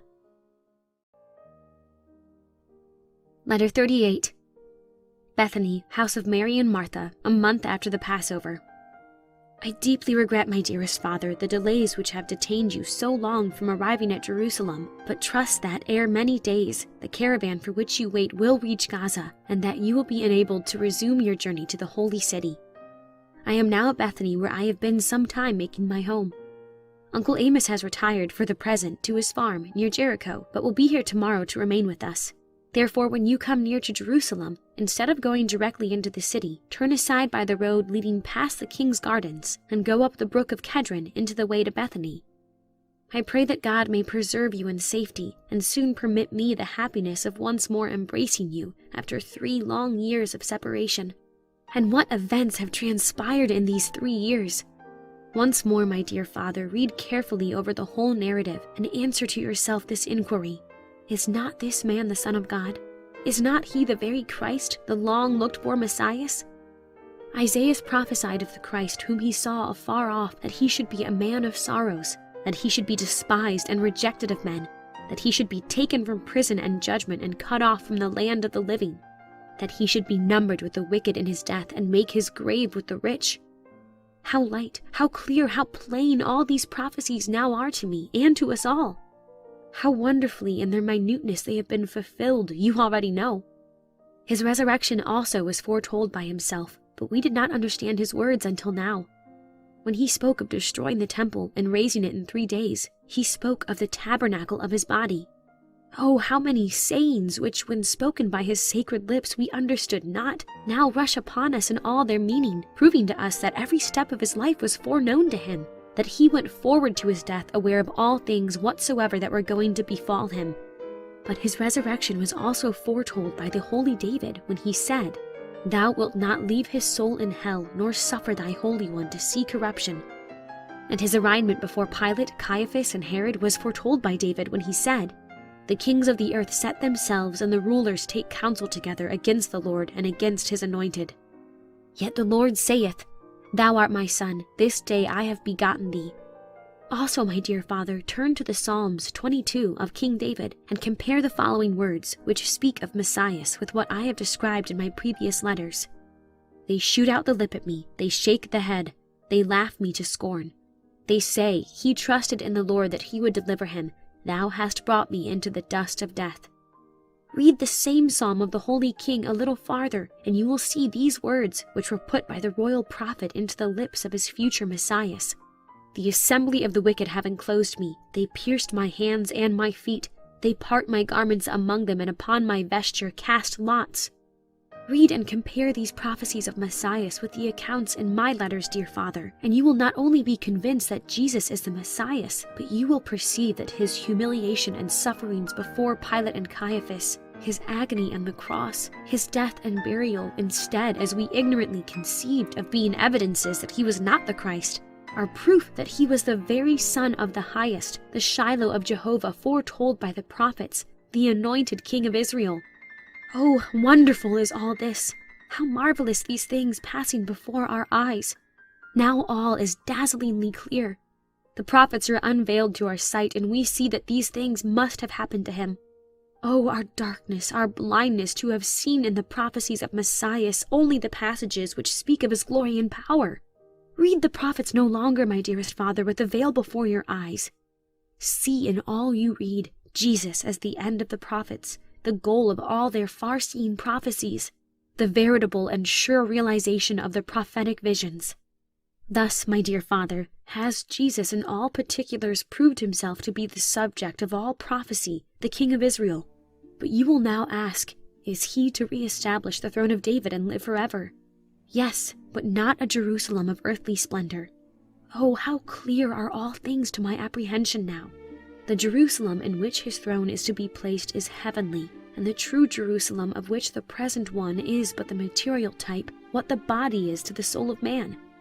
Jesus has talked with me since his resurrection and explained all this to me, and much more that is wonderful and full of joy. It is now 4 weeks since he arose, and in that time he has been not only seen by all the disciples, but by hundreds of his followers.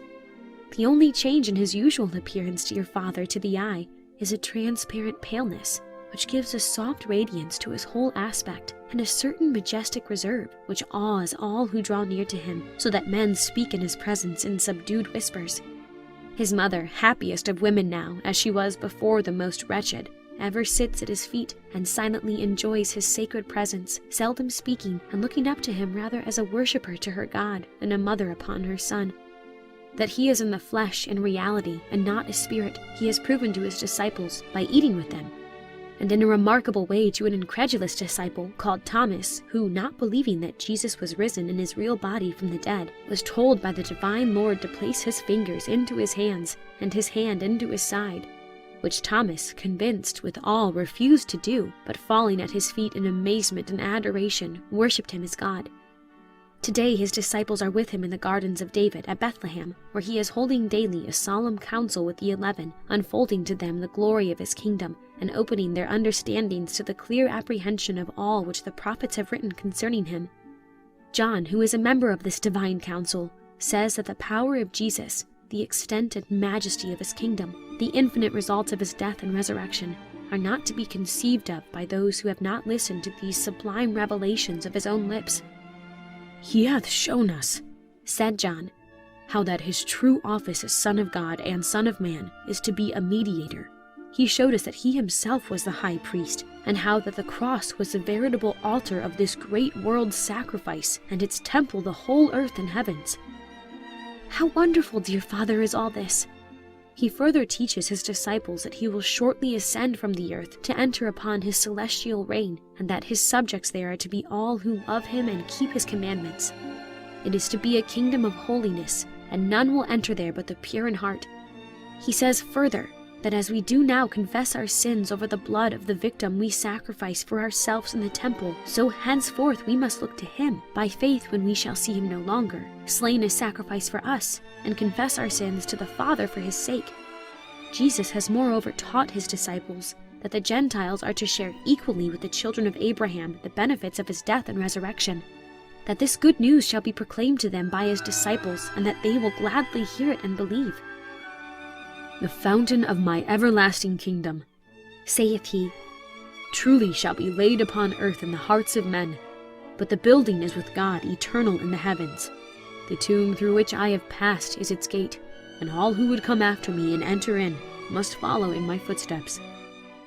Thomas then asked his Lord whither he would go, and the way, how he would leave the earth, since he could die no more. Thou shalt see for thyself ere many days pass, answered Jesus. In that I have risen, all whom my Father giveth me shall rise also from the dead, and those whom I raise up I will take with me the way I go, for where I am they shall evermore be with me also. Such, dear Father, is a brief account of what John has told us, touching the divine teaching of Messiah, the Son of God, respecting his kingdom. Yet much is still mysterious, but we know enough to be willing to trust ourselves to him for this life and for that which is to come. We know that all power is given into his hands, and that he can save all men who believe in and accept him. What is remarkable, dear Father, notwithstanding the Jews have heard that Jesus walks everywhere through Jewry, yet no efforts are made to lay hands on him. And at his presence, crowds of his enemies fly like the stricken multitude before the advancing sirocco. His presence in Judea is a present dread, like some great evil to those who fear him, but like a celestial blessing to more who love him. Pilate, on the eve of making a journey last week to Bethel before quitting the city, dispatched couriers in advance to ascertain whether Jesus the crucified was on the line of his route. Caiaphas, having occasion to go to Jericho a few days after the Passover, hearing that Jesus had been seen with his disciples on the road, made a circuit round by Luz and Shiloh in order not to meet him. The gates of the city are kept constantly shut, lest he should enter within the walls, some of the chief priests fearing greatly to behold his face, while others imagine that he is engaged in raising an army to advance upon and take Jerusalem from the Romans. I rejoice to see by your last letter that you may be expected to reach here the week after next. Oh, that you were here now, that you might be taken by John to see Jesus, for from what he says he will not long remain visible among us. Whither he goeth or how he goeth away, no man can say. Faithfully, your loving daughter, Adina.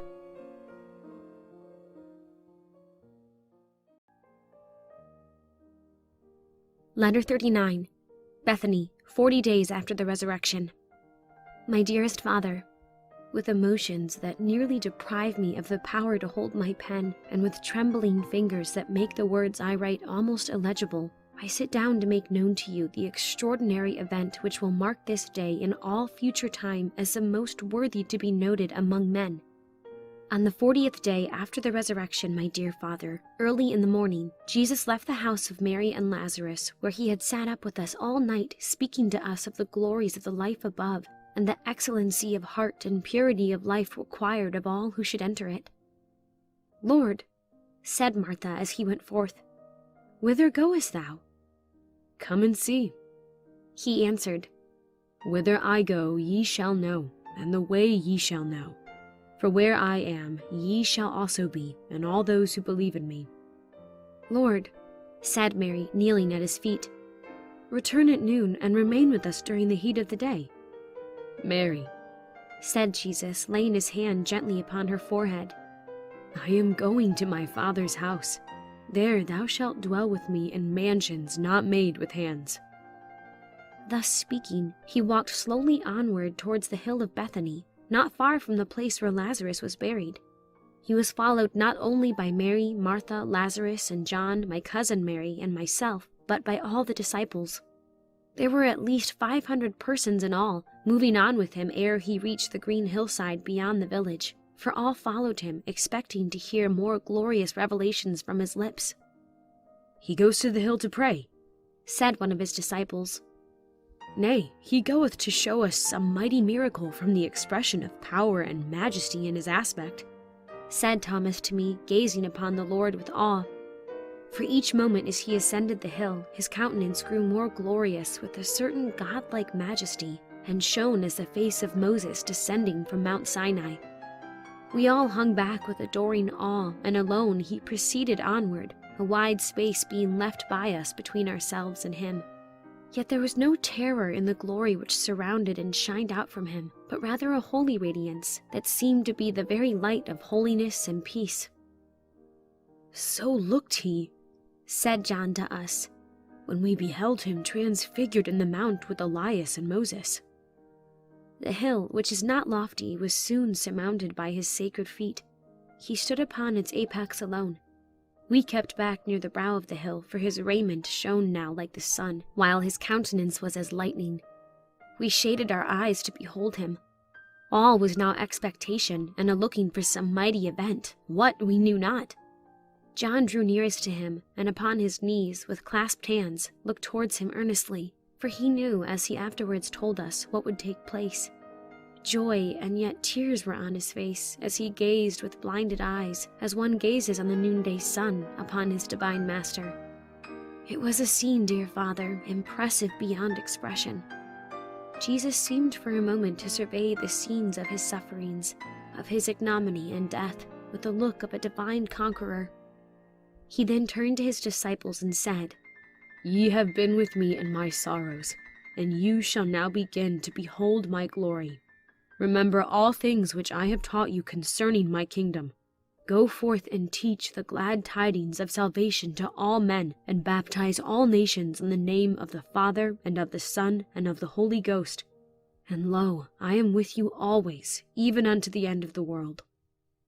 Thus speaking, in a voice that thrilled every bosom with emotions indescribable, he extended his hands above their heads and blessed them, while we all fell upon our faces to the ground also to receive his blessing. He then lifted up his eyes to the calm blue depths of heaven, and said in the same words he had spoken on the night of the Passover, as John had told me, "And now, O Father, glorify thou me with thine own self, with the glory which I had with thee before the world was." As he spoke, we raised our faces from the ground to behold him leaving the earth, rising from the hilltop into the air with a slow and majestic ascension, his hands outspread over us who were beneath, as if shedding down blessings upon us all. The loud burst of surprise which rose from 500 voices at seeing him soar away into the atmosphere was followed by a profound and awful silence as we watched him rise and still rise, ascending and still ascending into the upper air, his whole form growing brighter and brighter as the distance widened between his feet and the earth. Upon our knees in speechless wonder, we followed his ascent with our amazed eyes, not a word being spoken by any soul. Nay, hearts might have been heard beating in the intense expectation of the moment. Lo, in the far-off height of heaven, we beheld suddenly appear a bright cloud, no larger than a man's hand, but each instant it expanded and grew broader and brighter, and swift as the winged lightning, descended through the firmament downward, until we beheld it evolve itself into a glittering host of angels which no man could number, countless as the stars of heaven. As these shining legions descended, they parted into two bands, and sweeping along the air met the ascending Son of God in mid-sky. The rushing of their 10,000 times 10,000 wings was heard as the sound of many waters. Surrounding Jesus like a shining cloud, they received him into their midst, and hid him from our eyes amid the glories of their celestial splendor. Now came to our ears the sounds of heavenly song, a sublimer chorus than earth ever heard before. From the squadrons of seraphim and cherubim encircling with their linked wings the Son of God, came, like the unearthly music one hears in the dreams of night, these words receding as they mounted upward with the conqueror of death and hell. "Lift up your heads, O ye gates, and be ye lifted up, ye everlasting doors, and the King of glory shall come in." This chorus seemed to be answered from the inmost heavens, as if an archangel were standing at its portals, keeping watchful guard over the entrance facing the earth. "Who is the King of glory? The Lord strong and mighty, even the Lord mighty in battle against principalities and powers," was chanted back from the ascending escort of Jesus in the sublimest strains of triumphant joy. "Lift up your heads, O ye gates, and be lifted up, ye everlasting doors, and the King of glory shall come in." Upon this we heard a mighty voice, as it were in heaven, accompanied by the sound of a trumpet, and 10,000 voices about the throne of Jehovah seemed to say, "God is coming up with a shout. He rideth upon the heavens. He ascendeth on high. He hath led captivity captive, and received gifts for men. O clap your hands, all ye people of earth. Shout his triumph, ye hosts of heaven. Fling wide your gates, O city of God. Be ye lifted up, ye everlasting doors, for the King of glory enters in." Ascending and still ascending, receding and still receding, fainter and fainter came down to earth the angelic choruses, when at length the brightest cloud of angels faded away into the upper heaven, the Son of God shining in their midst like a central sun surrounded by a luminous halo, till finally, like a star, they remained a few moments longer, and then the heavens received him out of our sight. While we stood gazing up into the far skies, hoping, expecting, yet doubting if we should ever behold him again, two bright stars seemed to be descending from the height of heaven above us. In a few seconds we saw that they were angels. Alighting on the place where Jesus had left, they said to the 11, "Why gaze ye up into heaven, ye men of Galilee? This same Jesus whom ye have seen go into heaven shall so come in like manner as ye have now seen him ascend."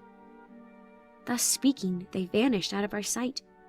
Such, my dear Father, is the appropriate crowning event of the extraordinary life of Jesus, both Lord and Christ. His kingdom, therefore, my dear Father, clearly not of this world, as he said to Pilate the procurator, but it is above.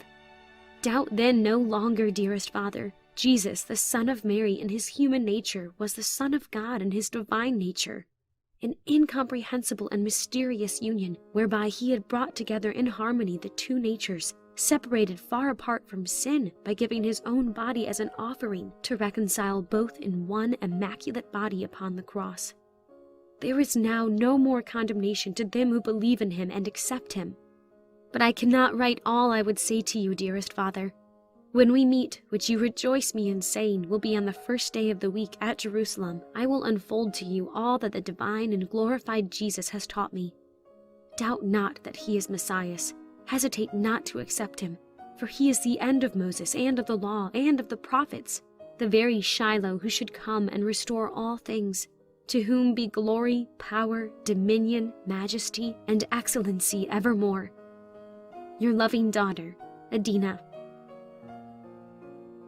The End. The Prince of the House of David, by J.H. Ingraham.